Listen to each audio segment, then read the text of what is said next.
Punjabi radio USA ਸੁਣ ਰਹੇ ਸਾਰੇ ਹੀ ਸਰੋਤਿਆਂ ਨੂੰ ਬਲਵਿੰਦਰ ਕੌਰ ਵੱਲੋਂ ਪਿਆਰ ਭਰੀ ਸਤਿ ਸ੍ਰੀ ਅਕਾਲ। ਸਰੋਤੇ ਪ੍ਰੋਗਰਾਮ ਖਬਰ ਤੇ ਨਜ਼ਰ ਵਿੱਚ ਹੋਣਗੇ ਸਾਡੇ ਨਾਲ ਬਲਤੇਜ ਪਾਨੋਈ ਦੱਸਣਗੇ ਭਾਰਤ ਵਿੱਚ ਪੰਜਾਬ ਦੇ ਵਿੱਚ ਕੀ ਕੁਛ ਚੱਲ ਰਿਹਾ। ਖਬਰਾਂ ਤੇ ਨਜ਼ਰ ਮਾਰਾਂਗੇ। ਖਬਰਾਂ ਤੋਂ ਪਹਿਲਾਂ ਧੰਨਵਾਦ ਸਾਡੇ ਸਪਾਂਸਰ ਦਾ ਜਿਨ੍ਹਾਂ ਨੇ ਇਸ ਪ੍ਰੋਗਰਾਮ ਨੂੰ ਸਪਾਂਸਰ ਕੀਤਾ। ਸਭ ਤੱਕ ਪਹੁੰਚਾਇਆ ਖਾਲਸਾ ਇੰਸ਼ੋਰੈਂਸ ਏਜੰਸੀ 4082722500। ਇਹਨਾਂ ਤੋਂ ਹਰ ਇੱਕ ਤਰ੍ਹਾਂ ਦੀ ਇੰਸ਼ੋਰੈਂਸ ਕਰਵਾ ਸਕਦੇ ਹੋ। Gurdeep Singh Baidi Clovis, Satnam Singh Shergill Selma, Manjeet Singh Deewana, Boota Singh Ranipur Fresno, Charanjit Singh Patwal, Piara Singh Rahal Sacramento, Resham Singh Nijjar Yuba City, Mandeep Singh Kalon Modesto, Ravinder Singh Pritam Singh Gill, Gurmeet Singh, Surinder Kaur Tind, Raminder Singh Basra, Gurmel Singh Liddar, Jaswant Singh Bakersfield, Mandeep Singh, Sarabjit Kaur San Jose, ਟਰਕੀਆਣਾ ਇਮੀਗ੍ਰੇਸ਼ਨ ਲਾਅ ਫਰਮ 4159090503। ਬਹੁਤ ਬਹੁਤ ਧੰਨਵਾਦ ਕਰਦੇ ਹਾਂ। ਪ੍ਰੋਗਰਾਮਾਂ ਨੂੰ ਸਪਾਂਸਰ ਕਰਦੇ ਹੋ, ਸਭ ਤੱਕ ਪਹੁੰਚਾਉਂਦੇ ਹੋ। ਆਪ ਸਭ ਦਾ ਬਹੁਤ ਬਹੁਤ ਧੰਨਵਾਦ। ਕੁਝ ਕੁ ਖਬਰਾਂ ਕਰਾਂਗੇ। ਖਬਰਾਂ ਤੋਂ ਬਾਅਦ ਜੇ ਤੁਹਾਡੇ ਸਵਾਲ ਹੋਏ ਤੁਸੀਂ ਸਵਾਲ ਵੀ ਕਰ ਸਕਦੇ ਹੋ। 4082725200 ਸਟੂਡੀਓ ਫੋਨ ਨੰਬਰ ਹੈ। ਬਲਤੇਜ ਪੰਨੇ, ਸਤਿ ਸ਼੍ਰੀ ਅਕਾਲ, ਸਵਾਗਤ ਹੈ ਜੀ। ਸਤਿ ਸ਼੍ਰੀ ਅਕਾਲ ਜੀ, ਧੰਨਵਾਦ ਜੀ, ਬਹੁਤ ਮਿਹਰਬਾਨੀ। ਗੱਲ ਕਰਦੇ ਹਾਂ ਰਾਜਪਾਲ ਦੀ। ਰਾਜਪਾਲ ਨੇ ਦੱਸਿਆ ਪੰਜਾਬ ਸਰਕਾਰ ਦਾ ਰੋਡ ਮੈਪ। ਇਹਨਾਂ ਜੀ ਇੱਕ ਤੁਸੀਂ ਕਹਿ ਲਓ ਕਿ ਬਣਿਆ ਹੋਇਆ ਢਾਂਚਾ ਕਿ ਜਿਹੜਾ ਰਾਜਪਾਲ ਆ ਉਹ ਜਦੋਂ ਨਵੀਂ ਸਰਕਾਰ ਦਾ ਗਠਨ ਹੁੰਦਾ ਤੇ ਉਹ ਆ ਕੇ ਦੱਸਦਾ ਕਿ ਸਰਕਾਰ ਕੀ ਕਰੂਗੀ। ਜਿਵੇਂ ਰਾਸ਼ਟਰਪਤੀ ਜਿਹੜਾ ਉਹ ਕੇਂਦਰ ਦੇ ਵਿੱਚ ਸਰਕਾਰ ਦੇ ਸੰਬੰਧੀ ਦੱਸਦਾ ਤੇ ਕੀ ਹੋਊਗਾ। ਰਾਜਪਾਲ ਨੇ ਲਿਖਿਆ ਲਿਖਾਇਆ ਭਾਸ਼ਣ ਪੜ੍ਹਨਾ ਹੁੰਦਾ ਸਰਕਾਰ ਦਾ। ਇਹ ਉਹਦੀ ਮਜਬੂਰੀ ਹੈ। ਮਜਬੂਰੀ ਨਾ ਹੁੰਦੀ ਤੇ ਸ਼ਾਇਦ ਉਹ ਪੜ੍ਹਦਾ ਹੀ ਨਾ, ਕਿਉਂਕਿ ਉਹ ਭਾਰਤੀ ਜਨਤਾ ਪਾਰਟੀ ਦਾ ਆਗੂ ਆ। ਪਰ ਪ੍ਰੋਟੋਕਾਲ ਦੇ ਮੁਤਾਬਕ ਉਹਨੂੰ ਪੜ੍ਹਨਾ ਪੈਂਦਾ। ਪੰਜਾਬ ਦੇ ਰਾਜਪਾਲ ਬਨਵਾਰੀ ਲਾਲ ਪੁਰੋਹਿਤ ਨੇ ਇਹ ਗੱਲ ਕੀਤੀ ਆ ਕਿ ਜਿਹੜਾ ਭਾਸ਼ਣ ਉਹਨਾਂ ਨੇ ਦਿੱਤਾ ਕਿ ਆਮ ਆਦਮੀ ਪਾਰਟੀ ਦੀ ਸਰਕਾਰ ਨੇ ਜਿਹੜੇ ਲੋਕਾਂ ਦੇ ਨਾਲ ਵਾਅਦੇ ਕੀਤੇ ਸੀਗੇ ਚੋਣਾਂ ਤੋਂ ਪਹਿਲਾਂ ਉਹ ਪੂਰੇ ਕੀਤੇ ਜਾਣਗੇ। ਸੂਬੇ ਨੂੰ ਭ੍ਰਿਸ਼ਟਾਚਾਰ ਮੁਕਤ ਬਣਾਇਆ ਜਾਊਗਾ, ਕਾਨੂੰਨ ਵਿਵਸਥਾ ਲਾਗੂ ਕਰਨ ਦੇ ਉੱਤੇ ਜ਼ੋਰ ਦਿੱਤਾ ਜਾਊਗਾ, ਨਸ਼ਿਆਂ ਦੇ ਖਾਤਮੇ ਤੇ ਬੇਅਦਬੀ ਦੀਆਂ ਘਟਨਾਵਾਂ ਦੀ ਜਾਂਚ ਕਰਵਾਉਣ ਦੀ ਗੱਲ ਵੀ ਕਹੀ ਗਈ ਆ।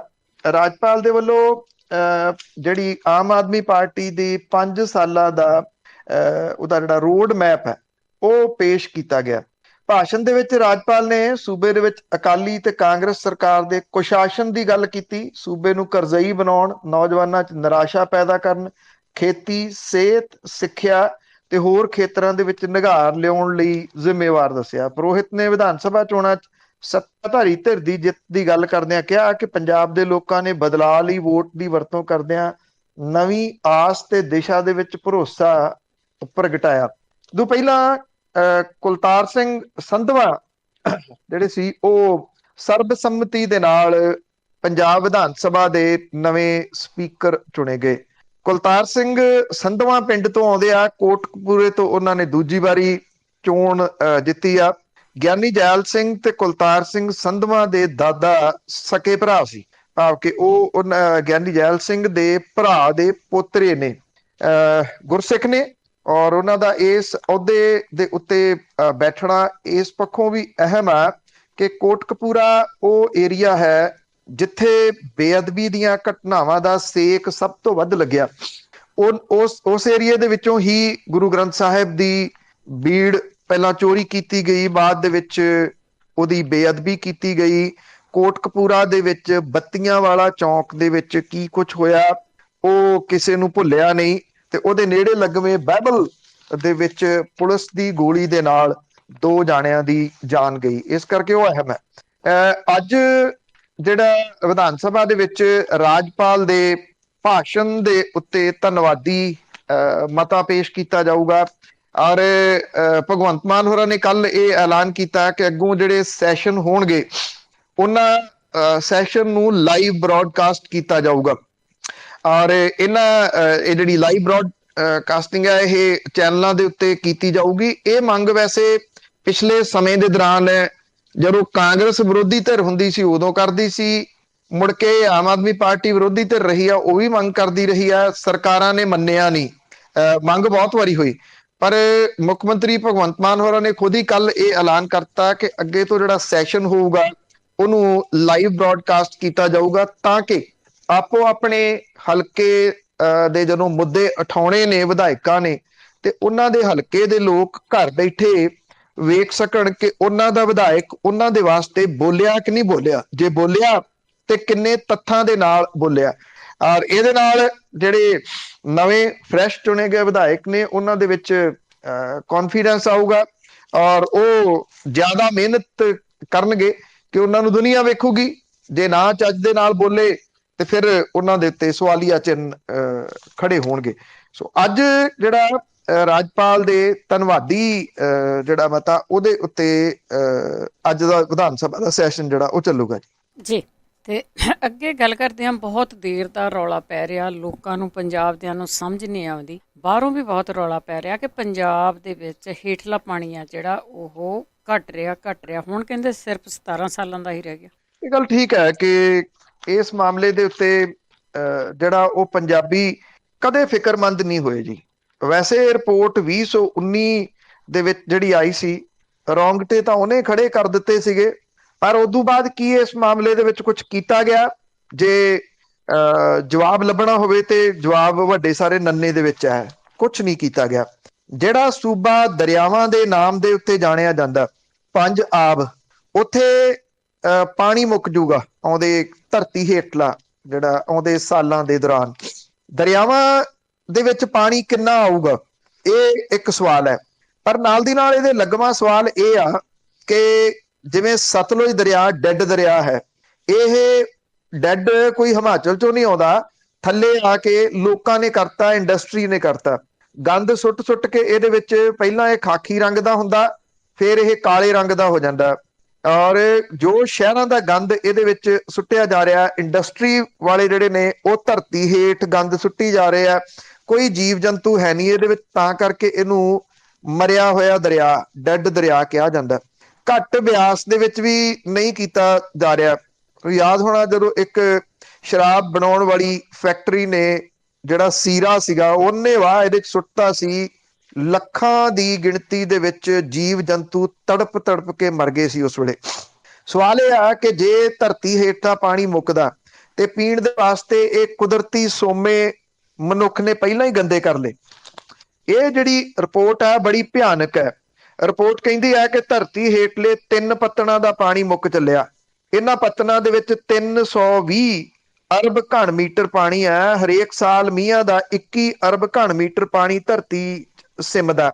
ਪੰਜਾਬੀ ਹਰ ਸਾਲ 35 ਅਰਬ ਘਣ ਮੀਟਰ ਪਾਣੀ ਧਰਤੀ ਹੇਠੋਂ ਕੱਢ ਰਹੇ ਆ। ਪੰਜਾਬ ਦੇ ਵਿੱਚ ਧਰਤੀ ਹੇਠਲਾ ਪਾਣੀ, ਇਸ ਰਿਪੋਰਟ ਨੂੰ ਸੱਚ ਮੰਨੀਏ, ਜਿਹੜੀ ਕਿ ਸੱਚ ਹੈ, 17 ਸਾਲਾਂ ਦਾ ਬਚਿਆ। IIT ਖੜਗਪੁਰ, ਅਮਰੀਕਾ ਦੀ ਨਾਸਾ ਏਜੰਸੀ, ਪੰਜਾਬ ਖੇਤੀਬਾੜੀ ਵਿਭਾਗ, ਪੰਜਾਬ ਖੇਤੀਬਾੜੀ ਯੂਨੀਵਰਸਿਟੀ ਸਣੇ ਵੱਖ-ਵੱਖ ਸੰਸਥਾਵਾਂ ਦੀਆਂ ਰਿਪੋਰਟਾਂ ਇਹ ਕਹਿੰਦੀਆਂ ਨੇ ਕਿ ਪੰਜਾਬ ਬੜੀ ਤੇਜ਼ੀ ਦੇ ਨਾਲ ਰੇਗਿਸਤਾਨ ਬਣਨ ਵੱਲ ਨੂੰ ਵਧ ਰਿਹਾ। ਪੰਜਾਬ ਦੇ ਵਿੱਚ ਇਸ ਵੇਲੇ 15 ਲੱਖ ਤੋਂ ਵੱਧ ਟਿਊਬਵੈਲ ਨੇ, ਜਿਹਦੇ ਵਿੱਚ 14 ਲੱਖ 20 ਹਜ਼ਾਰ ਤੇ ਬਿਜਲੀ ਦੀਆਂ ਮੋਟਰਾਂ ਤੇ ਬਾਕੀਆਂ ਤੇ ਡੀਜ਼ਲ ਇੰਜਣ ਲੱਗੇ ਨੇ। ਇਹ ਟਿਊਬਵੈਲ ਦੇ ਰਾਹੀਂ ਪਾਣੀ ਕੱਢਣ ਲਈ 7.5 ਹਾਰਸ ਪਾਵਰ ਤੋਂ ਲੈ ਕੇ 12 ਹਾਰਸ ਪਾਵਰ ਤੱਕ ਦੀਆਂ ਮੋਟਰਾਂ ਲੱਗੀਆਂ ਹੋਈਆਂ ਨੇ। ਝੋਨੇ ਦੀ ਬਿਜਾਈ ਵੇਲੇ 15 ਜੂਨ ਤੋਂ 30 ਸਤੰਬਰ ਤੱਕ 8-8 ਘੰਟੇ ਚੱਲਦੀਆਂ ਮੋਟਰਾਂ ਧਰਤੀ ਹੇਠ ਪਾਣੀ ਦੇ ਅਥਾਹ ਭੰਡਾਰ ਨੂੰ ਲਗਾਤਾਰ ਬਾਹਰ ਕੱਢ ਕੇ ਖਤਮ ਕਰ ਰਹੀਆਂ ਨੇ। ਖੇਤੀਬਾੜੀ ਲਈ ਮੋਟਰਾਂ ਸਾਲ ਦੇ ਵਿੱਚ 8 ਤੋਂ 9 ਹਜ਼ਾਰ ਯੂਨਿਟ ਬਿਜਲੀ ਫੂਕਦੀਆਂ ਨੇ। ਕੈਪਟਨ ਅਮਰਿੰਦਰ ਸਿੰਘ ਨੇ ਇਸ ਮਾਮਲੇ ਦੇ ਉੱਤੇ ਚਿੰਤਾ ਪ੍ਰਗਟ ਕੀਤੀ ਸੀ, ਸਿਰਫ ਚਿੰਤਾ ਹੀ ਪ੍ਰਗਟ ਕੀਤੀ ਸੀ। ਉਹਨਾਂ ਆਪਣੇ ਜ਼ਿਲ੍ਹੇ ਦੇ ਵਿੱਚ 30 ਸਾਲ ਪਹਿਲਾਂ 70 ਫੁੱਟ ਪਾਣੀ ਦਾ ਜ਼ਿਕਰ ਕੀਤਾ ਸੀ ਤੇ ਹੁਣ 700 ਫੁੱਟ ਪਾਣੀ ਦੇ ਉੱਤੇ ਇਹ ਚਲੇ ਗਿਆ। ਗੜਸ਼ੰਕਰ ਦੇ ਵਿੱਚ ਪਾਣੀ 1200 ਫੁੱਟ ਥੱਲੇ ਲਿਜਾ ਕੇ ਟਿਊਬਵੈਲ ਜਿਹੜਾ ਉਹ ਲੱਗਿਆ। ਕਿਹੜਾ ਨਵੀਆਂ ਪੀੜ੍ਹੀਆਂ ਦੇ ਵਾਸਤੇ, ਅਗਲੀ ਪੀੜ੍ਹੀ ਦੇ ਵਾਸਤੇ ਇੱਥੇ ਉਹ ਪਾਣੀ ਛੱਡੂਗਾ? ਇਹ ਤਾਂ ਗਿਆ ਜੀ ਸਾਰਾ ਕੁਝ ਇੱਕ ਕਿਸਮ ਦੇ ਨਾਲ। ਪਰ ਇਉਂ ਹੁੰਦਾ ਕਿ ਜਦੋਂ ਇਸ ਤਰ੍ਹਾਂ ਦੀ ਕੋਈ ਗੱਲ ਹੋਵੇ, ਕੁਦਰਤ ਤਾਂ ਤੁਹਾਡੀ ਮਦਦ ਕਰਦੀ ਆ ਜੇ ਤੁਸੀਂ ਕੁਦਰਤ ਦੇ ਨਾਲ ਖਿਲਵਾੜ ਨਾ ਕਰੋ, ਕੁਦਰਤ ਦੀ ਰਿਸਪੈਕਟ ਕਰਨੀ ਸਿੱਖੋ। ਇੱਥੇ ਕੁਦਰਤ ਦੀ ਕੋਈ ਰਿਸਪੈਕਟ ਨਹੀਂ ਕਰ ਰਿਹਾ। ਆ ਪਿਛਲੇ ਦਿਨੀ ਜਦੋਂ ਸਹੁੰ ਚੁੱਕ ਸਮਾਗਮ ਸੀ, ਉੱਥੇ ਟ੍ਰੈਫਿਕ ਜਾਮ ਹੋ ਗਏ। ਟ੍ਰੈਫਿਕ ਜਦੋਂ ਇੱਕ ਪਾਸੇ ਦਾ ਜਾਮ ਹੋ ਗਿਆ ਤੇ ਜਿਹੜੀ ਵੱਡੀਆਂ ਗੱਡੀਆਂ ਕੱਢਣ ਵਾਲੇ ਨੇ, ਜਿਹੜਾ ਵਿਚਾਲੇ ਹਾਈਵੇ ਦੇ ਬਣਿਆ ਹੁੰਦਾ, ਉਹਦੇ ਉੱਤੋਂ ਦੀ ਗੱਡੀਆਂ ਦੂਜੇ ਪਾਸੇ ਕੱਢ ਰਹੇ ਸੀ ਵੱਡੀਆਂ। ਜਿੰਨੇ 2-3 ਨੂੰ ਤੁਸੀਂ ਰੋਕ ਸਕਦੇ ਸੀ, ਬੂਟੇ ਜਿਹੜੇ ਲੱਗੇ ਨੇ ਉਹਦੇ ਉੱਤੋਂ ਦੀ ਉਹ ਬੂਟੇ ਜਿਹੜੇ ਉਹ ਭੰਨ ਕੇ ਤੇ ਗੱਡੀਆਂ ਦੇ ਹੇਠ ਮਿੱਧ ਕੇ ਡਿਵਾਈਡਰ ਜਿਹੜਾ ਉਹਨੂੰ ਕ੍ਰਾਸ ਕਰ ਰਹੇ ਸੀਗੇ। ਕਿਸੇ ਨੇ ਇਹ ਨਹੀਂ ਸੋਚਿਆ ਹੋਣਾ ਕਿ ਜਿਹੜਾ ਇਹ ਬੂਟਾ 2 ਸਾਲ ਦੇ ਵਿੱਚ ਏਡਾ ਖੋਇਆ, ਇਹ ਅੱਗੋਂ ਛਾਂ ਦੇ ਸਕਦਾ ਸੀਗਾ ਆਉਣ ਵਾਲੇ ਟਾਈਮ ਦੇ ਵਿੱਚ। ਔਰ ਰੁੱਖ ਨਾ ਹੋਏ ਤੇ ਪਾਣੀ ਘਟਣ ਦਾ ਇੱਕ ਰੀਜ਼ਨ ਰੁੱਖ ਵੀ ਹੈ। ਰੁੱਖ ਵੱਢ ਦਿੱਤੇ ਸਾਰੇ। ਲੋਕਾਂ ਨੂੰ ਜਾਂ ਪੰਜਾਬੀਆਂ ਨੂੰ ਜਿਹੜੀ ਆ ਉਹ ਹੋਰ ਮੁੱਦਿਆਂ ਤੋਂ, ਗਾਲਾਂ ਕੱਢਣ ਤੋਂ ਕੋਈ ਵੇਲ ਨਹੀਂ ਹੈਗਾ। ਇਹਨਾਂ ਮਾਮਲਿਆਂ ਦੇ ਉੱਤੇ ਕੋਈ ਗੰਭੀਰਤਾ ਦੇ ਨਾਲ ਵਿਚਾਰ ਕਰਨ ਦੇ ਵਾਸਤੇ ਤਿਆਰ ਨਹੀਂ ਗਾ ਕਿ ਜੇ ਰਾਜਸਥਾਨ ਬਣ ਗਿਆ, ਇਹ ਰੇਗਿਸਤਾਨ ਬਣ ਗਿਆ ਪੰਜਾਬ, ਤੇ ਪੰਜਾਬ ਦੀਆਂ ਜ਼ਮੀਨਾਂ, ਪੰਜਾਬ ਦਾ ਸਾਰਾ ਕੁਝ ਉਹਦਾ ਬਣੂਗਾ ਕੀ ਅਸੀਂ ਬੰਜਰ ਹੋਣ ਵੱਲ ਨੂੰ ਬੜੀ ਤੇਜ਼ੀ ਦੇ ਨਾਲ ਵੱਧ ਰਹੇ ਹਾਂ। ਤੁਸੀਂ ਕਿਸੇ ਨੂੰ ਕਹਿ ਕੇ ਵੇਖੋ ਕਿ ਝੋਨਾ, ਜੇ ਝੋਨੇ ਤੋਂ ਬਿਨਾਂ ਕੋਈ ਹੋਰ ਜਿਹੜੀ ਉਹ ਫਸਲ ਲਾ ਲੈਣ, ਤੁਹਾਡੇ ਗੱਲ ਨੂੰ ਪੈਂਦੇ ਨੇ। ਅੱਜ ਇਹ ਮੌਕਾ ਇਸ ਵਾਰੀ ਬਣ ਰਿਹਾ ਕਿ ਯੂਕਰੇਨ ਦੇ ਵਿੱਚ ਤੇ ਰਸ਼ੀਆ ਦੇ ਵਿੱਚ ਲੱਗੀ ਲੜਾਈ, ਉੱਥੋਂ ਜਿਹੜੀ ਜੌਂ ਆ ਤੇ ਸੂਰਜਮੁਖੀ ਆ, ਸੂਰਜਮੁਖੀ ਦਾ ਤੇਲ ਉੱਥੋਂ ਆਉਂਦਾ ਤੇ ਜੌਂ ਦਾ ਸਪਲਾਇਰ ਇਹ ਦੋਨੋਂ ਮੁਲਕ ਨੇ ਸਭ ਤੋਂ ਵੱਡੇ। ਜੌਂ ਬੀਅਰ ਬਣਾਉਣ ਦੇ ਵਾਸਤੇ ਵਰਤੇ ਜਾਂਦੇ ਨੇ। ਜੇ ਅਜਿਹੀਆਂ ਫਸਲਾਂ ਦੀ ਖੇਤੀ ਸਖਤੀ ਦੇ ਨਾਲ ਕਰਵਾਈ ਜਾਵੇ, ਦੇਖੋ ਜੇ ਸਖਤੀ ਕੀਤੀ ਤੇ ਸਿੰਪਲ ਜੀ ਗੱਲ ਆ, ਫਿਰ ਕਿਸਾਨ ਜਥੇਬੰਦੀਆਂ ਨੇ ਬਹਿ ਜਾਣਾ ਜੀ ਆ ਕੇ ਹਾਈਵੇ ਦੇ ਉੱਤੇ ਕਿ ਤੁਸੀਂ ਕੌਣ ਹੁੰਦੇ ਹੋ ਸਾਡੀਆਂ ਇਹਨਾਂ ਫਸਲਾਂ ਨੂੰ ਰੋਕਣ ਵਾਲੇ।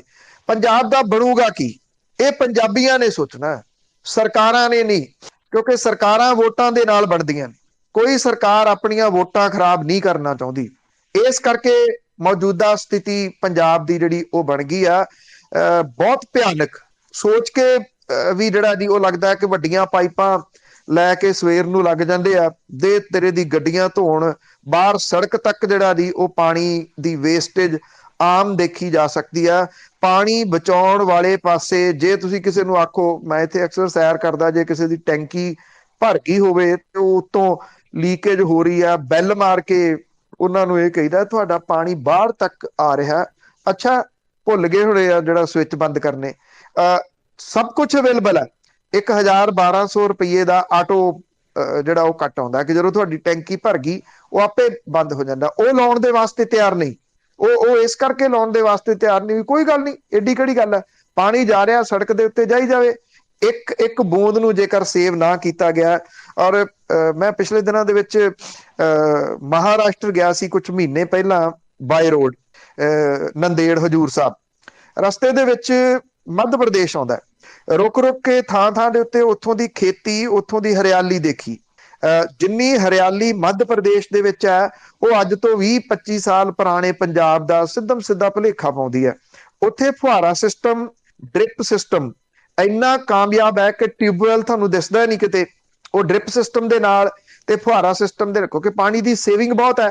ਇਹ ਨਹੀਂ ਹੈ ਕਿ ਪੰਜਾਬ ਦੇ ਵਿੱਚ ਡ੍ਰਿਪ ਸਿਸਟਮ ਤੇ ਫੁਹਾਰਾ ਸਿਸਟਮ ਆਏ ਨਹੀਂ, ਸਰਕਾਰਾਂ ਨੇ ਲਿਆਂਦੇ, ਕੇਂਦਰੀ ਸਰਕਾਰਾਂ ਨੇ ਦਿੱਤੇ, ਪੰਜਾਬ ਦੀਆਂ ਸਰਕਾਰਾਂ ਨੇ ਅੱਗੇ ਵੰਡੇ ਨਹੀਂ। ਜੇ ਵੰਡੇ ਤੇ ਕਿਸਾਨਾਂ ਨੇ ਉਹ ਲਾਏ ਨਹੀਂ, ਕਿਉਂਕਿ ਉਹ ਮਿਹਨਤ ਮੰਗਦੀਆਂ ਨੇ ਉਹ ਚੀਜ਼ਾਂ।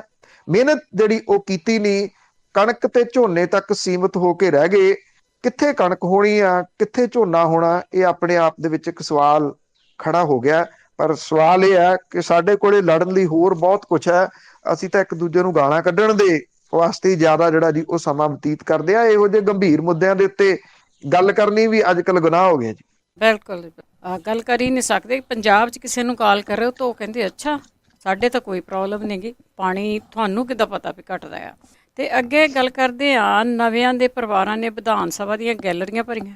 ਦੇਖੋ ਮੈਂ ਖੁਦ ਉੱਥੇ ਹਾਜ਼ਰ ਸੀ, ਮਤਲਬ ਕਿ ਇਉਂ ਲੱਗ ਰਿਹਾ ਸੀ ਜਿਵੇਂ ਪੰਜਾਬ ਦੇ ਵਿੱਚ ਕੋਈ ਮੇਲਾ ਲੱਗਿਆ ਹੋਇਆ ਹੋਵੇ। ਔਰ ਏਡੀ ਵੱਡੀ ਗਿਣਤੀ ਦੇ ਵਿੱਚ ਵਿਧਾਇਕਾਂ ਦੇ ਪਰਿਵਾਰਾਂ ਦੇ ਮੈਂਬਰ, ਉਹਨਾਂ ਦੇ ਸਪੋਰਟਰ ਆਏ ਹੋਏ ਸੀ, ਕਿਉਂਕਿ ਮੈਕਸਿਮਮ ਜਿਹੜੇ ਨੇ ਉਹ ਪਹਿਲੀ ਵਾਰੀ ਜਿੱਤ ਕੇ ਆਏ ਨੇ, ਨੌਜਵਾਨ ਨੇ, ਉਹਨਾਂ ਦੇ ਵਿੱਚ ਜੋਸ਼ ਬਹੁਤ ਸੀ। ਕਿਸੇ ਨੇ ਬਲਕਿ ਤੁਸੀਂ ਉਹਨਾਂ ਦੇ ਹਮਾਇਤੀਆਂ ਨੂੰ ਛੱਡੋ, ਉਹਨਾਂ ਦੇ ਪੇਰੈਂਟਸ ਨੂੰ ਛੱਡੋ, ਕਿਸੇ ਵਿਧਾਇਕਾਂ ਨੇ ਵੀ ਇਹੋ ਜਿਹਾ ਨਹੀਂ ਸੋਚਿਆ ਹੋਣਾ ਕਿ ਉਹ ਜਿੱਥੇ ਕਾਨੂੰਨ ਬਣਾਏ ਜਾਂਦੇ ਨੇ, ਜਿੱਥੋਂ ਪੰਜਾਬ ਚੱਲਦਾ, ਉਹਨਾਂ ਦੀਆਂ ਗੈਲਰੀਆਂ ਕਦੀ ਵੇਖ ਸਕਣਗੇ। ਉਸ ਵਿਧਾਨ ਸਭਾ ਦੇ ਬੈਂਚਾਂ ਦੇ ਉੱਤੇ ਜਾ ਕੇ ਖੁਦ ਆਪਣੇ ਹਲਕੇ ਨੂੰ ਰਿਪਰੈਜ਼ੈਂਟ ਕਰਨ ਦੇ ਵਾਸਤੇ ਜਾ ਕੇ ਬੈਠਣਗੇ। ਲਾਭ ਸਿੰਘ ਉਗੋਕੇ ਪਲੰਬਰ ਦਾ ਕੰਮ ਸਿੱਖਿਆ, ਤੇ ਕੰਮ ਚੱਲਿਆ ਨਹੀਂ। ਮੁੜ ਕੇ ਫੋਨ ਰਿਪੇਅਰ ਕਰਨ ਦੀ ਇੱਕ ਛੋਟੀ ਜਿਹੀ ਦੁਕਾਨ ਖੋਲ ਲਈ। ਆਮ ਆਦਮੀ ਪਾਰਟੀ ਦੇ ਨਾਲ ਜੁੜਿਆ, ਲੋਕਾਂ ਨੇ ਹੱਥਾਂ ਤੇ ਚੁੱਕ ਲਿਆ। ਚਰਨਜੀਤ ਸਿੰਘ ਚੰਨੀ ਵਰਗੇ ਜਿਹੜੇ ਮੁੱਖ ਮੰਤਰੀ ਸੀ, ਮੁੱਖ ਮੰਤਰੀ ਦਾ ਅੱਗੋਂ ਚਿਹਰਾ ਵੀ ਸੀ, ਉਹਨੂੰ ਹਰਾਤਾ।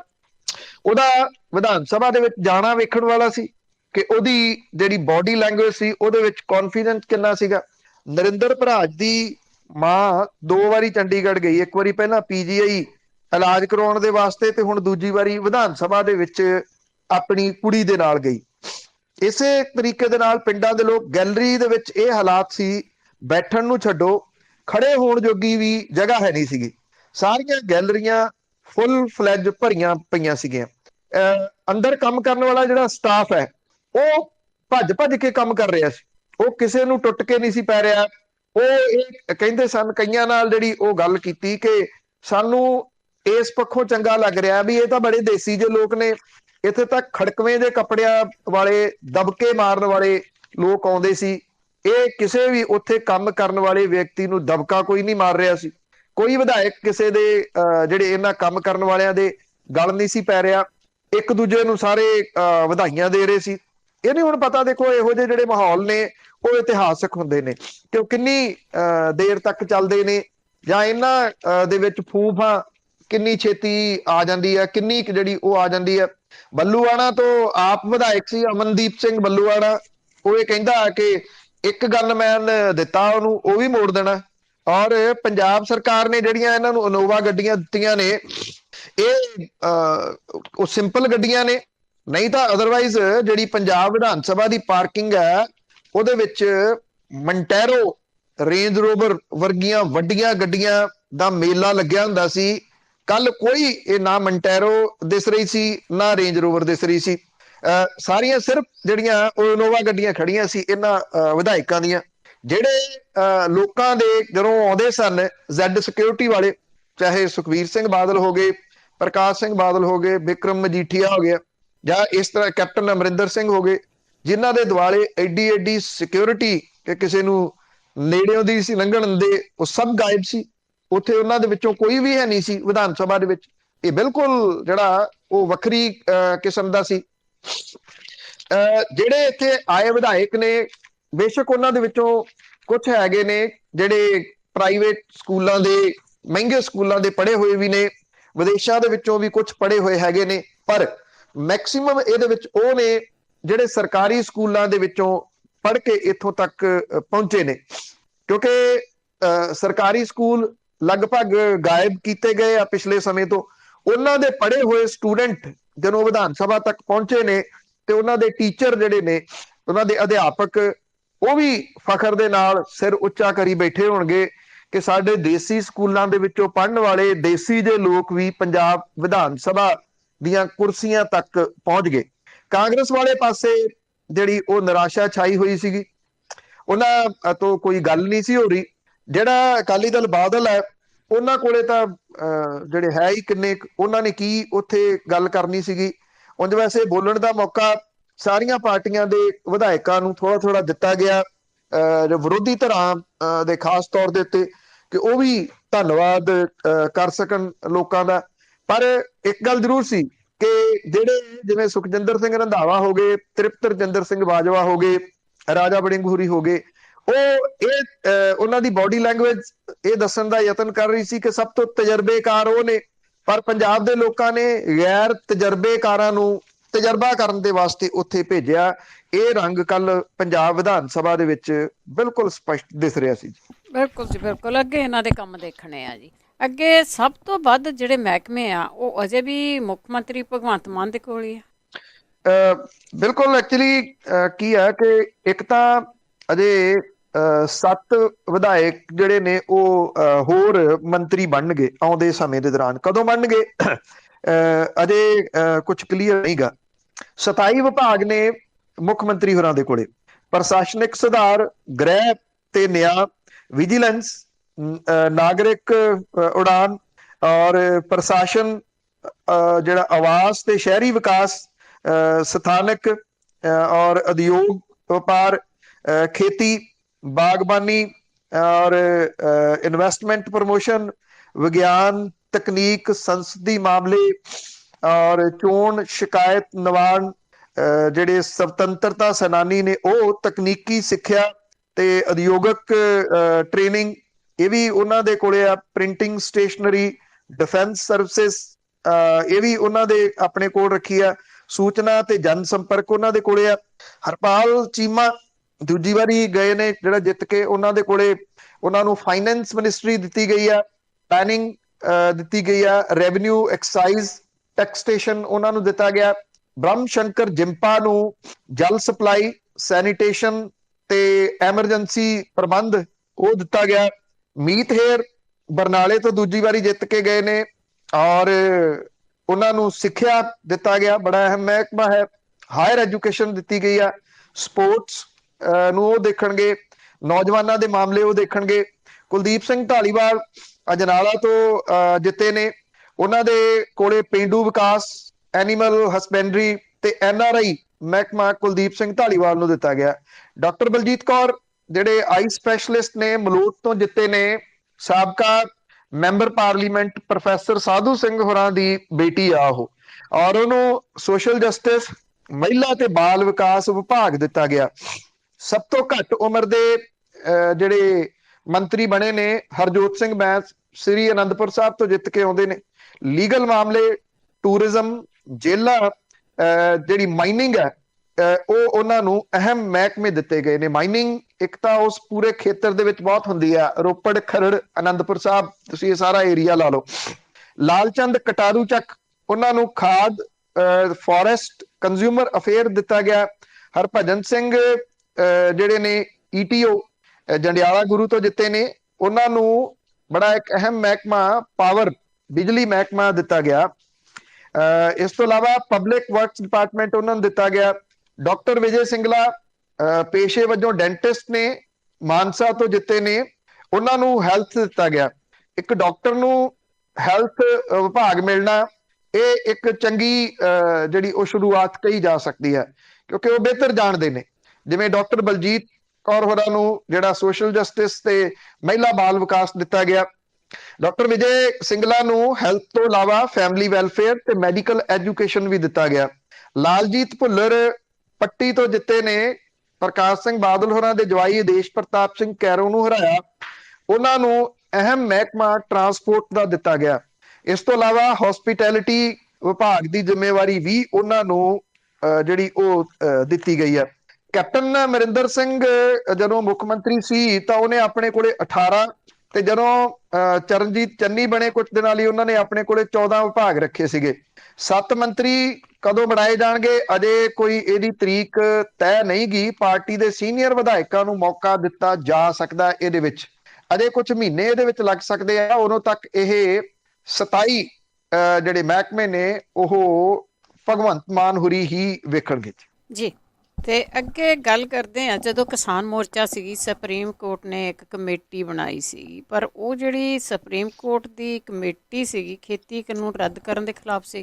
ਦੇਖੋ, ਜਿਹੜੀਆਂ ਕਿਸਾਨ ਜਥੇਬੰਦੀਆਂ ਸੀ ਉਦੋਂ ਵੀ ਆਪਾਂ ਇਹ ਗੱਲ ਕਰਦੇ ਰਹੇ ਕਿ ਉਹ ਬੜੀਆਂ ਸੁਚੇਤ ਇਸ ਪੱਖੋਂ ਰਹੀਆਂ ਕਿ ਨਾ ਤਾਂ ਉਹ ਸੁਪਰੀਮ ਕੋਰਟ ਨੂੰ ਗਈਆਂ।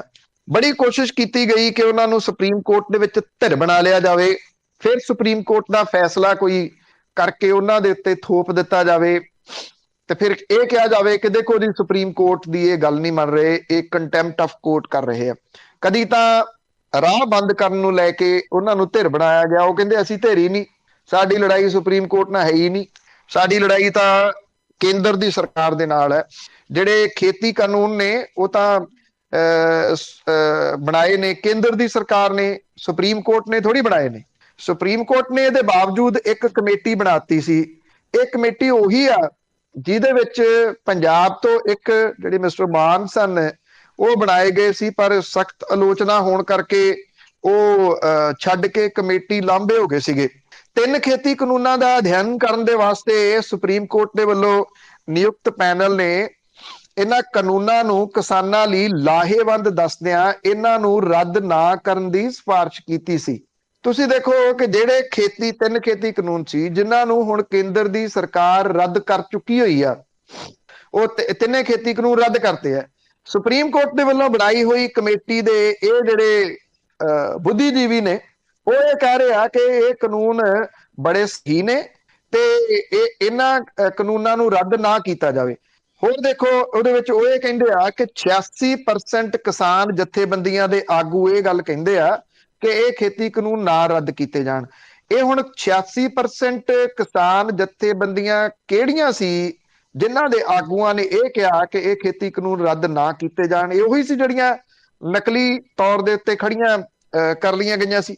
ਕਿਸਾਨਾਂ ਵੱਲੋਂ ਅੰਦੋਲਨ ਦੇ ਮੂਹਰੇ ਝੁਕਦਿਆਂ ਸਰਕਾਰ ਨੇ ਪਿਛਲੇ ਸਾਲ ਨਵੰਬਰ ਦੇ ਵਿੱਚ ਤਿੰਨਾਂ ਖੇਤੀ ਕਾਨੂੰਨਾਂ ਨੂੰ ਵਾਪਸ ਲੈ ਲਿਆ ਸੀ ਔਰ ਪਿਛਲੇ ਸਾਲ 19 ਮਾਰਚ ਨੂੰ ਦਿੱਤੀ ਗਈ ਰਿਪੋਰਟ ਜਨਤਕ ਹੁਣ ਕੀਤੀ ਗਈ ਹੈ। 3 ਮੈਂਬਰੀ ਪੈਨਲ ਨੇ ਸੂਬਿਆਂ ਨੂੰ ਘੱਟੋ ਘੱਟ ਸਮਰਥਨ ਮੁੱਲ ਜਿਹੜੀ MSP ਪ੍ਰਣਾਲੀ ਨੂੰ ਕਾਨੂੰਨੀ ਰੂਪ ਦੇਣ ਦੀ ਆਜ਼ਾਦੀ ਸਣੇ ਕਾਨੂੰਨਾਂ ਦੇ ਵਿੱਚ ਕਈ ਚੇਂਜਸ ਦਾ ਸੁਝਾਅ ਦਿੱਤਾ ਸੀ। ਪੈਨਲ ਦੇ ਮੈਂਬਰਾਂ ਚੋਂ ਇੱਕ ਅਨਿਲ ਘਣਵਤ ਨੇ ਕੌਮੀ ਰਾਜਧਾਨੀ ਦੇ ਵਿੱਚ ਪ੍ਰੈਸ ਕਾਨਫਰੰਸ ਕਰਕੇ ਰਿਪੋਰਟ ਜਾਰੀ ਕੀਤੀ। ਸੁਤੰਤਰ ਭਾਰਤ ਪਾਰਟੀ ਦੇ ਪ੍ਰਧਾਨ ਘਣਵਤ ਨੇ ਕਿਹਾ ਕਿ 19 ਮਾਰਚ 21 ਨੂੰ ਅਸੀਂ ਸੁਪਰੀਮ ਕੋਰਟ ਨੂੰ ਰਿਪੋਰਟ ਸੌਂਪੀ ਸੀ। ਸਿਖਰਲੀ ਅਦਾਲਤ ਨੂੰ 3 ਵਾਰੀ ਚਿੱਠੀ ਲਿਖ ਕੇ ਰਿਪੋਰਟ ਜਾਰੀ ਕਰਨ ਦੀ ਬੇਨਤੀ ਕੀਤੀ ਪਰ ਸਾਨੂੰ ਕੋਈ ਜਵਾਬ ਨਹੀਂ ਮਿਲਿਆ। ਉਹਨਾਂ ਕਿਹਾ ਕਿ ਉਹ ਇਹ ਰਿਪੋਰਟ ਜਾਰੀ ਕਰ ਰਹੇ ਆ। ਤਿੰਨਾਂ ਖੇਤੀ ਕਾਨੂੰਨਾਂ ਨੂੰ ਰੱਦ ਕਰ ਦਿੱਤਾ ਗਿਆ, ਇਸ ਲਈ ਇਸ ਰਿਪੋਰਟ ਦੀ ਕੋਈ ਅਹਿਮੀਅਤ ਨਹੀਂ ਰਹਿ ਗਈ। ਉਹ ਹੁਣ ਕਹਿ ਰਹੇ ਆ ਕਿ ਇਸ ਰਿਪੋਰਟ ਦੀ ਕੋਈ ਅਹਿਮੀਅਤ ਨਹੀਂ ਰਹਿ ਗਈ। ਜੇ ਉਦੋਂ ਲਾਗੂ ਹੋ ਵੀ ਜਾਂਦੀ ਜਾਂ ਜਨਤਕ ਕਰ ਵੀ ਦਿੱਤੀ ਜਾਂਦੀ, ਅਹਿਮੀਅਤ ਤਾਂ ਉਦੋਂ ਵੀ ਕੋਈ ਨਹੀਂ ਸੀ। ਸੁਪਰੀਮ ਕੋਰਟ ਨੇ ਵੀ ਸ਼ਾਇਦ ਇਸੇ ਕਰਕੇ ਇਹਨੂੰ ਜਨਤਕ ਕਰਨਾ ਠੀਕ ਨਹੀਂ ਸਮਝਿਆ ਕਿ ਉਹਨੇ ਤਾਂ ਕਿਸੇ ਹੋਰ ਮਕਸਦ ਦੇ ਵਾਸਤੇ ਇਹ ਕਮੇਟੀ ਬਣਾਈ ਸੀ। ਇਹਨਾਂ ਨੇ ਕਰਕੇ ਚਾਪਲੂਸੀ ਜਿਹੜੀ ਉਹਦੇ ਵਿੱਚ ਇਹ ਕਹਿਤਾ ਕਿ 86% ਕਿਸਾਨ ਜਥੇਬੰਦੀਆਂ ਦੇ ਆਗੂ ਇਹ ਕਹਿੰਦੇ ਆ ਇਹ ਤਿੰਨੇ ਖੇਤੀ ਕਾਨੂੰਨ ਬਿਲਕੁਲ ਸਹੀ ਨੇ ਤੇ ਇਹਨਾਂ ਨੂੰ ਰੱਦ ਨਹੀਂ ਕਰਨਾ ਚਾਹੀਦਾ।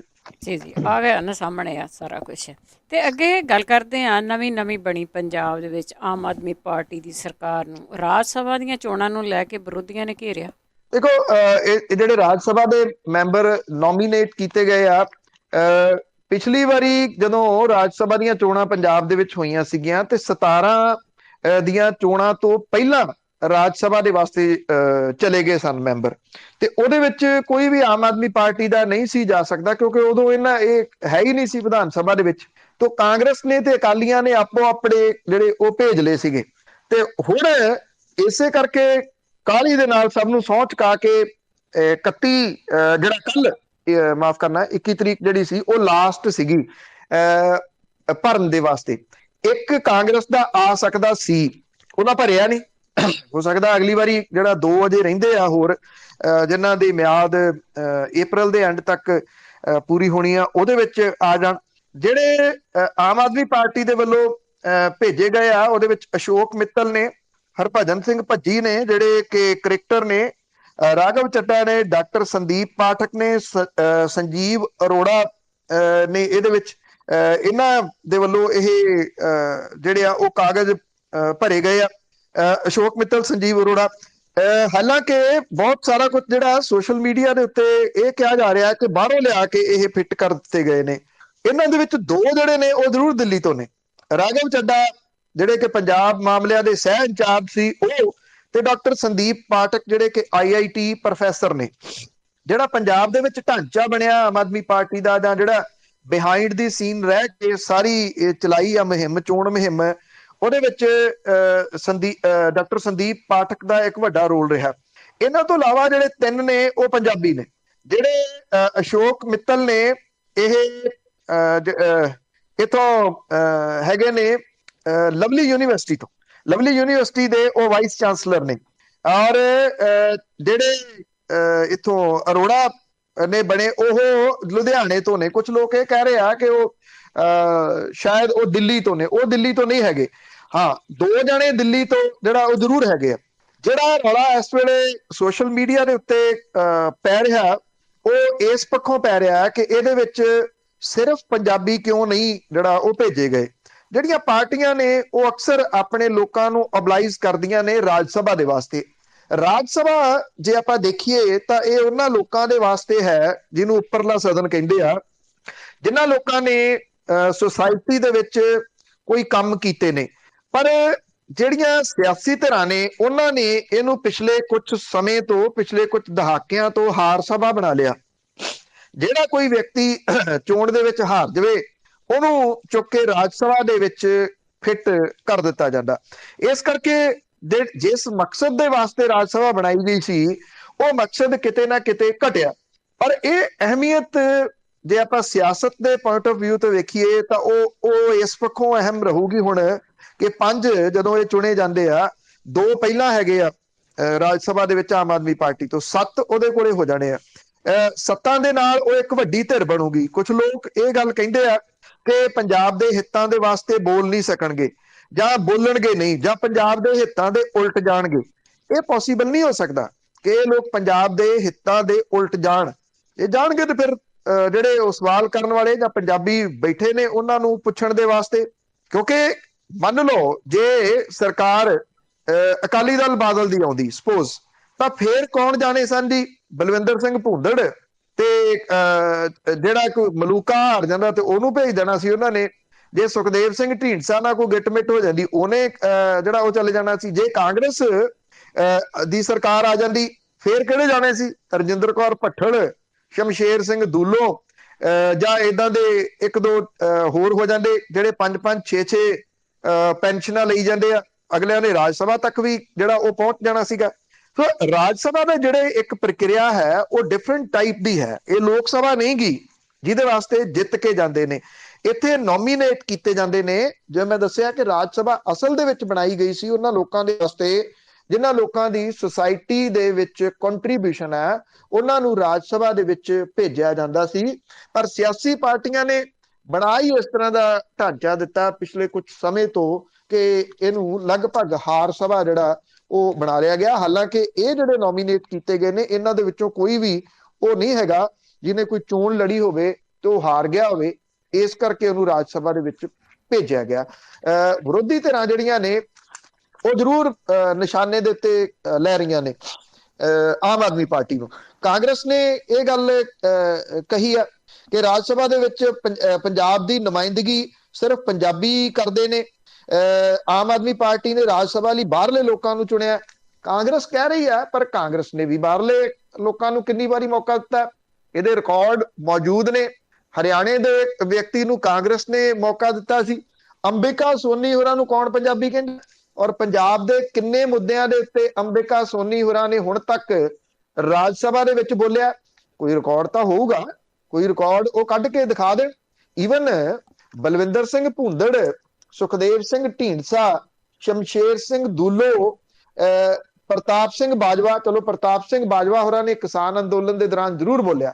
ਸ਼ਮਸ਼ੇਰ ਸਿੰਘ ਦੂਲੋ ਜਾਂ ਜਿਹੜੇ ਬਾਕੀ ਨੇ ਉਹਨਾਂ ਦੇ ਕਿੰਨੇ ਜਿਹੜੇ ਜੀ ਉਹ ਰਿਕਾਰਡ ਬੋਲਦੇ ਆ ਕਿ ਉਹਨਾਂ ਨੇ ਪੰਜਾਬ ਦੇ ਮੁੱਦਿਆਂ ਦੇ ਮਾਮਲੇ ਦੇ ਉੱਤੇ ਨੇਰੀ ਲਿਆ ਰੱਖੀ ਹੈ? ਕੁਝ ਵੀ ਨਹੀਂਗਾ ਇਸ ਤਰ੍ਹਾਂ ਦਾ ਜਿਹੜਾ ਜੀ ਉਹ ਲੱਭਦਾ।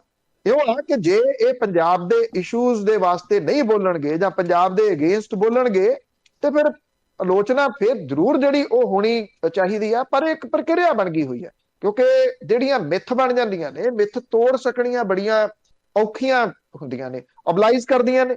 ਸ਼ਾਇਦ ਇਹਦਾ ਇੱਕ ਰੀਜ਼ਨ ਇਹ ਵੀ ਹੈ ਕਿ ਜਿਹੜੀ ਆਮ ਆਦਮੀ ਪਾਰਟੀ ਆ ਉਹਨੇ ਜਿਹੜਾ ਹਿੰਦੂ ਭਾਈਚਾਰੇ ਦੀਆਂ ਵੋਟਾਂ ਨੇ ਉਹ ਵੀ ਤਾਂ ਉਹਨੂੰ ਮਿਲੀਆਂ ਨੇ ਨਾ ਇਸ ਵਾਰੀ।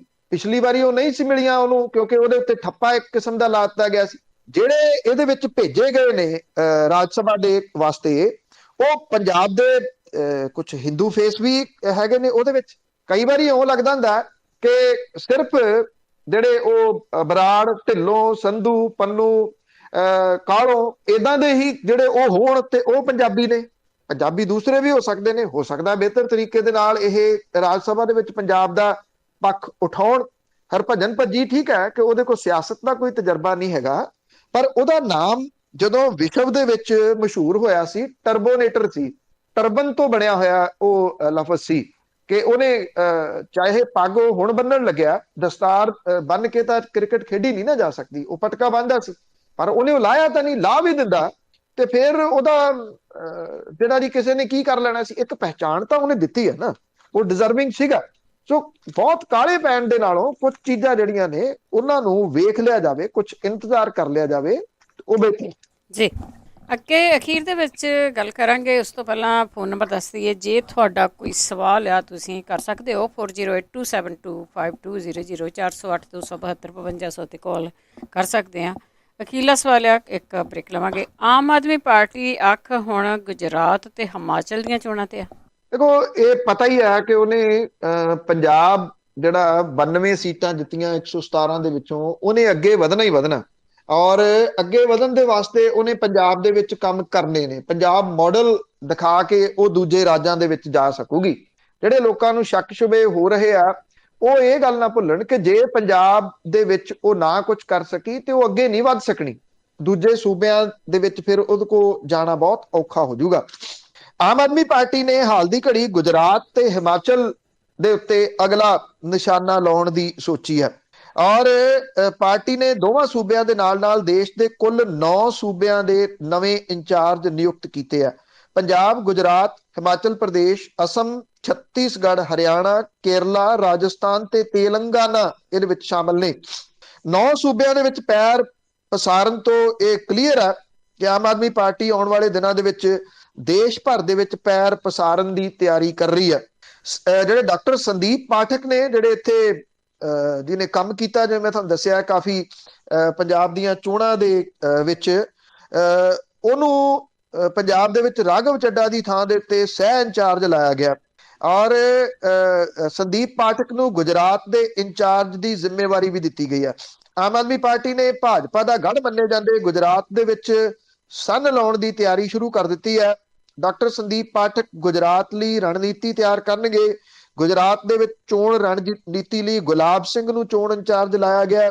ਪੰਜਾਬ ਦਾ ਇੰਚਾਰਜ ਜਰਨੈਲ ਸਿੰਘ ਨੂੰ ਲਾਇਆ ਗਿਆ। ਹਿਮਾਚਲ ਪ੍ਰਦੇਸ਼ ਦੇ ਵਿੱਚ ਚੋਣ ਇੰਚਾਰਜ ਸਤਿੰਦਰ ਜੈਨ, ਇੰਚਾਰਜ ਦੁਰਗੇਸ਼ ਪਾਠਕ, ਸਹਿ ਇੰਚਾਰਜ ਰਤਨੇਸ਼ ਗੁਪਤਾ ਜਿਹੜੇ ਉਹ ਲਾਏ ਗਏ ਨੇ। ਮੀਡੀਆ ਇੰਚਾਰਜ ਇੱਥੇ ਦੀਪਕ ਬਾਲੀ ਨੂੰ ਲਾਇਆ ਗਿਆ। ਕੇਰਲਾ ਦੇ ਵਿੱਚ ਏ ਰਾਜਾ ਨੂੰ ਇੰਚਾਰਜ ਨਿਯੁਕਤ ਕੀਤਾ ਗਿਆ। ਪਾਰਟੀ ਨੇ ਹਰਿਆਣਾ ਦੇ ਵਿੱਚ ਚੋਣ ਇੰਚਾਰਜ ਸੌਰਭ ਭਾਰਦਵਾਜ ਤੇ ਇੰਚਾਰਜ ਸੁਸ਼ੀਲ ਗੁਪਤਾ ਤੇ ਸਹਿ ਇੰਚਾਰਜ ਮਹਿੰਦਰ ਚੌਧਰੀ ਨੂੰ ਲਾਇਆ। ਅਸਮ ਦੇ ਵਿੱਚ ਰਜੇਸ਼ ਸ਼ਰਮਾ, ਤੇਲੰਗਾਨਾ ਦੇ ਵਿੱਚ ਸੋਮਨਾਥ ਭਾਰਤੀ ਤੇ ਰਾਜਸਥਾਨ ਦੇ ਵਿੱਚ ਵਿਨੇ ਮਿਸ਼ਰਾ ਨੂੰ ਇੰਚਾਰਜ ਦੀ ਜ਼ਿੰਮੇਵਾਰੀ ਦਿੱਤੀ ਗਈ ਹੈ। ਔਰ ਇਹ ਕਿਹਾ ਜਾ ਰਿਹਾ ਹੈ ਕਿ ਹੁਣ ਜਿਹੜੀ ਆਮ ਆਦਮੀ ਪਾਰਟੀ ਆ, ਉਹ ਮੁਲਕ ਭਰ ਦੇ ਵਿੱਚ ਦਿੱਲੀ ਮਾਡਲ ਨਹੀਂ ਬਲਕਿ ਪੰਜਾਬ ਮਾਡਲ ਨੂੰ ਪ੍ਰਚਾਰੂਗੀ। ਔਰ ਜਿਸ ਤਰੀਕੇ ਦੇ ਨਾਲ ਭਗਵੰਤ ਮਾਨ ਦੇ ਵੱਲੋਂ ਸ਼ੁਰੂ ਦੇ ਵਿੱਚ ਹੀ ਭ੍ਰਿਸ਼ਟਾਚਾਰ ਨੂੰ ਨੱਥ ਪਾਉਣ, 25,000 ਨੌਕਰੀਆਂ ਕੱਢਣ ਦਾ ਐਲਾਨ ਕਰਨਾ, ਜਾਂ ਕੱਲ ਨੂੰ ਜਿਹੜਾ ਐਲਾਨ ਇੱਕ ਵਿਧਾਇਕ ਇੱਕ ਪੈਨਸ਼ਨ ਦਾ ਹੋਣ ਜਾ ਰਿਹਾ ਕਿ ਜਿਹੜੀਆਂ ਪੈਨਸ਼ਨਾਂ 5-5, 6-6 ਲੈ ਰਹੇ ਨੇ ਵਿਧਾਇਕ, ਉਹ ਖਤਮ ਕੀਤੀਆਂ ਜਾਣਗੀਆਂ, ਇੱਕੋ ਪੈਨਸ਼ਨ ਮਿਲੂਗੀ। ਇਹਨਾਂ ਚੀਜ਼ਾਂ ਨੂੰ ਪ੍ਰਚਾਰਿਆ ਜਾਊਗਾ ਦੂਜੇ ਸੂਬਿਆਂ ਦੇ ਵਿੱਚ। ਪਿਛਲੇ ਦਿਨੀ ਇੱਕ ਵੀਡੀਓ ਵਾਇਰਲ ਹੋਈ ਸੀ ਜਿਹੜੀ ਕਿ ਹਰਿਆਣੇ ਦੀ ਵਿਧਾਨ ਸਭਾ ਦੀ ਸੀ। ਉੱਥੋਂ ਦੇ ਇੱਕ ਮੰਤਰੀ ਜਿਹੜੇ ਇਹ ਕਹਿ ਰਹੇ ਸੀਗੇ ਆਪਣੀ ਪਾਰਟੀ ਦੀ ਸਰਕਾਰ ਨੂੰ ਕਿ ਇਕੱਠੇ ਹੋ ਜਾਓ, ਇਕੱਠੇ ਹੋ ਕੇ ਕੰਮ ਕਰੋ, ਨਹੀਂ ਤਾਂ ਕੇਜਰੀਵਾਲ ਆ ਜਾਊਗਾ। ਉਹ ਇਹ ਵੀ ਕਹਿ ਰਹੇ ਸੀ ਕਿ ਉਹਨੂੰ ਤੁਸੀਂ ਆਮ ਬੰਦਾ ਨਾ ਸਮਝਿਓ। ਆਮ ਆਦਮੀ ਪਾਰਟੀ ਦੀ ਸਰਕਾਰ ਜਦੋਂ ਆ ਜਾਂਦੀ ਆ ਤੇ ਫਿਰ ਉਹ ਛੇਤੀ ਕੀਤੇ ਜਾਂਦੀ ਨਹੀਂ। ਇਹ ਭਾਰਤੀ ਜਨਤਾ ਪਾਰਟੀ ਦੀ ਸਰਕਾਰ ਦਾ ਇੱਕ ਮੰਤਰੀ ਹਰਿਆਣੇ ਦੀ ਵਿਧਾਨ ਸਭਾ ਦੇ ਵਿੱਚ ਕਹਿ ਰਿਹਾ ਸੀਗਾ। ਸੱਚ ਹੀ ਕਹਿ ਰਿਹਾ ਸੀਗਾ ਜੀ। ਤੇ ਸਰੋਤਿਆਂ ਨੇ ਅਸੀਂ ਇੱਕ ਬ੍ਰੇਕ ਤੋਂ ਬਾਅਦ, ਜੇ ਤੁਹਾਡਾ ਕੋਈ ਸਵਾਲ ਹੈ ਤੁਸੀਂ ਸਵਾਲ ਕਰ ਸਕਦੇ ਹੋ 408-272-5200 ਤੇ ਕਾਲ ਕਰਕੇ। ਵਾਪਸ ਆਨੇ ਆ ਇੱਕ ਬ੍ਰੇਕ ਤੋਂ ਬਾਅਦ। ਤੁਸੀਂ ਸੁਣ ਰਹੇ ਹੋ Punjabi radio USA, KOBO Yuba City 1450 AM, KIID Sacramento 1470 AM, KWRU Fresno 1300 AM, KLHC Bakersfield 1350 AM, KCVR Stockton Modesto 1570 AM।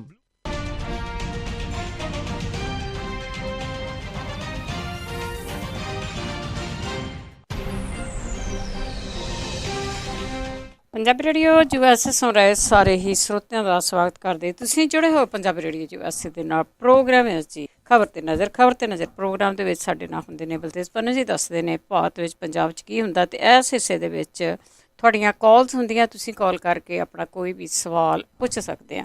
ਸਾਡੇ ਨਾਲ ਦੁਆਰਾ ਜੁੜ ਚੁੱਕੇ ਨੇ ਬਲਤੇਜ ਪੰਨੂ ਜੀ। ਸਤਿ ਸ਼੍ਰੀ ਅਕਾਲ, ਸਵਾਗਤ ਹੈ ਜੀ। ਸਤਿ ਸ਼੍ਰੀ ਅਕਾਲ ਜੀ, ਧੰਨਵਾਦ ਜੀ, ਮਿਹਰਬਾਨੀ। ਸਤਨਾਮ ਸਿੰਘ ਜੀ ਸਤਿ ਸ਼੍ਰੀ ਅਕਾਲ। ਸਤਿ ਸ਼੍ਰੀ ਅਕਾਲ ਭੈਣ ਜੀ। ਬਲਦੇਵ ਭਾਈ ਸਤਿ ਸ਼੍ਰੀ ਅਕਾਲ ਜੀ। ਸਤਿ ਸ਼੍ਰੀ ਅਕਾਲ ਜੀ। ਪੰਨ ਸਾਹਿਬ, ਮੇਰਾ ਕੁਐਸਚਨ ਤੇ ਬੜਾ ਰੌਲਾ ਪਿਆ ਰਿਹਾ ਜੀ ਪੰਜਾਬ ਨਾਲ। ਕਹਿੰਦੇ ਧੋਖਾ ਹੈ, ਰਾਜ ਲੋਕ ਸਭਾ ਜਿਹੜੇ ਮੈਂਬਰ ਭੇਜ ਰਿਹਾ, ਬਾਹਰੋਂ ਭੇਜਦਾ ਆ ਚਲੋ ਇਹ ਤਾਂ ਹੈ ਵੀ ਨਹੀਂ ਅਨਾਉਂਸ ਤਾਂ ਕੀਤਾ, ਅੱਗੇ ਦਾ ਪਤਾ ਨਹੀਂ ਲੱਗਦਾ ਕਿਹੜਾ ਉੱਥੇ ਗਿਆ ਤੇ ਕਦੇ ਮੁੜ ਕੇ ਪਤਾ ਨਹੀਂ ਲੱਗਦਾ ਕੀ ਉੱਥੇ ਬੋਲਦਾ ਕੀ ਨਹੀਂ। ਤੇ ਮੇਰਾ ਕੁਐਸਚਨ ਇਹ ਸੀ ਵੀ ਇਹਦੇ ਬਾਰੇ ਦੱਸਿਓ ਥੋੜ੍ਹਾ ਜਿਹਾ ਵੀ ਕੀ ਗੱਲ ਆ। ਤੇ ਜੇ ਮੰਨ ਲਓ ਉੱਥੇ ਕੋਈ ਜਿਹੜੇ ਜਾਂਦੇ ਨੁਮਾਇੰਦਾ ਉੱਥੇ ਕੋਈ ਬੋਲਦਾ ਨਹੀਂ ਪੰਜਾਬ ਦੇ ਬਾਰੇ, ਕੋਈ ਮੁੱਦਾ ਨਹੀਂ ਡਾ ਕੀ ਇਹਨਾਂ ਨੂੰ ਚੇਂਜ ਕੀਤਾ ਜਾ ਸਕਦਾ, ਇਹ ਦੱਸਿਓ ਜੀ। ਥੈਂਕ ਯੂ ਜੀ।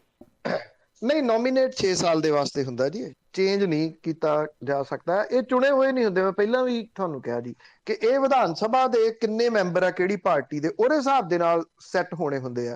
ਤੁਸੀਂ ਦੇਖੋ, ਇਹ ਪਹਿਲੀ ਵਾਰੀ ਰਾਜ ਸਭਾ ਦੇ ਮੈਂਬਰਾਂ ਦੇ ਉੱਤੇ ਗੱਲ ਹੋਣ ਲੱਗੀ ਨਾ ਕਿ ਰਾਜ ਸਭਾ ਦਾ ਮੈਂਬਰ ਚੁਣਿਆ ਕਿਵੇਂ ਜਾਂਦਾ, ਰਾਜ ਸਭਾ ਦੇ ਮੈਂਬਰ ਦਾ ਰੋਲ ਕੀ ਆ। ਅੱਜ ਤੱਕ ਰਵਾਇਤੀ ਪਾਰਟੀਆਂ ਨੇ ਪਤਾ ਲੱਗਣ ਦਿੱਤਾ ਕਿ ਜਿਹੜੇ ਬਲਵਿੰਦਰ ਸਿੰਘ ਭੂੰਦੜ ਕਿੰਨੀ ਵਾਰੀ ਚੋਣ ਹਾਰਿਆ ਤੇ ਕਿੰਨੀ ਵਾਰੀ ਉਹਨੂੰ ਰਾਜ ਸਭਾ ਦੀ ਮੈਂਬਰੀ ਮਿਲੀ। ਸੁਖਦੇਵ ਸਿੰਘ ਢੀਂਡਸਾ ਹੋਰੀ ਕਿੰਨੀ ਵਾਰੀ ਆਮ ਲੋਕਾਂ ਨੇ ਰਿਜੈਕਟ ਕੀਤੇ, ਪਾਰਟੀ ਨੇ ਚੁੱਕ ਕੇ ਰਾਜ ਸਭਾ 'ਚ ਭੇਜਤੇ। ਸ਼ਮਸ਼ੇਰ ਸਿੰਘ ਦੂਲੋ ਹੋਰੀ ਕਿੰਨੀ ਵਾਰੀ ਹਾਰੇ, ਚੁੱਕ ਕੇ ਪਾਰਟੀ ਨੇ ਰਾਜ ਸਭਾ 'ਚ ਭੇਜਤੇ। ਪ੍ਰਤਾਪ ਸਿੰਘ ਬਾਜਵਾ ਹੋਰੀ ਕਿੰਨੀ ਵਾਰੀ ਹਾਰੇ, ਚੁੱਕ ਕੇ ਰਾਜ ਸਭਾ ਦੇ ਵਿੱਚ ਭੇਜ ਦਿੱਤੇ। ਇਹ ਕਦੀ ਕਿਸੇ ਨੂੰ ਪਤਾ ਲੱਗਦਾ ਸੀਗਾ ਕਿ ਕਿਵੇਂ ਚੋਣ ਜਿਹੜੀ ਹੁੰਦੀ ਆ? ਪਤਾ ਤਾਂ ਲੱਗਾ, ਲੋਕਾਂ ਨੂੰ ਪਹਿਲੀ ਵਾਰੀ ਢਾਂਚੇ ਦਾ ਪਤਾ ਲੱਗਿਆ। ਇਸ ਕਰਕੇ ਇਹ ਵੀ ਆਪਣੇ ਆਪ ਦੇ ਵਿੱਚ ਜਿਹੜਾ ਜੀ ਉਹ ਪੋਜ਼ਿਟਿਵ ਆ ਪੱਖ। ਕਿੱਦਾਂ ਨਹੀਂ ਬੋਲਣਗੇ ਪੰਜਾਬ ਦੇ ਵਾਸਤੇ ਜੀ? ਤੁਸੀਂ ਪਹਿਲਾਂ ਹੀ ਜਿਹੜਾ ਜੀ ਉਹ ਨਾ ਕਹੀ ਚੱਲੋ ਕਿ ਨਹੀਂ ਇਹ ਬੋਲਣਗੇ ਹੀ ਨਹੀਂ, ਇਹ ਬੋਲ ਨਹੀਂ ਸਕਦੇ। ਕਿਉਂ ਨਹੀਂ ਬੋਲ ਸਕਦੇ ਜੀ? ਕਿਉਂ ਨਹੀਂ ਬੋਲਣਗੇ? ਪੰਜਾਬ ਸਿਰਫ ਕੋਈ ਉਹ ਸਿੱਖ ਭਾਈਚਾਰੇ ਦਾ ਥੋੜੀ ਆ ਜਾਂ ਸਿਰਫ ਜੱਟਾਂ ਦਾ ਥੋੜੀ ਆ। ਉਹ ਹਿੰਦੂ ਭਾਈਚਾਰੇ ਨੂੰ ਰਿਪਰੈਜ਼ੈਂਟ ਕਰਦੇ ਨੇ, ਉਹ ਸਾਡੇ ਵਿੱਚੋਂ ਨੇ, ਪੰਜਾਬੀ ਨੇ। ਜਿਹੜਾ ਹਰਭਜਨ ਸਿੰਘ ਆ ਉਹ ਸਰਦਾਰ ਫੈਮਿਲੀ ਦੇ ਵਿੱਚੋਂ ਹੈ। ਜਿਹੜੇ ਦੂਜੇ ਆਪਣੇ ਲਵਲੀ ਪ੍ਰੋਫੈਸ਼ਨਲ ਯੂਨੀਵਰਸਿਟੀ ਦਾ ਵਾਈਸ ਚਾਂਸਲਰ ਹੈ, ਪੜ੍ਹਿਆ ਲਿਖਿਆ ਹੈ ਉਹ। ਕਿਉਂ ਨਹੀਂ ਮੁੱਦੇ ਉਠਾਉਣਗੇ ਜੀ ਪੰਜਾਬ ਦੇ? ਨਹੀਂ ਉਠਾਉਣਗੇ ਤੇ ਜਵਾਬਦੇਹੀ ਸੈੱਟ ਹੋਊਗੀ, ਉਹਨਾਂ ਦੀ ਨਹੀਂ ਹੋਊਗੀ, ਪਾਰਟੀ ਦੀ ਹੋਊਗੀ। ਪਹਿਲਾਂ ਹੀ ਜਿਹੜਾ ਇਹ IIT ਵਿੰਗ ਜਿਹੜੇ ਨੇ, IT ਵਿੰਗ ਜਿਹੜੇ ਖਾਸ ਤੌਰ ਦੇ ਉੱਤੇ, ਇਹ ਸਾਰੇ ਉਹ ਸਰਗਰਮ ਹੋਏ ਹੋਏ ਨੇ ਜਿਨ੍ਹਾਂ ਨੂੰ ਕੁਝ ਨਹੀਂ ਲੱਭ ਰਿਹਾ ਸੀਗਾ ਇੰਨੇ ਦਿਨਾਂ ਤੋਂ ਵੀ ਉਹ ਕਰਨ ਤੇ ਕੀ ਕਰਨ। ਇਸ ਕਰਕੇ ਉਹਨਾਂ ਨੇ ਹੁਣ ਕੁਝ ਤਾਂ ਜਿਹੜਾ ਉਹ ਬੋਲਣਾ ਹੀ ਹੈ ਨਾ, ਕੋਈ ਗੱਲ ਤਾਂ ਉਹ ਕਹਿਣਗੇ ਹੀ। ਅਦਰ ਉਹਨਾਂ ਕੋਲੇ ਕਹਿਣ ਨੂੰ ਹੈ ਕੀ ਹੋਰ? ਤੋ ਇਸ ਕਰਕੇ ਇਹ ਮੇਰੀ ਜਾਚੇ ਇਸ ਸਿਸਟਮ ਨੂੰ ਵੀ ਪੰਜਾਬੀਆਂ ਨੂੰ ਸਮਝਣ ਦੀ ਲੋੜ ਹੈ। ਇਸ ਢਾਂਚੇ ਨੂੰ ਸਮਝੋ। ਰਾਜ ਸਭਾ ਕਿਵੇਂ ਚੁਣੀ ਜਾਂਦੀ ਹੈ, ਇਹਦੀ ਗੱਲ ਹੋਈ ਕਦੀ ਅੱਜ ਤੱਕ? ਪਹਿਲਾਂ ਚਰਚਾ ਹੋਇਆ ਸੀ ਰਾਜ ਸਭਾ ਸੀਟਾਂ ਦਾ, ਕਿੰਨੀਆਂ ਸੀਟਾਂ ਨੇ? ਜਦੋਂ 17 ਦੀਆਂ ਚੋਣਾਂ ਹੋਣੀਆਂ ਸੀਗੀਆਂ, ਉਦੋਂ ਪਹਿਲਾਂ 16 ਦੇ ਵਿੱਚ ਹੀ ਇਹਨਾਂ ਨੇ ਆਪਣੇ ਬੰਦੇ ਲਿਜਾ ਕੇ ਉੱਥੇ ਰਾਜ ਸਭਾ ਦੇ ਵਿੱਚ ਫਿੱਟ ਕਰਤੇ ਸੀ। ਅਕਾਲੀ ਦਲ ਬਾਦਲ ਨੇ ਕਿਹਨੂੰ ਫਿੱਟ ਕੀਤਾ? ਬਲਵਿੰਦਰ ਸਿੰਘ ਭੂੰਦੜ ਨੂੰ। ਰਿਕਾਰਡ ਕਢਾਓ ਪੰਜਾਬ ਦੇ ਵਾਸਤੇ ਕਿੰਨਾ ਜਿਹੜਾ ਉਹ ਬੋਲਿਆ। ਨਰੇਸ਼ ਗੁਜਰਾਲ, ਸਿਰਫ ਉਹਦੀ ਹੋਰ ਆਈਡੈਂਟਿਟੀ ਕੀ ਆ ਕਿ ਉਹ IK ਗੁਜਰਾਲ ਦਾ ਮੁੰਡਾ ਸੀ। ਉਹ ਤੋਂ ਬਿਨਾਂ ਕੋਈ ਕੰਟਰੀਬਿਊਸ਼ਨ ਹੈ ਉਹਦੀ ਪੰਜਾਬ ਦੇ ਵਾਸਤੇ? ਉਹ ਕਿੰਨੀ ਵਾਰੀ ਪੰਜਾਬ ਦੇ ਮੁੱਦਿਆਂ ਦੇ ਵਾਸਤੇ ਬੋਲਿਆ? ਕਿੰਨੇ ਉਹਨੇ ਪੰਜਾਬ ਦੇ ਮੁੱਦੇ ਜਿਹੜੇ ਸੀਗੇ ਉਹ ਉਠਾਏ? ਕੋਈ ਵੀ ਨਹੀਂ। ਤੁਸੀਂ ਰਿਕਾਰਡ ਤਾਂ ਕੱਢੋ ਜੀ ਪੂਰੇ ਦਾ ਪੂਰਾ। ਪ੍ਰਤਾਪ ਸਿੰਘ ਬਾਜਵਾ ਜ਼ਰੂਰ ਕਿਸਾਨਾਂ ਦੇ ਅੰਦੋਲਨ ਦੇ ਵੇਲੇ ਬੋਲਦੇ ਰਹੇ। ਸ਼ਮਸ਼ੇਰ ਸਿੰਘ ਦੂਲੋ ਹੋਣਾ ਨੇ ਰਾਜ ਸਭਾ ਦੇ ਵਿੱਚ ਕਿੰਨੇ ਮੁੱਦੇ ਉਠਾਏ ਪੰਜਾਬ ਦੇ ਵਾਸਤੇ? ਉਹਨਾਂ ਦਾ ਕਢਾ ਲਓ ਜੀ, ਉਹਨਾਂ ਦੇ ਜਿਹੜੇ ਮੁੱਦੇ ਉਠਾਏ ਹੋਏ ਵੀਡੀਓ ਦੇ ਰੂਪ ਦੇ ਵਿੱਚ ਮੌਜੂਦ ਹੋਣਗੇ। ਇਸ ਕਰਕੇ ਲੋਕਾਂ ਨੂੰ ਰਾਜ ਸਭਾ ਦਾ ਪਤਾ ਲੱਗਿਆ, ਰਾਜ ਸਭਾ ਦਾ ਚਰਚਾ ਹੋਇਆ। ਰਾਜ ਸਭਾ ਦਾ ਚਰਚਾ ਹੋਣਾ ਬਹੁਤ ਚੰਗੀ ਗੱਲ ਹੈ। ਹੁਣ ਇਹਨਾਂ ਦੇ ਉੱਤੇ ਜਿੰਦਾ ਕੁੰਡਾ ਬਿਲਕੁਲ ਨੇੜੇ ਤੋਂ ਰਹੂਗਾ ਜਦੋਂ ਰਾਜ ਸਭਾ ਦੇ ਵਿੱਚ ਪੰਜਾਬ ਦੇ ਨਾਲ ਰਿਲੇਟਡ, ਮੁਲਕ ਦੇ ਨਾਲ ਰਿਲੇਟਡ ਕੋਈ ਇਸ਼ੂ ਆਊਗਾ। ਕਿਉਂਕਿ 5 ਇਹ ਤੇ 2 ਪਹਿਲਾਂ ਨੇ, 7 2 ਅਜੇ ਹੋਰ ਹੋ ਜਾਣੇ ਆ। ਇੱਕ ਵੱਡੀ ਪਾਰਟੀ ਦੇ ਵਜੋਂ ਇਹਨਾਂ ਨੇ ਰਾਜ ਸਭਾ ਦੇ ਵਿੱਚ ਇਹਨਾਂ ਦੀ ਹਾਜ਼ਰੀ ਲੱਗ ਜਾਣੀ ਆ। ਤੇ ਜਿਹੜੀ ਕੇਂਦਰ ਦੀ ਸਰਕਾਰ ਦੇ ਵੱਲੋਂ ਖੇਤੀ ਕਾਨੂੰਨ ਵਰਗਾ ਕੋਈ ਹੋਰ ਕਾਨੂੰਨ ਆਉਂਦਾ ਜਿਹੜਾ ਕਿਸਾਨਾਂ ਦੇ ਉਲਟ ਜਾਊਗਾ ਜਾਂ ਘੱਟ ਗਿਣਤੀਆਂ ਦੇ ਉਲਟ ਜਾਊਗਾ, ਉੱਥੇ ਨਹੀਂ ਬੋਲਣਗੇ ਤੇ ਫਿਰ ਪੁੱਛਣ ਵਾਲੇ ਬੈਠੇ ਆ ਜੀ। ਇੰਨੀ ਘਬਰਾਹਟ ਦੇ ਵਿੱਚ ਜਿਹੜਾ ਜੀ ਉਹ ਕਿਉਂ ਹੈ? ਲੋਕ ਤਾਂ ਗਾਲਾਂ ਵਾਲੀ ਭਾਸ਼ਾ ਦੇ ਉੱਤੇ ਉਤਰੇ ਹੋਏ ਨੇ ਜੀ। ਹੱਦ ਹੋਈ ਪਈ ਆ। ਜਿਨ੍ਹਾਂ ਨੂੰ ਇਹ ਵੀ ਨਹੀਂ ਪਤਾ ਕਿ ਰਾਜ ਸਭਾ ਦੇ ਮੈਂਬਰ ਚੁਣੇ ਕਿਵੇਂ ਜਾਂਦੇ ਆ, ਉਹ ਵੀ ਇਹਦੇ ਉੱਤੇ ਆਪਣਾ ਜਿਹੜਾ ਜੀ ਉਹ ਗਿਆਨ ਘੋਟ ਰਹੇ ਆ। ਘੋਟੋ, ਕੋਈ ਕਿਸੇ ਨੂੰ ਰੋਕ ਨਹੀਂ ਸਕਦਾ, ਕਿਸੇ ਨੂੰ ਬੋਲਣ ਤੋਂ ਨਹੀਂ ਕੋਈ ਰੋਕ ਸਕਦਾ। ਪਰ ਇਹ ਜ਼ਰੂਰ ਦੱਸਣਾ ਕਿ ਅੱਜ ਤੱਕ ਰਾਜ ਸਭਾ ਚੋਣਾਂ ਦੀ ਪ੍ਰਕਿਰਿਆ ਦੇ ਬਾਰੇ ਦੇ ਵਿੱਚ ਕਿਸੇ ਨੇ ਜਾਣਿਆ ਜਾਂ ਕਿਸੇ ਨੂੰ ਪਤਾ ਕਿ ਪਹਿਲਾਂ ਰਾਜ ਸਭਾ ਦੇ ਮੈਂਬਰ ਕਿਵੇਂ ਚੁਣੇ ਜਾਂਦੇ ਹੁੰਦੇ ਸੀ, ਕੌਣ ਚੁਣੇ ਗਏ ਨੇ ਤੇ ਕਿਹੜੀਆਂ ਪਾਰਟੀਆਂ ਨੇ ਬਾਹਰੋਂ ਲਿਆ ਕੇ ਇੱਥੇ ਜਿਹੜਾ ਉਹ ਚੁਣੇ ਨੇ? ਨਰੇਸ਼ ਗੁਜਰਾਲ ਕਿੱਥੇ ਰਹਿੰਦੇ ਨੇ? ਕਿਸੇ ਨੂੰ ਪਤਾ ਜੀ? ਪਤਾ ਕਰਨਾ। ਦਰਸ਼ਨ ਸਿੰਘ ਜੀ, ਸਤਿ ਸ਼੍ਰੀ ਅਕਾਲ। ਦਰਸ਼ਨ ਸਿੰਘ ਜੀ,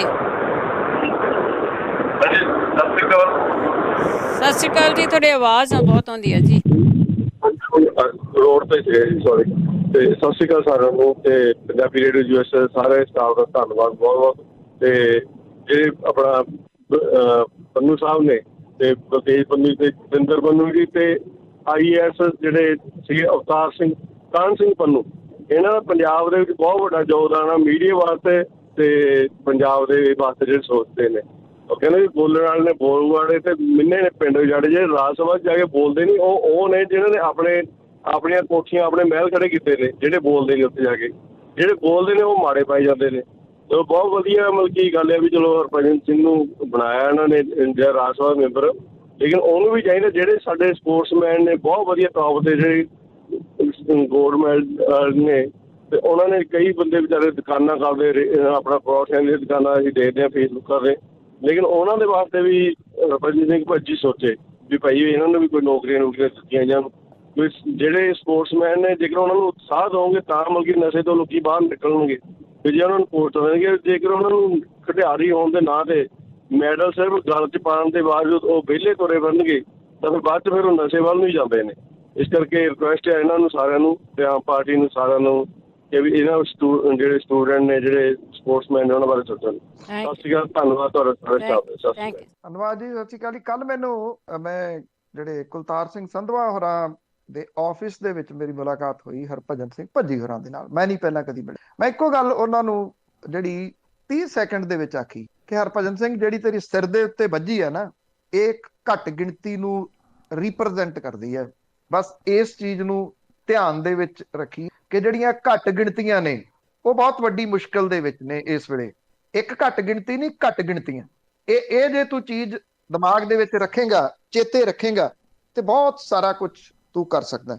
ਉਹਨੇ ਸਪੈਸ਼ਲੀ ਤੌਰ ਦੇ ਉੱਤੇ ਘੁੱਟ ਕੇ ਜਿਹੜਾ ਸੀ ਉਹ ਹੈਂਡ ਸ਼ੇਕ ਕੀਤਾ ਕਿ ਤੁਸੀਂ ਇਹ ਗੱਲ ਕਹੀ ਹੈ। ਜਿੱਥੇ ਲੋੜ ਆ ਨਾ ਜੀ ਪਹੁੰਚਾਉਣ ਦੀ, ਜਿੱਥੇ ਲੋੜ ਆ ਬੋਲਣ ਦੀ, ਉੱਥੇ ਬੋਲਦੇ ਰਹੇ ਆ, ਝੱਲਿਆ ਵੀ ਆ, ਹੁਣ ਤੱਕ ਝੱਲਿਆ ਵੀ ਆ ਜੀ। ਕਹਿਣ ਵਾਲੇ ਅਜੇ ਵੀ ਕੱਲ ਦੇ ਫੇਰ ਉਹ ਅਜੇ ਵੀ ਇਹ ਲਿਖੀ ਜਾਂਦੇ ਆ ਕਿ ਬਲਾਤਕਾਰੀ ਹੈ। ਜਦੋਂ ਅਦਾਲਤ ਨੇ ਬਾਇਜ਼ਤ ਬਰੀ ਕੀਤਾ ਹੋਇਆ, ਉਹ ਲੋਹੇ ਦੇ ਬੈਂਚਾਂ ਦੇ ਉੱਤੇ ਬਹਿ ਬਹਿ ਕੇ 4 ਸਾਲ ਉਦੋਂ ਨਹੀਂ ਝੁਕੇ, ਉਦੋਂ ਨਹੀਂ ਟੁੱਟੇ, ਉਹ ਅਜੇ ਵੀ ਜਿਹੜਾ ਜੀ ਉਹ ਲਿਖੀ ਜਾ ਰਹੇ ਨੇ। ਫਿਰ ਸਵਾਲ ਇਹ ਜਿਹੜਾ ਨਾ ਕਈ ਵਾਰੀ ਖੜਾ ਹੋ ਜਾਂਦਾ ਕਿ ਤੁਸੀਂ ਕਿੰਨਾ ਲੋਕਾਂ ਦੇ ਵਾਸਤੇ ਬੋਲ ਰਹੇ ਹੋ, ਕਿੰਨਾ ਲੋਕਾਂ ਦੇ ਦੁੱਖ ਦਰਦ ਦੀ ਗੱਲ ਕਰ ਰਹੇ ਹੋ। ਆ ਤੁਸੀਂ ਪਾਣੀਆਂ ਵਾਲੀ ਜਿਹੜੀ ਗੱਲ ਹੈ, ਜਦੋਂ ਇੱਥੇ ਮੱਤੇਵਾੜਾ ਜੰਗਲ ਉਜਾੜਿਆ ਜਾ ਰਿਹਾ ਸੀ, ਅਸੀਂ ਕੁਝ ਲੋਕ ਉਹਨਾਂ ਰੁੱਖਾਂ ਨੂੰ ਜੱਫੀਆਂ ਪਾ ਕੇ ਖੜੇ ਰਹੇ ਆ। ਨਰੋਆ ਪੰਜਾਬ ਦੇ ਅੰਡਰ ਮੈਂ, ਗੁਰਪ੍ਰੀਤ ਸਿੰਘ ਚੰਦਬਾਜਾ, ਕੁਲਤਾਰ ਸਿੰਘ ਸੰਧਵਾ, ਅਸੀਂ ਇਕੱਠੇ ਹੋ ਕੇ ਜਿੱਥੇ ਮਰੇ ਹੋਏ ਡੰਗਰ ਨੇ ਉੱਥੋਂ ਤੱਕ ਜਾਂਦੇ ਸੀਗੇ ਜੀ। ਉਹ ਇੰਸਪੈਕਟਰ ਸਸਪੈਂਡ ਕਰਵਾਏ ਨੇ ਜਿਹੜੇ ਇੰਡਸਟਰੀ ਦਾ ਪਾਣੀ ਵਿੱਚ ਸਟਾਉਂਦੇ ਸੀ। NGT ਤੱਕ ਜੇ ਕੋਈ ਪਹੁੰਚਿਆ ਤੇ ਨਰੋਆ ਪੰਜਾਬ ਜਿਹੜਾ ਉਹ ਪਹੁੰਚਿਆ। ਅਸੀਂ ਉਹਨਾਂ ਨੂੰ ਲਿਆ ਕੇ ਇੱਥੇ ਕੱਲੀ ਚੀਜ਼ ਦਿਖਾਈ। 15 ਦਿਨ ਪਹਿਲਾਂ ਅਜੇ ਇੱਥੇ ਬਾਬਾ ਸੀਚੇਵਾਲ ਵੀ ਆਏ ਸੀ, ਉਸ ਮੀਟਿੰਗ ਦੇ ਵਿੱਚ ਮੈਂ ਸ਼ਾਮਲ ਸੀ, NGT ਦੇ ਹੈੱਡ ਆਏ ਹੋਏ ਸੀ। ਕੱਲਾ ਮੁੱਦਾ ਉੱਥੇ ਉਠਾਇਆ ਜੀ। ਕੋਈ ਰੇਡੀਓ ਦੇ ਉੱਤੇ ਆ ਕੇ ਥੋੜੀ ਦੱਸਿਆ ਜੀ, ਫੋਟੋਆਂ ਥੋੜੀ ਉਹਦੀਆਂ ਪਾਈਆਂ ਨੇ, ਜਾਂ ਫੇਸਬੁੱਕ ਦੇ ਉੱਤੇ ਲਾਈਵ ਥੋੜੀ ਕੀਤਾ ਜੀ। ਕਿਸ ਜਗ੍ਹਾ ਦੇ ਉੱਤੇ ਨਹੀਂ ਜਿਹੜਾ ਜੀ ਉਹ ਬੋਲੇ, ਹਰ ਜਗ੍ਹਾ ਦੇ ਉੱਤੇ ਬੋਲੇ ਆ। ਬੋਲਦੇ ਰਹਾਂਗੇ, ਜਿੰਨੀ ਦੇਰ ਅਖੀਰਲਾ ਸਾਹ ਚੱਲਦਾ ਉਨੀ ਦੇਰ ਤੱਕ ਜਿਹੜਾ ਉਹ ਬੋਲਦੇ ਰਹਾਂਗੇ। ਜਿਹੜੇ ਸੋਸ਼ਲ ਮੀਡੀਆ ਦੇ ਉੱਤੇ ਬੋਲ ਰਹੇ ਆ ਨਾ ਜੀ, ਉਹਨਾਂ ਲੋਕਾਂ ਦੀ ਪਰਵਾਹ ਨਾ ਕਰੋ ਜੀ, ਕਿਉਂਕਿ ਇਹ ਉਹ ਲੋਕ ਨੇ ਜਿਨ੍ਹਾਂ ਨੇ ਕੱਖ ਨਹੀਂ ਕੀਤਾ ਅੱਜ ਤੱਕ। ਇਹਨਾਂ ਨੇ ਕੀਤਾ ਸਿਰਫ ਇਹ ਆ ਕਿ ਜਿਹੜੇ ਕੋਈ ਬੋਲਣ ਵਾਲੇ ਨੇ, ਜਿਹੜੇ ਕੋਈ ਕਰਨ ਵਾਲੇ ਨੇ, ਉਹਨਾਂ ਨੂੰ ਡਿਸਪੁਆਇੰਟ ਕਰਨ ਦੀ ਕੋਸ਼ਿਸ਼ ਜਿਹੜੀ ਉਹ ਕੀਤੀ ਹੈ। ਸਵਾਏ ਡਿਸਪੁਆਇੰਟ ਕਰਨ ਤੋਂ ਇਹਨਾਂ ਨੇ ਕੱਖ ਨਹੀਂ ਹੋਰ ਜਿਹੜਾ ਉਹ ਕੀਤਾ। ਬਹੁਤ ਸਾਰੇ ਲੋਕ ਕਹਿ ਰਹੇ ਨੇ ਕਿ ਜਿਹੜੇ ਪਰਮਜੀਤ ਕੌਰ ਖਾਲੜਾ ਨੇ, ਬੜੇ ਰਿਸਪੈਕਟਡ ਨੇ, ਉਹਨਾਂ ਨੂੰ ਰਾਜ ਸਭਾ ਦੇ ਵਿੱਚ ਭੇਜਿਆ ਜਾਣਾ ਚਾਹੀਦਾ ਸੀ। ਮੈਂ ਤਾਂ ਖੁਦ ਹੱਕ ਦੇ ਵਿੱਚ ਭੇਜਿਆ ਜਾਣਾ ਚਾਹੀਦਾ ਸੀ। ਇਹਨਾਂ ਨੂੰ ਇਹ ਪਤਾ ਕਿ ਖਾਲੜਾ ਸਾਹਿਬ ਅਕਾਲੀ ਦਲ ਬਾਦਲ ਦੇ ਮਨੁੱਖੀ ਅਧਿਕਾਰ ਵਿੰਗ ਦੇ ਅਹਿਮ ਮੈਂਬਰ ਸਨ। ਕਦੇ ਉਹਨਾਂ ਦੇ ਮੂੰਹਾਂ ਦੇ ਵਿੱਚੋਂ ਉਹਨਾਂ ਦੇ ਵਾਸਤੇ ਕੁਝ ਸੁਣਿਆ ਜੀ? ਜਦੋਂ ਬੀਬੀ ਖਾਲੜਾ ਜੀ ਚੋਣ ਲੜ ਰਹੇ ਸੀ, ਉਦੋਂ ਬਹੁਤ ਸਾਰੇ ਲੋਕ ਕਹਿੰਦੇ ਸੀ ਤੁਸੀਂ ਕਿਉਂ ਨਹੀਂ ਬੋਲਦੇ। ਮੈਂ ਇਹ ਗੱਲ ਕਹੀ ਸੀ ਕਿ ਉਸ ਪਰਿਵਾਰ ਦੀ ਇੰਨੀ ਰਿਸਪੈਕਟ ਹੈ, ਉਹਨਾਂ ਨੂੰ ਚੋਣਾਂ ਦੇ ਵਿੱਚ ਨਹੀਂ ਲਿਆਉਣਾ ਚਾਹੀਦਾ। ਉਹ ਸੁਖਪਾਲ ਸਿੰਘ ਖਹਿਰਾ ਹੋਰਾਂ ਦੇ ਪਿੱਛੇ ਲੱਗ ਗਏ। ਅੱਜ ਸੁਖਪਾਲ ਸਿੰਘ ਖਹਿਰਾ ਹੋਰੀ ਬੀਬੀ ਖਾਲੜਾ ਦੇ ਵਾਸਤੇ ਬੈਟਿੰਗ ਕੱਲ ਕਰ ਰਹੇ ਸੀਗੇ। ਸੁਖਪਾਲ ਸਿੰਘ ਖਹਿਰਾ ਹੋਰਾਂ ਤੋਂ ਕੋਈ ਪੁੱਛੇ, ਜਦੋਂ ਵੋਟਾਂ ਪੈਣ ਵਾਲੀਆਂ ਸੀ ਉਦੋਂ 1 ਹਫ਼ਤਾ ਪਹਿਲਾਂ ਬੀਬੀ ਪਰਮਜੀਤ ਕੌਰ ਖਾਲੜਾ ਹੋਰਾਂ ਦੇ ਵਾਸਤੇ ਜੋ ਕੁਝ ਉਹਨਾਂ ਨੇ ਪੋਸਟਾਂ ਪਾਈਆਂ ਸੀ, ਉਹ ਸਾਰੀਆਂ ਆਪਣੇ ਪੇਜ ਤੋਂ ਡਿਲੀਟ ਕਿਉਂ ਕੀਤੀਆਂ ਸੀ? ਜਿਹੜਾ ਨੰਬਰ ਉਹਨਾਂ ਨੇ ਪਾਇਆ ਸੀਗਾ ਫੰਡਸ ਵਗੈਰਾ ਇਕੱਠੇ ਕਰਨ ਦੇ ਵਾਸਤੇ, ਉਹ ਡਿਲੀਟ ਕਿਉਂ ਕਰਤਾ ਸੀ? ਅੱਜ ਤਾਂ ਬਹੁਤ ਹੋਬ ਕੇ ਬੋਲ ਰਹੇ ਨੇ। ਔਰ ਉਹ ਲਾਸਟ ਦਿਨਾਂ ਦੇ ਵਿੱਚ ਉਹਨਾਂ ਨੇ ਬੀਬੀ ਖਾਲੜਾ ਹੋਰਾਂ ਨੂੰ ਕੱਲੇ ਕਿਉਂ ਛੱਡ ਦਿੱਤਾ ਸੀਗਾ ਚੋਣਾਂ ਦੇ ਵਿੱਚ? ਜਾਂ ਜਿਹੜੇ ਵਿੰਗ ਦੇ, ਜਿਹੜੀ ਪੋਲੀਟੀਕਲ ਪਾਰਟੀ ਦੇ ਉਹ ਮੈਂਬਰ ਸਨ, ਉਹ ਮਹਾਨ ਵਿਅਕਤੀ ਜਸਵੰਤ ਸਿੰਘ ਖਾਲੜਾ ਜੀ, ਉਹਨਾਂ ਦੀ ਜਿਹੜੀ ਪਾਰਟੀ ਸੀ, ਜਗੀਰ ਕੌਰ ਉਹਨਾਂ ਦੇ ਖਿਲਾਫ ਚੋਣ ਕਿਉਂ ਲੜੀ ਸੀ? ਉਹਨੇ ਅੱਜ ਤੱਕ ਰਾਜ ਸਭਾ ਵਿੱਚ ਬੀਬੀ ਖਾਲੜਾ ਹੋਰਾਂ ਨੂੰ ਕਿਉਂ ਨਾ ਭੇਜਿਆ? ਕਿ ਰਾਜ ਸਭਾ ਦੀਆਂ ਸੀਟਾਂ ਨਹੀਂ ਆਈਆਂ? ਖਾਲੜਾ ਸਾਹਿਬ ਨੂੰ ਕਿੰਨੀ ਦੇਰ ਹੋ ਗਈ ਇਸ ਦੁਨੀਆ ਤੋਂ ਗਿਆ, ਉਦੋਂ ਬਾਅਦ ਰਾਜ ਸਭਾ ਕਦੀ ਨਹੀਂ ਆਈ, ਇਹ ਪਹਿਲੀ ਰਾਜ ਸਭਾ ਆਈ ਹੈ। ਕਿਉਂ ਨਹੀਂ ਬਾਕੀ ਪਾਰਟੀਆਂ ਜਿਹੜੀਆਂ ਉਹ ਭੇਜ ਸਕੀਆਂ? ਮੈਂ ਬਰੀ ਨਹੀਂ ਕਰਦਾ ਜੀ ਇਸ ਮਾਮਲੇ ਉੱਤੇ ਕਿ ਇਹਨਾਂ ਨੂੰ ਨਹੀਂ ਭੇਜਣਾ ਚਾਹੀਦਾ ਸੀ, ਬਿਲਕੁਲ ਉਹ ਡਿਜ਼ਰਵ ਕਰਦੇ ਨੇ। ਪਰ ਮੇਰਾ ਅੱਜ ਵੀ ਮੰਨਣਾ ਕਿ ਬੀਬੀ ਖਾਲੜਾ ਨੂੰ ਉਹ ਚੋਣ ਨਹੀਂ ਸੀ ਲੜਨੀ ਚਾਹੀਦੀ। ਉਦੋਂ ਪਹਿਲਾਂ ਜਿਹੜੀ ਉਹਨਾਂ ਨੇ ਚੋਣ ਲੜੀ ਸੀ ਉਹ ਵੀ ਉਹਨਾਂ ਨੂੰ ਨਹੀਂ ਸੀ ਲੜਨੀ ਚਾਹੀਦੀ। ਉਹ ਪਰਿਵਾਰ ਹਾਈਲੀ ਰਿਗਾਰਡ ਵਾਲਾ ਪਰਿਵਾਰ ਹੈ, ਉਸ ਪਰਿਵਾਰ ਦੀ ਬਹੁਤ ਵੱਡੀ ਇੱਜ਼ਤ ਹੈ। ਰਾਜ ਸਭਾ ਦੀ ਸੀਟ ਉਹਨਾਂ ਦੇ ਪਰਿਵਾਰ ਦੇ ਵਾਸਤੇ ਕਿਸੇ ਪਾਰਟੀ ਤੋਂ ਭੀਖ ਦੇ ਵਿੱਚ ਮੰਗਣੀ ਗੁਨਾਹ ਹੈ ਜੀ, ਮੰਗੀ ਨਹੀਂ ਜਾਣੀ ਚਾਹੀਦੀ। ਹਾਂ, ਜੇ ਕੋਈ ਪਾਰਟੀ ਸਮਝਦੀ ਹੈ ਕਿ ਉਹ ਡਿਜ਼ਰਵ ਕਰਦੇ ਨੇ, ਉਹ ਘਰੇ ਜਾ ਕੇ ਦੇ ਕੇ ਆਉਣ ਜੀ। ਇਹ ਗੱਲਾਂ ਕਰਨੀਆਂ ਬਹੁਤ ਸੌਖੀਆਂ ਨੇ। ਖਹਿਰਾ ਸਾਹਿਬ ਅੱਜ ਗੱਲਾਂ ਕਰ ਰਹੇ ਨੇ, ਖਹਿਰਾ ਸਾਹਿਬ ਨੇ ਇਹ ਗੱਲਾਂ ਤਾਂ ਕਦੀ ਇਹਦੇ ਉੱਤੇ ਹੋਈਆਂ ਹੀ ਨਹੀਂ ਕਿ ਜਦੋਂ ਉਹ ਚੋਣ ਲੜ ਰਹੇ ਸੀਗੇ ਉਦੋਂ ਕੀ ਕੁਝ ਉਹਨਾਂ ਦੇ ਨਾਲ ਜਿਹੜਾ ਉਹ ਕੀਤਾ ਗਿਆ, ਕਿਹੜੀ ਗੱਲ ਤੋਂ ਵਿਗੜੀ ਸੀਗੀ, ਇਹ ਵੀ ਬਹੁਤ ਸਾਰੀਆਂ ਗੱਲਾਂ ਨੇ ਜੀ। ਅੱਗੇ ਨੇ ਰਾਜ ਕੈਨੇਡਾ ਤੋਂ। ਸਤਿ ਸ਼੍ਰੀ ਅਕਾਲ। ਹਾਂਜੀ, ਸਤਿ ਸ਼੍ਰੀ ਅਕਾਲ ਜੀ। ਸਤਿ ਸ਼੍ਰੀ ਅਕਾਲ। ਹਾਂਜੀ ਪੰਨੂ ਸਾਹਿਬ, ਜਿਹੜੀ ਗੱਲ ਤੁਸੀਂ ਦੂਜੀਆਂ ਪਾਰਟੀਆਂ ਨਾਲ ਕੰਪੇਅਰ ਕਰਦੇ ਆ ਇਹਨਾਂ ਨੂੰ, ਉਹ ਤਾਂ ਗੱਲ ਹੋ ਨਿਬੜੀ, ਉਹਨਾਂ ਨੂੰ ਸਜ਼ਾ ਦੇਤੀ ਲੋਕਾਂ ਨੇ। ਹੁਣ ਤੁਸੀਂ ਉਹਨਾਂ ਦੀ ਗੱਲ ਨਾ ਕਰੋ, ਗੱਲ ਇਹਨਾਂ ਦੀ ਕਰੋ ਕਿ ਇਹਨਾਂ ਨੇ ਜਿਹੜਾ ਕੁਛ ਕੀਤਾ ਕਿ ਉਹ ਪੰਜਾਬ ਦੀਆਂ ਭਾਵਨਾ ਨੂੰ, ਜਾਂ ਜਿਹੜੇ ਲੋਕਾਂ ਨੇ ਇਹਨਾਂ ਨੂੰ ਵੋਟਾਂ ਪਾਈਆਂ ਉਹਨਾਂ ਨੂੰ ਠੇਸ ਨਹੀਂ ਪਹੁੰਚਾਈ? ਬਿਲਕੁਲ ਪਹੁੰਚਾਈ ਹੈ ਜੀ। ਔਰ ਇਹਨਾਂ ਨੇ ਜਿਹੜੀ ਪੰਜਾਬ ਦੇ ਜਿਹੜੇ ਨੁਮਾਇੰਦਗੀ ਸੀਗੀ ਉਹਦੇ ਤੇ ਇੱਕ ਤਰ੍ਹਾਂ ਦਾ ਡਾਕਾ ਮਾਰਿਆ ਔਰ ਇਹ ਵੇਚੀਆਂ ਸੀਟਾਂ, ਜਿਵੇਂ ਉਹ ਗੁਪਤਿਆਂ ਨੂੰ ਵੇਚੀਆਂ ਸੀਗੀਆਂ ਹਰਿਆਣੇ ਵਾਲਿਆਂ ਨੂੰ। ਅੱਜ ਤੱਕ ਉਹ ਗੁਪਤਿਆਂ ਦਾ ਕੋਈ ਨਾਮ ਨਹੀਂ ਜਾਣਦਾ ਵੀ ਉਹ ਹੈ ਕੌਣ, ਉਹਨਾਂ ਦਾ ਕੰਮ ਦਾ ਕਿਸੇ ਨੂੰ ਕੀ ਪਤਾ ਹੋਣਾ। ਦੂਜੀ ਗੱਲ ਹੈਗੀ ਹੈ ਜੀ, ਜਿਹੜੇ ਪੰਜਾਬੀ ਵੀ ਆ ਨਾ ਦੋ ਇਹਨਾਂ ਨੇ ਚੁਣੇ ਭਾਜੀ ਤੋਂ ਬਿਨਾਂ, ਉਹ ਇੱਕ ਲਵਲੀ ਯੂਨੀਵਰਸਿਟੀ ਦਾ ਮਾਲਕ ਆ ਤੇ ਇੱਕ ਪ੍ਰਾਈਵੇਟ ਹੋਸਪਿਟਲ ਦਾ ਮਾਲਕ ਆ। ਜਿਹੜੀ ਗੱਲ ਦੇ ਅਗੇਂਸਟ ਲੋਕਾਂ ਨੇ ਵੋਟਾਂ ਪਾਈਆਂ ਵੀ ਐਜੂਕੇਸ਼ਨ ਦਾ ਵਪਾਰੀਕਰਨ ਹੋ ਰਿਹਾ ਤੇ ਲੋਕਾਂ ਦੀ ਸਿਹਤ ਸੇਵਾਵਾਂ ਦਾ ਵਪਾਰੀਕਰਨ ਹੋ ਰਿਹਾ, ਤੇ ਉਹੀ ਦੋ ਕਾਰਪੋਰੇਟ ਇਹਨਾਂ ਨੇ ਚੁਣੇ ਆ ਜਿਹਦੇ ਕਰਕੇ ਰੌਲਾ ਪੈਂਦਾ। ਬਾਕੀ ਜਿਹੜਾ ਵਿਰੋਧ ਆ ਨਾ, ਇਕੱਲੀਆਂ ਵਿਰੋਧੀ ਪਾਰਟੀਆਂ ਜਾਂ ਕੋਈ ਕਿਸੇ ਹੋਰ IT ਵਿੰਗ ਨਹੀਂ ਕਰ ਰਿਹਾ। ਜਿੱਦਣ ਦੀ ਇਹ ਪਾਰਟੀ ਜਿੱਤੀ ਆ, ਇਹਨਾਂ ਦਾ IT ਵਿੰਗ ਉਹੀ ਭਾਸ਼ਾ ਬੋਲਦਾ ਜਿਹੜੀ BJP ਦਾ IT ਵਿੰਗ ਬੋਲਦਾ। ਲੋਕਾਂ ਨੂੰ ਕਿਸੇ ਨੂੰ ਖੰਘਣ ਨਹੀਂ ਦਿੰਦਾ ਸੀਗਾ, ਗਾਲਾਂ ਦੀ ਭਾਸ਼ਾ ਬੋਲਦਾ ਸੀ। ਅੱਜ ਟਿਕਿਆ, ਅੱਜ ਉਹਨਾਂ ਕੋਲੇ ਕਿਸੇ ਕੋਲੇ ਕੋਈ ਜਵਾਬ ਨਹੀਂ ਗਾ ਔਰ ਲੋਕ ਵਿਰੋਧ ਕਰ ਰਹੇ ਆ, ਨਾ ਕੋਈ ਵਿਰੋਧੀ ਧਿਰ ਕਰ ਰਹੀ ਹੈ ਔਰ ਇਹਨਾਂ ਦਾ IT ਵਿੰਗ ਕੋਲੇ ਅੱਜ ਕੋਈ ਜਵਾਬ ਨਹੀਂ ਤੇ ਅੱਜ ਟਿਕਿਆ ਜੀ। ਇਹ ਕਿਸੇ ਵੀ ਤਰੀਕੇ ਨਾਲ ਜਸਟੀਫਾਈ ਨਹੀਂ ਕੀਤਾ ਜਾ ਸਕਦਾ ਜੀ। ਹਾਂਜੀ, ਇਹ ਬਹੁਤ ਵਧੀਆ ਕੀਤਾ ਜਾਂ ਇਹ ਪੰਜਾਬ ਦੇ ਮੁੱਦੇ ਚੁੱਕਣਗੇ, ਕਿਉਂਕਿ ਪੰਜਾਬ ਕੋਲੇ ਬਹੁਤ ਸਾਰੇ ਖੇਤੀ ਵਿਗਿਆਨੀ ਸੀਗੇ, ਇਨਵਾਇਰਮੈਂਟ ਵਾਤਾਵਰਨ ਪ੍ਰੇਮੀ ਸੀ, ਬਹੁਤ ਤਰ੍ਹਾਂ ਦੇ ਬੰਦੇ ਸੀਗੇ ਜਿਨ੍ਹਾਂ ਨੂੰ ਇਹ ਅੱਗੇ ਲਿਜਾ ਕੇ ਇੱਕ ਨਵੀਂ ਪਿਰਤ ਪਾ ਸਕਦੇ ਸੀ, ਜਿਹਦੇ ਵਿੱਚੋਂ ਕਿ ਫੇਲ ਹੋਏ ਆ ਔਰ ਇਹਨਾਂ ਨੇ ਮਤਲਬ ਕਿ ਜਾਤੀ ਕੀਤੀ ਆ ਜੀ ਪੰਜਾਬ ਨੂੰ। ਥੈਂਕ ਯੂ ਜੀ। ਦੇਖੋ 72 ਸਾਲ ਫੇਲ ਹੀ ਹੋਏ ਹੋ, ਥੋੜਾ ਤਾਂ ਹੋਰ ਦੇਖ ਲਓ। ਸਰਕਾਰ ਚੁਣੀ ਹੈ, ਨਾ ਕਿ ਰਾਜ ਸਭਾ ਦੇ ਮੈਂਬਰ ਜਿਹੜੇ ਉਹ ਚੁਣੇ ਨੇ। ਜਸਟੀਫਾਈ ਨਹੀਂਗਾ ਇਹ ਕਿ। ਔਰ ਦੂਜੀ ਗੱਲ ਆ, ਤੁਸੀਂ ਇਹ ਸੋਚਦੇ ਹੋ ਕਿ ਤੁਸੀਂ ਅੱਖ ਪੱਟੀ ਤੇ ਸਵੇਰ ਨੂੰ ਉਹ ਸਾਰੇ ਦਾ ਸਾਰਾ ਜਿਹੜਾ ਢਾਂਚਾ ਸੀਗਾ ਉਹ ਬਦਲਿਆ ਹੋਇਆ ਤੁਹਾਨੂੰ ਨਜ਼ਰ ਆਉਣ ਲੱਗ ਗਿਆ। ਪੰਜਾਬ ਦੇ ਲੋਕਾਂ ਦੇ ਵਿੱਚ ਇੱਕ ਹੌਸਲਾ ਆਇਆ। ਤੁਸੀਂ ਲੋਕ ਸੀਗੇ ਜਿਹੜੇ ਸਾਰੇ ਬੋਲਦੇ ਸੀ ਇਹ ਤਾਂ ਅਧੀਏ ਦੇ ਉੱਤੇ ਵਿਕ ਜਾਂਦੇ, ਇਹ ਪਊਏ ਤੇ ਵਿਕ ਜਾਂਦੇ ਨੇ। ਇੱਥੇ ਹੀ ਕਾਲਸ ਕਰਨ ਵਾਲੇ ਕਹਿੰਦੇ ਸੀ ਵੀ ਤੁਸੀਂ ਐਵੇਂ ਭਕਾਈ ਮਾਰੀ ਜਾਂਦੇ ਹੋ, ਇੱਥੇ ਕੁਝ ਨਹੀਂ ਬਦਲਣਾ, ਛੱਡ ਦਿਓ, ਇਹਨਾਂ ਦੇ ਵਾਸਤੇ ਨਾ ਬੋਲੋ। ਬੋਲਦੇ ਰਹੇ ਨਾ, ਪੱਥਰ ਦੇ ਉੱਤੇ ਪਾਣੀ ਪਾਉਂਦੇ ਰਹੇ, ਪੱਥਰ ਪਿਘਲਿਆ ਔਰ ਪੱਥਰ ਪਿਘਲਿਆ ਐਡਾ ਵੱਡਾ ਪਿਘਲਿਆ ਕਿ ਉਹਨੇ ਵੱਡੇ ਪੱਟ ਕੇ ਸੁੱਟ ਦਿੱਤੇ। ਇਹਨਾਂ ਨੂੰ ਕੋਈ 99 ਸਾਲਾ ਲੀਜ਼ ਨਹੀਂ ਲਿਖ ਕੇ ਦੇ ਦਿੱਤੀ ਕਿਸੇ ਨੇ। ਲੋਕ ਸੁਚੇਤ ਨੇ, ਤੁਸੀਂ ਫਿਕਰ ਨਾ ਕਰੋ ਇਸ ਚੀਜ਼ ਦਾ। ਬਹੁਤ ਸਾਰੇ ਸੀ ਉਹ ਜਿਹੜੇ ਕਹਿੰਦੇ ਸੀ ਇਹ ਝੰਡਾ ਅਮਲੀ ਆ, ਇਹ ਸ਼ਰਾਬੀ ਆ, ਇਹ ਸਵੇਰੇ 11 ਵਜੇ ਟੈਟ ਹੋ ਜਾਂਦਾ, ਇਹ ਤੋਂ ਤੁਰਿਆ ਨਹੀਂ ਜਾਂਦਾ, ਇਹ ਤੋਂ ਬੋਲਿਆ ਨਹੀਂ ਜਾਂਦਾ। ਅੱਜ ਸਾਰੇ ਹੀ ਉਹ ਤੇ ਸਾਰੇ ਦੇ ਸਾਰੇ ਜਿਹੜਾ ਜੀ ਉਹ ਬਦਲ ਗਏ।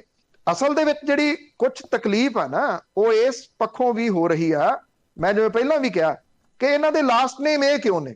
ਇੰਨੇ ਜਿਹੜੇ ਨਾ ਉਹ ਆਪਣੇ ਆਪ ਦੇ ਜਿਹੜੇ ਦਿਮਾਗ ਨੇ ਉਹਨਾਂ ਨੂੰ ਇੰਨਾ ਜ਼ਿਆਦਾ ਨਾ ਕਰੋ ਕਿ ਇਹਨਾਂ ਤੋਂ ਬਿਨਾਂ ਕੋਈ ਹੋਰ ਹੋ ਨਹੀਂ ਸਕਦਾ। ਉਹ ਇੱਕ ਪਾਰਟ ਨੇ ਬਹੁਤ ਵੱਡਾ, ਉਹ ਵੀ ਜਿਹੜਾ ਇਸ ਪੰਜਾਬ ਦੀ ਪਾਪੂਲੇਸ਼ਨ ਦਾ ਵੱਡਾ ਪਾਰਟ ਨੇ। ਰਾਜ ਸਭਾ ਦੇ ਵਿੱਚ ਗਏ ਨੇ, ਲੋਕ ਸਭਾ ਦੀਆਂ 13 ਸੀਟਾਂ ਆਉਣੀਆਂ ਨੇ। ਆਓ ਤੁਹਾਡੇ ਵਿੱਚੋਂ ਕੋਈ ਆਉਂਦਾ ਤਾਂ ਆ ਕੇ ਨਾਲੇ ਲੜੇ ਇੱਥੇ, ਔਰ ਜੇ ਡਿਜ਼ਰਵ ਕਰਦੇ ਹੋ ਤਾਂ ਬਿਲਕੁਲ ਜਿਹੜਾ ਜਿੱਤੋਗੇ ਵੀ। ਆ ਹੁਣ ਸੰਗਰੂਰ ਦੀ ਆ ਜਾਣੀ ਆ, ਉਹਦੇ ਵਿੱਚ ਦੇਖ ਲੈਣਾ। 24 ਦੇ ਵਿੱਚ ਫੇਰ ਆ ਗਈਆਂ ਜੀ ਜਿਹੜੀਆਂ ਲੋਕ ਸਭਾ ਦੀਆਂ ਚੋਣਾਂ। ਪੰਜਾਬ ਦੇ ਲੋਕਾਂ ਨੇ ਫੈਸਲਾ ਕਰਨਾ, ਵੋਟਰਾਂ ਨੂੰ ਜਿਹੜਾ ਉਹ ਫੈਸਲਾ ਕਰਨ ਦਿਓ। ਬਿਹਤਰ ਇਹੀ ਆ। ਇੱਕ ਵਾਰੀ ਜਿਹੜਾ ਉਹ ਬਹੁਤ ਸਾਰਾ ਜ਼ੋਰ ਤੁਸੀਂ ਵੀ ਲਾਇਆ, ਇਮਾਨਦਾਰੀ ਦੇ ਨਾਲ ਲਾਇਆ ਸੀਗਾ ਪਿਛਲੀ ਵਾਰੀ, ਉਹਦੇ ਵਿੱਚ ਇਮਾਨਦਾਰੀ ਦੀ ਕੋਈ ਘਾਟ ਨਹੀਂ ਸੀਗੀ। ਪਰ ਉਸ ਤੋਂ ਬਾਅਦ ਕਿੰਨੀਆਂ ਗਾਲਾਂ ਕੱਢੀਆਂ ਉਹ ਵੀ ਤਾਂ ਯਾਦ ਹੈ ਨਾ। ਟੋਟਲ ਨਹੀਂ, ਮੈਂ ਨਹੀਂ ਕਹਿੰਦਾ ਤੁਸੀਂ ਕੱਢੀਆਂ ਨੇ, ਜਿੰਨੀਆਂ ਕੋ ਭਗਵੰਤ ਮਾਨ ਨੂੰ ਗਾਲਾਂ ਪੈਂਦੀਆਂ ਰਹੀਆਂ 20-25% ਤਾਂ ਮੈਨੂੰ ਉਹ ਝੁੰਗੇ ਦੇ ਵਿੱਚ ਜਿਹੜੀਆਂ ਉਹ ਕੱਢਦੇ ਰਹੇ। ਉਹ ਕਿਹੜੇ ਆਈਟੀ ਵਿੰਗ ਸੀਗੇ ਜੀ? ਤੁਹਾਨੂੰ ਆਈਟੀ ਵਿੰਗ ਦੀ ਵੀ ਸਮਝ ਨਹੀਂ ਪੈ ਰਹੀ ਕਿ ਆਈਟੀ ਵਿੰਗ ਕਿਹੜੇ ਨੇ। ਆਈਟੀ ਵਿੰਗ ਦੇ ਉੱਤੇ ਕੋਈ ਲਿਖਿਆ ਨਹੀਂ ਹੁੰਦਾ ਕਿ ਆਈਟੀ ਵਿੰਗ ਹੈ। ਉਹ ਤੁਹਾਡੇ ਵਰਗੇ ਦਿਸਦੇ ਨੇ, ਉਹੀ ਜ਼ਿਆਦਾ ਜਿਹੜਾ ਬੋਲ ਰਹੇ ਨੇ, ਉਹਨਾਂ ਨੂੰ ਹੀ ਜ਼ਿਆਦਾ ਤਕਲੀਫ ਹੋ ਰਹੀ। ਕਿਹੜਾ ਐਡਾ ਵੱਡਾ ਕੋਈ ਡਾਕਾ ਜਾਂ ਉਹ ਧੋਖੇ ਵਾਲੀ ਜਿਹੜੀ ਤੁਸੀਂ ਗੱਲ ਕਰ ਰਹੇ ਹੋ? ਜਦੋਂ ਏਡੇ ਵੱਡੇ ਡਾਕੇ ਪਏ ਨੇ, ਮੈਂ ਤਾਂ ਤੁਹਾਨੂੰ ਪੁੱਛਦਾ, ਤੁਸੀਂ ਏਦਾਂ ਕਰੋ, ਸਿਰਫ ਪਿਛਲੀਆਂ ਜਿਹੜੀਆਂ 3 ਰਾਜ ਸਭਾ ਦੀਆਂ ਚੋਣਾਂ ਹੋਈਆਂ ਨੇ, ਉਹਦੇ ਵਿੱਚ ਕਿਹੜੇ ਚੁਣੇ ਗਏ ਨੇ ਤੇ ਕੀ ਕ੍ਰਾਈਟੇਰੀਆ ਦੇਖਿਆ ਗਿਆ ਸੀਗਾ, ਉਹ ਬੋਲ ਕੇ ਦੱਸ ਦਿਓ। ਉਹ ਸਾਰੇ ਹਾਰੇ ਹੋਏ ਸੀਗੇ, ਕਿੰਨਾਂ ਨੂੰ ਦਿੱਤੀਆਂ ਗਈਆਂ? ਜੇ ਮੈਂ ਪਹਿਲਾਂ ਵੀ ਕਿਹਾ ਕਿ ਜੇ ਕਾਂਗਰਸ ਆ ਜਾਂਦੀ ਉਹ ਕਿਹਨੂੰ ਭੇਜਦੀ, ਜੇ ਅਕਾਲੀ ਆ ਜਾਂਦੇ ਉਹ ਕਿਹਨੂੰ ਭੇਜਦੇ, ਤੇ ਜੇ ਬੀਜੇਪੀ ਆ ਜਾਂਦੀ ਪੰਜਾਬ ਦੇ ਵਿੱਚ ਫਿਰ ਉਹ ਕਿਹਨੂੰ ਭੇਜਦੇ? ਇਹ ਵੱਡੇ ਜਿਹੜੇ ਉਹ ਸਵਾਲ ਨੇ। ਪੰਜਾਬ ਵੰਡਿਆ ਨਹੀਂ ਗਿਆ। ਪੰਜਾਬ ਦੇ ਲੋਕਾਂ ਨੂੰ ਵਰਣ ਵੰਡ ਤੇ ਵਰਗ ਵੰਡ ਦੇ ਵਿੱਚ ਵੰਡਣ ਦੀ ਪੂਰੀ ਕੋਸ਼ਿਸ਼ ਕੀਤੀ ਗਈ। ਇੱਥੇ ਹਿੰਦੂ ਭਾਈਚਾਰਾ ਕਿੰਨੀ ਗਿਣਤੀ ਦੇ ਵਿੱਚ ਹੈ, ਇੱਥੇ ਜੱਟ ਭਾਈਚਾਰਾ ਕਿੰਨੀ ਗਿਣਤੀ ਦੇ ਵਿੱਚ ਹੈ, ਇੱਥੇ ਐਸਸੀ ਭਾਈਚਾਰਾ ਕਿੰਨੀ ਗਿਣਤੀ ਦੇ ਵਿੱਚ ਹੈ। ਇਹ ਥੋੜੀਆਂ ਗੱਲਾਂ ਜਿਹੜੀਆਂ ਉਹ ਹੋਈਆਂ ਨੇ, ਥੋੜੀਆਂ ਵੰਡੀਆਂ ਪਾਉਣ ਦੀ ਕੋਸ਼ਿਸ਼ ਕੀਤੀ ਗਈ ਹੈ। ਨਹੀਂ ਵੰਡੇ ਗਏ ਤਾਂ ਪੰਜਾਬੀ ਨਹੀਂ ਵੰਡੇ ਗਏ। ਸੋ ਕਿਰਪਾ ਕਰਕੇ ਪੰਜਾਬ ਨੂੰ ਜੇ ਇੱਕ ਜਿਹੜਾ ਪ੍ਰਸ਼ਾਸਨ ਚੰਗਾ ਮਿਲਣ ਦੀ ਆਸ ਬੱਝੀ ਆ ਤੇ ਉਹਦੇ ਵਾਸਤੇ ਘੱਟੋ ਘੱਟ ਹੌਸਲਾ ਕਰ ਲਓ। 1 ਸਾਲ ਦੇ ਵਾਸਤੇ ਹੌਸਲਾ ਕਰ ਲਓ। ਉਸ ਤੋਂ ਬਾਅਦ ਬੋਲਣਾ, ਅਸੀਂ ਬੋਲਾਂਗੇ, ਨਾ ਬੋਲਾਂਗੇ ਤੇ ਫਿਰ ਕਹਿਣਾ ਜੀ। ਅਗਲੇ ਕਾਲਰ ਨੇ ਕੈਨੇਡਾ ਤੋਂ ਰਘਵੀਰ ਸਿੰਘ। ਹਾਂਜੀ, ਸਤਿ ਸ਼੍ਰੀ ਅਕਾਲ ਭੈਣ ਜੀ। ਸਤਿ ਸ਼੍ਰੀ ਅਕਾਲ ਪੰਨੂ ਸਾਹਿਬ। ਸਤਿ ਸ਼੍ਰੀ ਅਕਾਲ। ਸਤਿ ਸ਼੍ਰੀ ਅਕਾਲ ਜੀ। ਹਾਂਜੀ, ਮੈਂ ਤਾਂ ਇਹੀ ਕਹਿਣਾ ਸੀਗਾ ਵੀ ਜਿਵੇਂ ਭਗਵੰਤ ਮਾਨ ਜੀ ਨੇ 1 ਅਰਬ ਉਹ ਦੂਜੀ ਸੁੰਡੀ ਵਾਸਤੇ, ਜਿਵੇਂ ਨਰਮੇ ਦੀ ਖੇਤੀ ਖਰਾਬ ਹੋ ਗਈ ਸੀ ਉਹਦੇ ਵਾਸਤੇ ਦਿੱਤਾ, ਵੀ ਗਾਂ ਕਣਕ ਦਾ ਸੀਜ਼ਨ ਆਉਣ ਵਾਲਾ, ਵੀ ਜਿਵੇਂ ਤਾਰਾਂ ਸ਼ਾਰਟ ਹੋ ਜਾਂਦੀ ਹੈ, ਵੀ ਉਹਨਾਂ ਵਾਸਤੇ ਥੋੜਾ ਜਿਹਾ ਪਹਿਲਾਂ ਹੀ ਸੋਚ ਲੈਣ ਵੀ ਆਪਾਂ ਨੂੰ ਇਹ ਸਰਕਾਰ ਨੂੰ ਵੀ ਉਸ ਤੋਂ ਬਾਅਦ ਕਣਕ ਦਾ ਮੁਆਵਜ਼ਾ ਨਾ ਹੀ ਦੇਣ ਦਾ ਚਾਂਸ ਮਿਲੇ। ਵਿਰੋਧੀ ਧਿਰਾਂ ਦਾ ਖੜੇ ਹੋਣਾ। ਬਾਕੀ ਆ ਸੁਣੀ ਜਾਂਦੇ ਜੀ ਆਪਾਂ। ਥੈਂਕ ਯੂ ਭੈਣ ਜੀ, ਬਹੁਤ ਵਧੀਆ ਪ੍ਰੋਗਰਾਮ ਚੱਲਦਾ ਜੀ। ਥੈਂਕ ਯੂ ਜੀ। ਤੁਹਾਡੀ ਗੱਲ ਠੀਕ ਹੈ। ਮੈਂ ਸੰਬੰਧਿਤ ਕਿਉਂ ਖੇਤੀਬਾੜੀ ਉਹਨਾਂ ਨੇ ਆਪਣੇ ਕੋਲ ਹੀ ਰੱਖਿਆ, ਜ਼ਰੂਰ ਜਿਹੜਾ ਦੀ ਇਹ ਪਹੁੰਚਾਊਂਗਾ ਕਿ ਜਿਹੜਾ ਹਰ ਸਾਲ ਸੜਦੀ ਹੈ ਕਣਕ, ਉਹਦੇ ਉੱਤੇ ਹੁਣ ਤੋਂ ਹੀ ਕੋਈ ਨਾ ਕੋਈ ਇੰਤਜ਼ਾਮ ਕੀਤਾ ਜਾਵੇ। ਇੱਥੇ ਉਹਨਾਂ ਨੇ ਸੰਗਰੂਰ ਲੋਕ ਸਭਾ ਹਲਕੇ ਦੇ ਵਿੱਚ ਆਪਣੇ MP ਲੈਂਡ ਦੇ ਵਿੱਚੋਂ ਕੁਝ ਬਣਾ ਕੇ ਦਿੱਤੀਆਂ ਸੀਗੀਆਂ।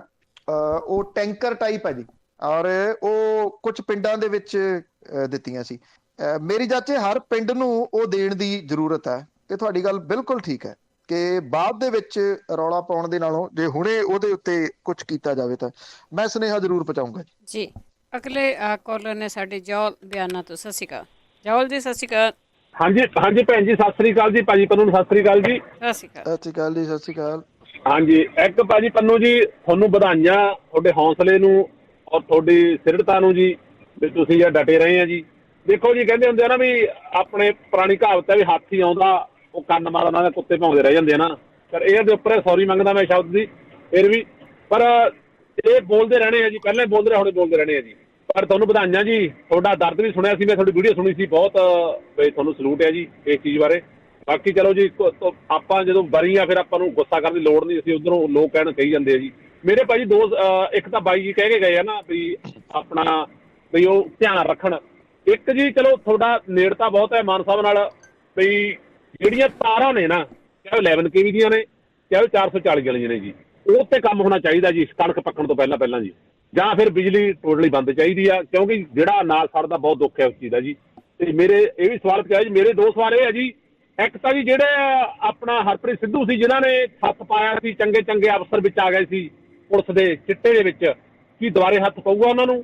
ਤੇ ਦੂਜਾ ਜੀ, ਇੱਕ ਆਪਣਾ ਮੈਂ ਨਾਂ ਭੁੱਲ ਗਿਆ ਅਫਸਰ ਦਾ, ਜਿਹੜਾ ਮੈਂ ਛਾਪੇ ਮਾਰਦਾ ਹੁੰਦਾ ਆਪਣਾ ਫੂਡ ਸਪਲਾਈ ਤੇ ਆਪਣਾ ਮਾਰ ਛਾਪੇ ਮਾਰਦਾ ਹੁੰਦਾ ਸੀ, ਖਾਸ ਕਰਕੇ ਜਿਹੜਾ ਸਕੂਲ 'ਚ ਘਪਲਾ ਕਰਦੇ ਆ ਜੀ। ਉਹ ਚੀਜ਼ਾਂ ਦੁਬਾਰੇ ਚੱਲਣਗੀਆਂ ਜੀ, ਉਹ ਤੇ ਗੌਰ ਹੋਊਗੀ ਦੁਬਾਰੇ ਜਿੱਦਾਂ ਪਹਿਲਾਂ ਚੱਲ ਰਿਹਾ। ਇਹ ਭੈਣ ਜਵਾਬ ਸੁਣ ਲੈਂਦੇ ਜੀ। Thank you. ਗੁੱਸਾ ਕੋਈ ਨਹੀਂ ਜੀ, 1% ਵੀ ਕੋਈ ਗੁੱਸਾ ਨਹੀਂ, ਕਿਉਂਕਿ ਜੇ ਗੁੱਸਾ ਤਾਂ ਕਰੀਏ ਨਾ ਜੇ ਕਿਸੇ ਜਗ੍ਹਾ ਦੇ ਉੱਤੇ ਕਾਣੇ ਹੋਈਏ। ਜਿਹੜੀ ਰੋਟੀ ਚੱਲਦੀ ਆ ਉਹ ਇਹਨਾਂ ਅਦਾਰਿਆਂ ਦੇ ਸਿਰ ਤੋਂ ਚੱਲਦੀ ਆ। ਸ਼ਾਇਦ ਭੈਣ ਜੀ ਉਹਨਾਂ ਨੂੰ ਯਾਦ ਨਾ ਹੋਵੇ, ਮੈਂ ਯਾਦ ਕਰਾਦਾ ਕਿ 8 ਸਾਲ ਹੋ ਗਏ ਮੈਨੂੰ ਅੱਜ ਇਸ ਅਦਾਰੇ ਦੇ ਨਾਲ ਜੁੜੇ ਹੋਏ। 8 ਸਾਲ ਪਹਿਲਾਂ ਪੰਜਾਬੀ ਰੇਡੀਓ USA ਨੇ ਇੱਕ ਪੋਸਟ ਪਾਈ ਸੀਗੀ ਕਿ ਮੇਰੇ ਬਾਰੇ ਕਿ ਉਹ ਹੁਣ ਸਾਡੀ ਇਸ ਟੀਮ ਦਾ ਪਾਰਟ ਹੋਣਗੇ। 8 ਸਾਲ। ਔਰ ਇਹ ਅਦਾਰੇ ਨੇ ਜਿਨ੍ਹਾਂ ਦੇ ਸਿਰ ਤੋਂ ਚੱਲਦੇ ਆ। ਕੋਈ ਜਿਹੜੀ ਇਹ ਉਂਗਲ ਚੁੱਕ ਕੇ ਦਿਖਾਵੇ ਜੀ ਕਿਸੇ ਕਿਸਮ ਦੀ, ਤਾਂ ਗੁੱਸਾ ਤਾਂ ਕਰੀਏ ਜੇ ਕਿਸੇ ਜਗ੍ਹਾ ਤੋਂ ਕਾਣੇ ਹੋਈਏ। ਡਟ ਕੇ ਤਾਂ ਬੋਲਦੇ ਆ ਕਿ ਖਾਹਿਸ਼ਾਂ ਬਹੁਤ ਕੰਟਰੋਲ ਨੇ, ਖਾਹਿਸ਼ਾਂ ਕੰਟਰੋਲ ਨੇ ਤੇ ਜ਼ਮੀਰ ਵਿਕਾਊ ਨੀਗਾ। ਆਹੀ ਤਾਂ 2-4 ਜਿਹੜੀਆਂ ਉਹ ਗੱਲਾਂ ਨੇ। ਜਿਹੜੀ ਗੱਲ ਡਰੱਗ ਦੀ ਆ, ਹਰਪ੍ਰੀਤ ਸਿੰਘ ਸਿੱਧੂ ਹੋਰੀ STF ਦੇ ਚੀਫ ਹੈਗੇ ਨੇ, ਅਜੇ ਵੀ ਉਮੀਦ ਹੈ ਉਹ ਰਹਿਣਗੇ। ਜਦੋਂ ਚਿੱਟੇ ਦੇ ਵਿਰੋਧ ਦੇ ਵਿੱਚ ਕਾਲਾ ਹਫ਼ਤਾ ਮਨਾਇਆ ਸੀ, ਉਦੋਂ ਸਰਕਾਰ ਦੇ ਪੈਰਾਂ ਹੇਠੋਂ ਜ਼ਮੀਨ ਕੱਢੀ ਸੀ ਇੱਕ ਵਾਰੀ। ਬੜੇ ਲੋਕ ਮੁੜ ਕੇ ਉਹ ਫੋਟੋਆਂ ਵੀ ਸਾਂਝੀਆਂ ਕਰਦੇ ਰਹੇ। ਕੈਪਟਨ ਨੂੰ ਮਿਲ ਲਏ ਜੀ, ਕੈਪਟਨ ਨੂੰ ਮਿਲ ਕੇ ਇਹਨਾਂ ਨੇ ਮੁਹਿੰਮ ਬੰਦ ਕਰਤੀ। ਮੁਹਿੰਮ ਜਿਹੜੀ ਆ ਉਹ ਕਿੰਨੀ ਦੇਰ ਚਲਾਈ ਜਾ ਸਕਦੀ ਹੈ? ਸਾਡੇ ਕੋਲੇ ਕੋਈ ਪਾਵਰ ਥੋੜੀ ਸੀਗੀ। ਅਸੀਂ ਤਾਂ ਕੁਝ ਸੁਝਾਓ ਸੀਗੇ ਜਿਹੜੇ ਕੈਪਟਨ ਅਮਰਿੰਦਰ ਸਿੰਘ ਹੋਰਾਂ ਨੂੰ ਦੇ ਕੇ ਆਏ ਸੀ। ਉਹਨਾਂ ਨੇ ਸੱਦਿਆ ਸੀ ਕਿ ਮੈਨੂੰ ਦੱਸੋ ਕਿਵੇਂ ਕੰਟਰੋਲ ਹੋ ਸਕਦੀ ਆ। ਉਹ ਰਿਟਨ ਅੱਜ ਵੀ ਪਏ ਆ।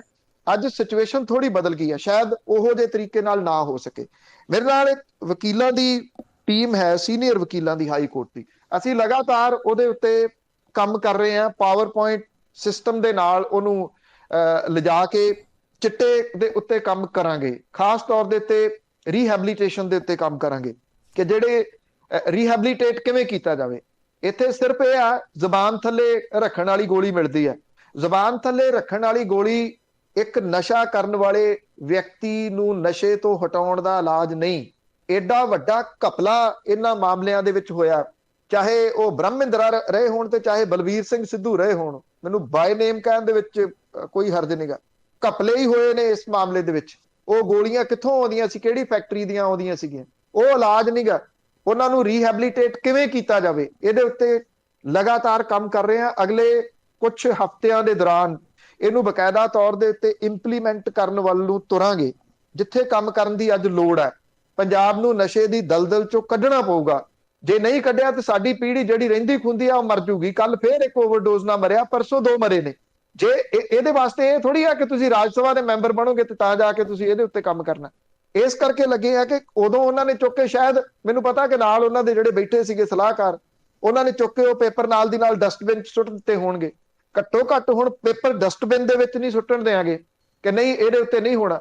ਜਿਹੜੀ ਡਾਈਵਰਸਿਫਿਕੇਸ਼ਨ ਆ ਉਹਦੇ ਉੱਤੇ ਇੱਕ ਟੀਮ ਵੱਖਰੇ ਤੌਰ ਦੇ ਉੱਤੇ ਕੰਮ ਕਰ ਰਹੀ ਹੈ ਕਿ ਕਿਹੜੇ ਤਰੀਕੇ ਦੇ ਨਾਲ ਫਸਲਾਂ ਜਿਹੜੀਆਂ ਉਹ ਬਦਲੀਆਂ ਜਾਣ। ਉਹਦੇ ਉੱਤੇ MSP ਦਿੱਤੀ ਜਾਵੇ, ਪੰਜਾਬ ਸਰਕਾਰ ਦੇ ਵੱਲੋਂ MSP ਦਿੱਤੀ ਜਾਵੇ। ਪੰਜਾਬ ਸਰਕਾਰ ਉਹਦੇ ਵਿੱਚ ਧਿਰ ਬਣੇ ਕਿ ਅੱਗੋਂ ਅਸੀਂ ਵੇਚਾਂਗੇ। ਖੇਤੀ ਦੇ ਨਾਲ ਰਿਲੇਟਡ ਜਿਹੜੇ ਪ੍ਰੋਜੈਕਟ ਨੇ, ਛੋਟੀ ਛੋਟੀ ਇੰਡਸਟਰੀ ਜਿਹੜੀ ਆ ਉਹ ਬਹੁਤ ਵੱਡੀ ਨਹੀਂ। ਕੋਈ ਪੰਜਾਬ ਨੂੰ 500 ਕਰੋੜ 1000 ਕਰੋੜ ਵਾਲੀ ਇੰਡਸਟਰੀ ਨਹੀਂ ਚਾਹੀਦੀ। ਪੰਜਾਬ ਨੂੰ 10 ਕਰੋੜ 50 ਕਰੋੜ ਵਾਲੀ ਇੰਡਸਟਰੀ ਦੀ ਲੋੜ ਹੈ, ਜਿਹੜੀ ਨਰਮਾ ਬੈਲਟ ਦੇ ਵਿੱਚ ਲੱਗੇ, ਜਿਹੜੀ ਗੰਨਾ ਬੈਲਟ ਦੇ ਵਿੱਚ ਲੱਗੇ। ਛੋਟੀਆਂ ਛੋਟੀਆਂ ਇੰਡਸਟਰੀ ਜਿਹੜੀਆਂ ਉਹ ਤੋਰੀਆਂ ਜਾਣ। ਤੁਹਾਨੂੰ ਕੀ ਲੱਗਦਾ ਕਿ ਪੰਜਾਬ ਜਿਹੜਾ ਉਹ ਸਾਰਾ ਕੁਝ ਠੀਕ ਹੋ ਗਿਆ? ਪੰਜਾਬ ਦੇ ਵਿੱਚ ਕੁਝ ਵੀ ਅਜੇ ਠੀਕ ਨਹੀਂ ਹੋਇਆ। ਸਿਰਫ ਠੀਕ ਇਹ ਹੋਇਆ ਕਿ ਲੋਕਾਂ ਨੇ ਰਵਾਇਤੀ ਪਾਰਟੀਆਂ ਪੁੱਟ ਕੇ ਸੁੱਟ ਦਿੱਤੀਆਂ ਨੇ। ਐਡੇ ਕਾਲੇ ਪੈ ਗਏ ਤੁਸੀਂ ਇਹਨਾਂ ਚੀਜ਼ਾਂ ਦੇ ਉੱਤੇ। ਤੁਹਾਡੀ ਲੋੜ ਆ ਸਾਰਿਆਂ ਦੀ, NRIs ਦੀ ਖਾਸ ਤੌਰ ਦੇ ਉੱਤੇ ਲੋੜ ਹੈ। ਤੁਹਾਡੀਆਂ ਜ਼ਮੀਨਾਂ ਦੇ ਉੱਤੇ ਕੋਈ ਭੂਮੀ ਮਾਫੀਆ ਡਾਕਾ ਨਾ ਮਾਰ ਜੇ। ਤੁਹਾਡੇ ਇੱਥੇ ਘਰਾਂ ਦੇ ਉੱਤੇ ਤੁਹਾਡਾ ਕੋਈ ਸ਼ਰੀਕੇ ਦੇ ਵਿੱਚੋਂ ਤੁਹਾਡੇ ਘਰ ਤੇ ਕਬਜ਼ਾ ਨਾ ਕਰ ਜੇ। ਇਹਦੇ ਸੰਬੰਧੀ ਬਕਾਇਦਾ ਤੌਰ ਦੇ ਉੱਤੇ ਪਹਿਲੇ ਦਿਨ ਤੋਂ ਮੈਂ ਲਗਾਤਾਰ ਗੱਲ ਜਿਹੜੀ ਜੀ ਉਹਨਾਂ ਸਰਕਾਰ ਦੇ ਨਾਲ ਕਰ ਰਿਹਾ ਕਿ ਇਹਦਾ ਕੁਝ ਕੀਤਾ ਜਾਵੇ। 1 ਵਿੰਡੋ ਸਿਸਟਮ ਕੀਤਾ ਜਾਵੇ। ਤੁਸੀਂ ਇੱਥੇ ਕੋਈ ਛੋਟਾ ਪ੍ਰੋਜੈਕਟ ਲਾਉਣਾ, ਕਿਸੇ ਨੇ ਵੀ NRI ਨੇ ਆ ਕੇ ਉਹਨੂੰ ਦਫ਼ਤਰ ਦੇ ਵਿੱਚ ਬੈਠ ਕੇ ਉਹਦੀ ਫਾਈਲ ਤਿਆਰ ਕਰਕੇ ਦਿੱਤੀ ਜਾਵੇ। ਸਕੂਲਾਂ ਦੇ ਵਿੱਚ ਤੁਹਾਡੀ ਲੋੜ ਹੈ, ਡਿਸਪੈਂਸਰੀ ਸਿਸਟਮ ਦੇ ਵਿੱਚ ਤੁਹਾਡੀ ਸਭ ਤੋਂ ਵੱਡੀ ਲੋੜ ਹੈ। ਪਿੰਡਾਂ ਦੇ ਵਿੱਚ ਤੁਸੀਂ ਇਕੱਠੇ ਤਾਂ ਹੋਵੋ। ਉਹਦੇ ਵਾਸਤੇ ਇਹ ਨਹੀਂ ਹੈ ਕਿ ਤੁਹਾਨੂੰ ਖੱਜਲ ਹੋਣਾ ਪਊਗਾ। ਇਸ ਗੱਲ ਦੀ ਗਰੰਟੀ ਜਿਹੜੀ ਉਹ ਲਵਾਂਗੇ। ਚਲੋ ਕੁਝ ਪੋਜ਼ਿਟਿਵ ਸੋਚ ਕੇ ਦੇਖੀਏ। ਚਲੋ ਕੁਝ ਉਹਨਾਂ ਲੋਕਾਂ ਦੀ ਆਵਾਜ਼ ਬਣ ਕੇ ਦੇਖੀਏ ਜਿਹੜੇ ਵਿਚਾਰੇ ਇਸ ਕਰਕੇ ਪਿੰਡਾਂ 'ਚੋਂ ਸ਼ਹਿਰ ਦੇ ਹਸਪੀਟਲ ਦੇ ਵਿੱਚ ਨਹੀਂ ਜਾਂਦੇ ਵੀ ਜੇ ਖਤਰਨਾਕ ਬਿਮਾਰੀ ਨਿਕਲ ਆਈ ਤੇ ਕੀ ਕਰਾਂਗੇ। ਉਹ ਇਸ ਕਰਕੇ ਆਪਣੀ ਡਾਕਟਰ ਦੀ ਲਿਖਾਈ ਹੋਈ ਪਰਚੀ ਜਿਹੜੀ ਆ ਕੈਮਿਸਟ ਸ਼ਾਪ ਦੇ ਉੱਤੇ ਨਹੀਂ ਲੈ ਕੇ ਜਾਂਦੇ। ਕਿ ਮੇਰੀ ਜੇਬ ਦੇ ਵਿੱਚ ਤਾਂ 50 ਰੁਪਏ ਨੇ, 50 ਰੁਪਏ ਦੀ ਦਵਾਈ ਤਾਂ ਆਉਣੀ ਨਹੀਂ, ਮੈਂ ਤਾਂ ਘਰੇ ਜਾਣ ਤੋਂ ਵੀ ਜਾਊਂਗਾ, ਕਿਰਾਇਆ ਨਹੀਂ ਜਿਹੜਾ ਉਹ ਲੱਗਣਾ। ਕੁਝ ਉਹਨਾਂ ਲੋਕਾਂ ਨੂੰ ਡਿਸਪੈਂਸਰੀ ਸਿਸਟਮ ਮਿਲੇ ਨੇੜੇ, ਉਹਦੇ ਵਿੱਚ ਦਵਾਈਆਂ ਮਿਲਣ, ਉਹਦੇ ਵਿੱਚ ਡਾਕਟਰ ਅਵੇਲੇਬਲ ਹੋਣ, ਸਕੂਲਾਂ ਦਾ ਢਾਂਚਾ ਉਹ ਸਿੱਧੇ ਪਾਸੇ ਵੱਲ ਨੂੰ ਤੁਰੇ, ਟੀਚਰ ਪੂਰੇ ਕੀਤੇ ਜਾਣ। ਜਿਹੜੇ ਗਰੀਬ ਘਰਾਂ ਦੇ ਬੱਚੇ ਨੇ, ਜਿਨ੍ਹਾਂ ਦਾ ਸੁਪਨਾ ਹੀ ਖਤਮ ਹੋ ਗਏ ਨੇ। ਇੱਕ ਇੱਥੇ ਪਿਛਲੇ ਦਿਨਾਂ ਦੇ ਵਿੱਚ ਆਏ ਸੀ, ਉਹ ਇਸੇ ਐਸਸੀ ਭਾਈਚਾਰੇ ਦੇ ਨਾਲ ਰਿਲੇਟਡ ਸੀ। ਗੱਚ ਪਰ ਆਇਆ ਉਹਨਾਂ ਦੀ ਗੱਲ ਸੁਣ ਕੇ, ਕਹਿੰਦੇ ਸਾਨੂੰ ਇਹੀ ਨਹੀਂ ਸਮਝ ਆਉਂਦੀ, ਸਾਡਾ ਭਾਈਚਾਰਾ ਜਦੋਂ ਉੱਠਦਾ ਉਹ ਝਾੜੂ ਫੇਰਨ ਦੀ ਨੌਕਰੀ ਹੀ ਕਿਉਂ ਲੱਭਦਾ। 9500 ਰੁਪਈਆ ਇੱਕ ਸਫਾਈ ਸੇਵਕ ਨੂੰ ਇੱਥੇ ਨਿਗਮ ਦੇ ਵਿੱਚ ਪਟਿਆਲੇ 'ਚ ਮਿਲਦਾ, ਜਿਹੜਾ ਝਾੜੂ ਫੇਰਦਾ ਸਵੇਰੇ ਸੜਕਾਂ ਦੇ ਉੱਤੇ। 7200 ਰੁਪਈਆ ਉਹਨੂੰ ਦਿੱਤਾ ਜਾਂਦਾ। ਬਾਕੀ ਕੌਣ ਖਾਂਦਾ? ਉਹ ਜਿਹਨਾਂ ਉਹਨਾਂ ਲੋਕਾਂ ਦੇ ਵਾਸਤੇ ਲੜਨ ਦੀ ਕੋਸ਼ਿਸ਼ ਦੇ ਵਿੱਚ ਹੈ। ਤੁਸੀਂ ਉਲਝਾਉਣਾ ਚਾਹੁੰਦੇ ਹੋ ਕਿਸੇ ਹੋਰ ਮਾਮਲੇ ਦੇ ਵਿੱਚ, ਤੁਸੀਂ ਲੱਗੇ ਰਹੋ, ਉਲਝਾਂਗੇ ਨਹੀਂ। ਐਦਾਂ ਦਾ ਕੁਝ ਵੀ ਨਹੀਂ ਹੈ ਜੋ ਕੁਝ ਤੁਸੀਂ ਸੋਚ ਰਹੇ ਹੋ ਕਿ ਸਾਰਾ ਕੁਝ ਠੀਕ ਹੋ ਗਿਆ। ਸਾਰਾ ਕੁਝ ਠੀਕ ਕਰਨ ਵਾਲਾ ਤੁਹਾਥੋਂ ਇੱਕ ਆਸ ਹੈ। ਇਹ 8 ਸਾਲਾਂ ਦੇ ਮੌਕੇ ਦੇ ਉੱਤੇ ਤੁਹਾਨੂੰ 8 ਸਾਲ ਮੈਨੂੰ ਬਰਦਾਸ਼ਤ ਕਰਦਿਆਂ ਹੋ ਗਏ, ਔਰ ਥੋੜਾ ਜਿਹਾ ਚਿਰ ਇਹਨਾਂ ਨੂੰ ਬਰਦਾਸ਼ਤ ਕਰ ਲੈਣ ਦਿਓ। ਇੱਕ ਢਾਂਚਾ ਚਲਾਉਣ ਦੇ ਵਿੱਚ ਆਓ, ਕੁਝ ਸਪੋਰਟ ਕਰੀਏ। ਨਹੀਂ ਕਰਨਗੇ, ਮੇਰਾ ਤੁਹਾਡੇ ਨਾਲ ਵਾਅਦਾ ਜੀ, ਮਤਲਬ ਰਿਕਾਰਡ ਕਰਕੇ ਰੱਖ ਲੈਣਾ, ਜੇ ਸਭ ਤੋਂ ਪਹਿਲਾਂ ਨਾ ਤੱਤੇ ਪਾਣੀ ਦੇ ਵਿੱਚ ਪਾਇਆ ਤੇ ਤਾਂ ਜਿਹੜਾ ਜੀ ਉਹ ਕਹਿਣਾ, ਚਾਹੇ ਉਹਦੇ ਵਾਸਤੇ ਕੁਝ ਵੀ ਹੋਵੇ। ਦੋਸਤੀ ਜਿਹੜੀ ਆ ਉਹ ਅੱਜ ਦੀ ਨਹੀਂ, ਬਹੁਤ ਪੁਰਾਣੀ ਹੈ, ਪਰ ਦੋਸਤੀ ਆਪਣੀ ਜਗ੍ਹਾ ਦੇ ਉੱਤੇ ਹੈ। ਲੋਕਾਂ ਦੇ ਹੱਕ, ਉਹਨਾਂ ਲੋਕਾਂ ਦੀ ਗੱਲ ਜਿਨ੍ਹਾਂ ਲੋਕਾਂ ਦੇ ਕੋਲੇ ਕੋਈ ਪਲੇਟਫਾਰਮ ਹੀ ਨਹੀਂ ਹੈਗਾ, ਉਹ ਸਭ ਤੋਂ ਪ੍ਰਾਇੋਰਟੀ ਦੇ ਉੱਤੇ ਆ। ਆਓ ਉਹਨਾਂ ਦੀ ਗੱਲ ਛੋਈਏ, ਤੁਸੀਂ ਮਦਦ ਕਰੋ। ਤੁਹਾਡੇ ਪਿੰਡ ਨੇ, ਤੁਹਾਡਾ ਪੇਕਾ ਪਿੰਡ ਹੈ, ਤੁਹਾਡੀਆਂ ਡਿਸਪੈਂਸਰੀਆਂ ਪਿੰਡਾਂ ਵਿਚਲੀਆਂ ਖਤਮ ਕਰ ਦਿੱਤੀਆਂ ਗਈਆਂ, ਤੁਹਾਡੇ ਪਿੰਡਾਂ ਵਿਚਲੇ ਸਕੂਲ ਖਤਮ ਕਰ ਦਿੱਤੇ ਗਏ, ਤੁਹਾਡੇ ਰੁੱਖ ਖਤਮ ਕਰ ਦਿੱਤੇ ਗਏ, ਸਭ ਕੁਝ ਹੀ ਖਤਮ ਕਰ ਦਿੱਤਾ ਪਿੰਡਾਂ ਦਾ। ਪਿੰਡ ਉਹ ਰਹੇ ਹੀ ਨਹੀਂ ਗਏ। ਤੁਸੀਂ ਸਾਰੇ ਫਿਕਰਮੰਦ ਹੋ ਪਿੰਡਾਂ ਦੇ ਵਾਸਤੇ, ਇਕੱਠੇ ਹੋਵੋ, ਅੱਗੋਂ ਕੀ ਕਰਨਾ ਉਹ ਦੱਸੋ। ਤੁਹਾਡੇ ਕੋਲੇ ਇੱਕ ਜਰੀਆ ਮਿਲਿਆ ਜਿਹੜਾ ਕਿ ਤੁਹਾਡੇ ਪਿੰਡਾਂ ਦੀ ਗੱਲ, ਤੁਹਾਡੀ ਗੱਲ ਜਿਹੜੀ ਹੈ ਜੀ ਉਹ ਅੱਗੇ ਪਹੁੰਚਾ ਸਕਦਾ ਹੈ। ਜੇ ਉਹਨੂੰ ਤੁਸੀਂ ਨਹੀਂ ਵਰਤਣਾ ਚਾਹੁੰਦੇ ਤੇ ਫਿਰ ਤੁਹਾਡੀ ਮਰਜ਼ੀ ਹੈ। ਅਗਲੇ ਕਾਲ ਨੇ ਜਸਕਰਨ ਭੋਪਰਾ ਜੀ, ਸਤਿ ਸ਼੍ਰੀ ਅਕਾਲ। ਹਾਂਜੀ ਬਲਵਿੰਦਰ ਭੈਣ ਜੀ, ਸਤਿ ਸ੍ਰੀ ਅਕਾਲ। ਤੇ ਪੰਨੂ ਸਾਹਿਬ, ਤੁਹਾਨੂੰ ਵਧਾਈਆਂ ਹੋਣ ਨਵੀਂ ਸਰਕਾਰ ਦੀਆਂ, ਤੇ ਤੁਹਾਨੂੰ ਪਿਆਰ ਭਰੀ ਸਤਿ ਸ੍ਰੀ ਅਕਾਲ ਜੀ। ਮੈਂ ਪਹਿਲੀ ਵਾਰ ਤੁਹਾਨੂੰ ਕਾਲ ਕਰ ਰਿਹਾ।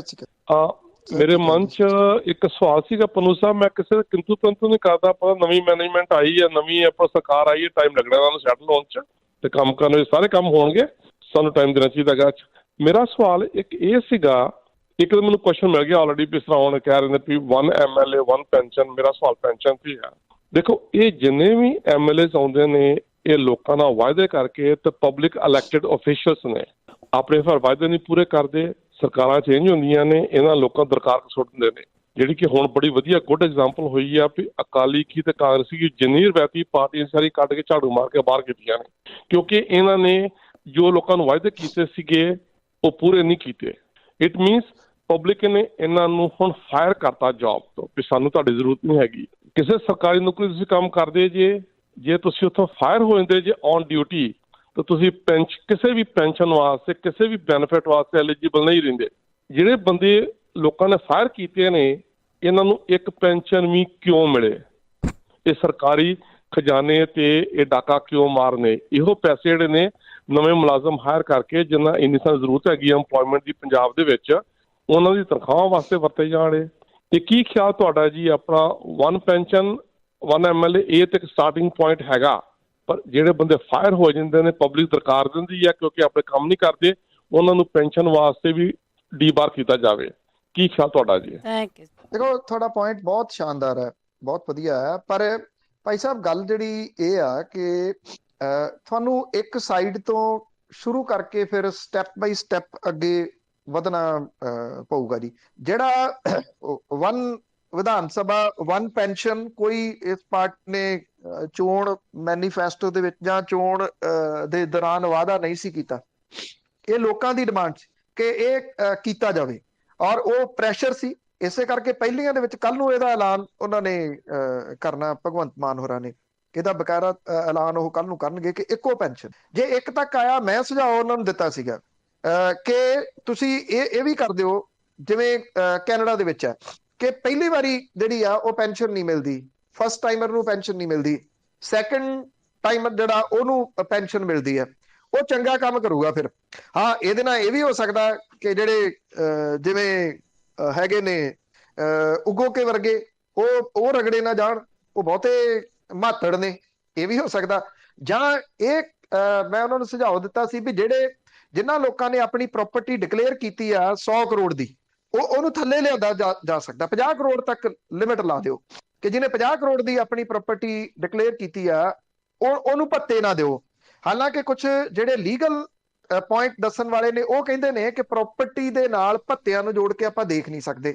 ਤੋ ਇਹ ਇਸ ਤਰ੍ਹਾਂ ਨਹੀਂ ਹੈ ਕਿ ਆ ਜਿਹੜਾ ਵਿਧਾਨ ਸਭਾ ਮੈਂਬਰ ਪੈਨਸ਼ਨ ਵਾਲਾ ਇਹ ਕਰ ਸਕਦੇ ਸੀ ਤੁਰੰਤ। ਇਹ ਅਕਤੂਬਰ 2016 ਦੇ ਵਿੱਚ ਪ੍ਰਕਾਸ਼ ਸਿੰਘ ਬਾਦਲ ਹੋਰਾਂ ਦੀ ਸਰਕਾਰ ਨੇ ਕੀਤਾ ਸੀਗਾ। ਇਹ ਕਰ ਸਕਦੇ ਸੀ। ਮੁਕੰਮਲ ਪੈਨਸ਼ਨ ਬੰਦ ਕਰਨ ਦੇ ਵਾਸਤੇ ਲੀਗਲ ਕਿਹੜੀਆਂ ਮੁਸ਼ਕਲਾਂ ਆ ਸਕਦੀਆਂ ਨੇ ਉਹ ਮੈਂ ਅਜੇ ਤੁਹਾਨੂੰ ਇਸ ਕਰਕੇ ਨਹੀਂ ਦੱਸ ਸਕਦਾ ਕਿ ਮੈਂ ਇਹਦੇ ਬਾਰੇ ਕਿਸੇ ਨੂੰ ਪੁੱਛਿਆ ਨਹੀਂ। ਤੁਹਾਡਾ ਸੁਝਾਅ ਜਿਹੜਾ ਹੈ ਉਹ ਚੰਗਾ ਹੈ, ਜਿਹੜਾ ਫਾਇਰ ਕੀਤਾ ਲੋਕਾਂ ਨੇ ਇੰਨੇ ਬੁਰੇ ਤਰੀਕੇ ਦੇ ਨਾਲ ਜੇ ਨਕਾਰ ਦਿੱਤਾ। ਮਤਲਬ ਕਿ ਤੁਹਾਡੇ ਕਹਿਣ ਤੋਂ ਮੈਂ ਇਹ ਸੋਚ ਰਿਹਾ ਕਿ ਮੰਨ ਲਓ ਜਿਹੜੀਆਂ 100 ਸੀਟਾਂ ਨੇ, ਜੇ 100 ਸੀਟਾਂ ਦੇ ਵਿੱਚੋਂ 10% ਸੀਟਾਂ ਕੋਈ ਪਾਰਟੀ ਨਹੀਂ ਲੈਂਦੀ ਤੇ ਉਹ ਪੈਨਸ਼ਨ ਉਹਦੇ ਜਿਹੜੇ 10% ਤੋਂ ਜੇ ਘੱਟ ਬਣੇ ਆ ਤੇ ਉਹਨਾਂ ਨੂੰ ਪੈਨਸ਼ਨ ਦੇ ਵਾਸਤੇ ਐਲੀਜੀਬਲ ਜਿਹੜਾ ਉਹ ਨਾ ਮੰਨਿਆ ਜਾਵੇ। ਜਾਂ ਜਿਹੜੇ ਉਹਦੇ ਹਾਰ ਗਏ ਨੇ, ਮੰਨ ਲਓ ਇੱਕ ਪਾਰਟੀ ਨੇ 100 ਖੜੇ ਕੀਤੇ, ਉਹਦੇ 90 ਹਾਰ ਗਏ, ਤੇ ਉਹ ਜਿਹੜੇ ਹਾਰੇ ਹੋਏ ਨੇ ਉਹ ਇਸ ਕਰਕੇ ਐਲੀਜੀਬਲ ਨਾ ਹੋਣ ਕਿ ਉਹ 10% ਵੀ ਜਿੱਤ ਨਹੀਂ ਸਕੇ। ਇਹਨੂੰ ਇਸ ਪੁਆਇੰਟ ਆਫ ਵਿਊ ਦੇ ਨਾਲ ਜ਼ਰੂਰ ਲਿਆ ਜਾ ਸਕਦਾ। ਪਰ ਇਸ ਤਰ੍ਹਾਂ ਹੈ ਕਿ ਇਹ ਸ਼ੁਰੂਆਤ ਹੈ। ਜੇ ਸਾਰਾ ਕੁਝ ਹੁਣੇ ਹੋ ਗਿਆ ਇੱਥੇ ਜਿਹੜੀ ਹੈ ਨਾ ਉਹ ਦੁਹਾਈ ਮਚ ਜਾਣੀ ਹੈ। ਐਕਚੁਅਲੀ ਜਿਹੜੀ ਆਹ ਦੁਹਾਈ ਮਚਾਈ ਹੋਈ ਹੈ ਨਾ ਇਹ ਇੱਕ ਵਿਧਾਨ ਸਭਾ ਇੱਕ ਪੈਨਸ਼ਨ ਤੋਂ ਹੀ ਮਚੀ ਆ। ਪ੍ਰਕਾਸ਼ ਸਿੰਘ ਬਾਦਲ ਹੋਰਾਂ ਨੂੰ ਹੁਣ ਕਿੱਥੋਂ ਚੇਤੇ ਆ ਗਿਆ ਕਿ ਮੈਂ ਜੀ ਪੈਨਸ਼ਨ ਛੱਡ ਰਿਹਾ ਆਪਣੀ? ਉਹਨਾਂ ਨੂੰ ਪਤਾ ਲੱਗ ਗਿਆ ਸੀ ਕਿ ਇਹ ਆ ਰਿਹਾ। ਜਦੋਂ 17 ਵਾਲੀਆਂ ਚੋਣਾਂ ਸੀਗੀਆਂ ਉਦੋਂ ਨਤੀਜੇ ਆਉਣ 'ਚ 1 ਮਹੀਨਾ ਸੀ। ਬਾਦਲ ਸਾਹਿਬ ਅਮਰੀਕਾ ਚਲੇ ਗਏ ਆਪਣਾ ਇਲਾਜ ਕਰਾਉਣ ਦੇ ਵਾਸਤੇ। ਕਿਉਂ ਚਲੇ ਗਏ? ਕਿ ਉਦੋਂ ਉਹ ਇੰਟਰਮ CM ਸੀਗੇ ਵੀ ਜੇ ਮੈਂ ਬਾਅਦ ਦੇ ਵਿੱਚ ਇਲਾਜ ਕਰਾਉਣ ਦੇ ਵਾਸਤੇ ਗਿਆ ਤੇ ਪੈਸੇ ਪੱਲਿਓਂ ਦੇਣੇ ਪੈਣਗੇ। ਪੱਲਿਓਂ ਕਿਉਂ ਦੇਣੇ ਆ? ਸਰਕਾਰ ਦੇ ਸਿਰ ਤੋਂ ਲਾ ਦਿਓ। ਵਿਧਾਨ ਸਭਾ ਦੇ ਔਨ ਰਿਕਾਰਡ ਮਨਪ੍ਰੀਤ ਸਿੰਘ ਬਾਦਲ ਹੋਰਾਂ ਨੇ ਕਿਹਾ ਸੀ ਵੀ ਮੇਰੀ ਤਾਈ ਦੇ ਭੋਗ ਦੇ ਮੌਕੇ ਤੇ ਤੁਸੀਂ ਤਾਂ ਲੰਗਰ ਵੀ SGPC ਦਾ ਲਿਆਂਦਾ ਸੀ। ਹੁਣ ਕਿਤੇ ਉਹਨਾਂ ਨੂੰ ਇੱਕਦਮ ਚੇਤੇ ਆ ਗਿਆ ਪੰਜਾਬ ਦੇ ਬੱਚੇ ਚੇਤੇ ਆ ਗਏ ਵੀ ਦਵਾ ਮੇਰੀ ਜਿਹੜੀ ਪੈਨਸ਼ਨ ਆ ਉਹਨਾਂ ਬੱਚਿਆਂ ਦੇ ਉੱਤੇ ਲਾ ਦਿਓ, ਪੜ੍ਹਾਈ ਦੇ ਉੱਤੇ। ਪਹਿਲਾਂ ਕਿਉਂ ਨਾ ਜਿਹੜੀ ਤੁਸੀਂ ਪੈਨਸ਼ਨ ਲਾਈ ਜੀ ਬੱਚਿਆਂ ਦੇ ਉੱਤੇ, ਉਹ ਮਹਿਜ਼ ਐਵੇਂ ਗੋਂਗਲੂਆਂ ਤੋਂ ਮਿੱਟੀ ਝਾੜ ਰਹੇ ਆ। ਤੁਹਾਡੇ ਸੁਝਾਅ ਚੰਗੇ ਨੇ ਪਰ ਇੱਕਦਮ ਸਾਰਾ ਕੁਝ ਨਹੀਂ ਹੋ ਸਕਦਾ ਜੀ। ਉਹਦੇ ਵਾਸਤੇ ਵੱਡਾ ਸਹਿਯੋਗ ਉਹ ਲੋਕਾਂ ਦਾ ਲੈਣਾ ਪਊਗਾ। ਇੱਕ ਗੱਲ ਯਾਦ ਰੱਖਣਾ, ਜੇ ਲੋਕ ਇੱਥੋਂ ਤੱਕ ਲੈ ਆਏ ਆ ਨਾ ਤੇ ਲੋਕ ਹੋਰ ਬਹੁਤ ਸਾਰਾ ਕੁਝ ਕਰਵਾ ਲੈਣਗੇ। ਮੇਰਾ ਇਹ ਮੰਨਣਾ, ਲੋਕਾਂ ਦੇ ਵਿੱਚ ਅਵੇਅਰਨੈਸ ਬਹੁਤ ਆ ਗਈ ਹੋਈ ਆ। ਲੋਕ ਸਵਾਲ ਕਰਨ ਲੱਗੇ ਆ, ਲੋਕ ਸਵਾਲ ਕਰਦੇ ਰਹਿਣਗੇ। ਉਹ ਸਵਾਲ ਕਰਦੇ ਰਹਿਣ, ਇਸ ਕਰਕੇ ਉਹਨਾਂ ਨੂੰ ਬੇਹੂਦਾ ਇਸ਼ੂਜ਼ ਦੇ ਵਿੱਚ ਉਲਝਾਇਆ ਨਾ ਜਾਵੇ, ਬਲਕਿ ਜਿਹੜੀਆਂ ਉਹਨਾਂ ਦੀਆਂ ਮੁਸ਼ਕਲਾਂ ਨੇ ਉਹਦੇ ਉੱਤੇ ਗੱਲ ਜਿਹੜੀ ਉਹ ਕੀਤੀ ਜਾਵੇ। ਜਿਹੜੀ ਉਹਨਾਂ ਦੀ ਲੁੱਟ ਥਾਣਿਆਂ ਦੇ ਵਿੱਚ ਹੁੰਦੀ ਆ, ਚੌਂਕੀਆਂ ਦੇ ਵਿੱਚ ਹੁੰਦੀ ਆ, ਸੁਵਿਧਾ ਸੈਂਟਰਾਂ ਦੇ ਉੱਤੇ ਹੁੰਦੀ ਆ, ਪਟਵਾਰੀਆਂ ਦੇ ਰੂਪ ਦੇ ਵਿੱਚ ਹੁੰਦੀ ਆ, ਤਹਿਸੀਲਦਾਰਾਂ ਦੇ ਰੂਪ ਦੇ ਵਿੱਚ ਹੁੰਦੀ ਆ, ਉਹ ਲੁੱਟ ਰੋਕਣੀ ਸਭ ਤੋਂ ਅਹਿਮ ਹੈ, ਸਭ ਤੋਂ ਪਹਿਲ ਦੇ ਆਧਾਰ ਦੇ ਉੱਤੇ ਆ। ਜੇ ਉਹ ਲੁੱਟ ਰੁਕਦੀ ਆ ਤੇ ਲੋਕ ਕੁਝ ਰਾਹਤ ਦੀ ਸਾਹ ਲੈਣਗੇ ਜੀ। ਅਗਲੇ ਕਾਲਰ ਨੇ ਮਨਜੀਤ ਸਿੰਘ ਜੀ ਇਟਲੀ ਤੋਂ। ਸਤਿ ਸ਼੍ਰੀ ਅਕਾਲ।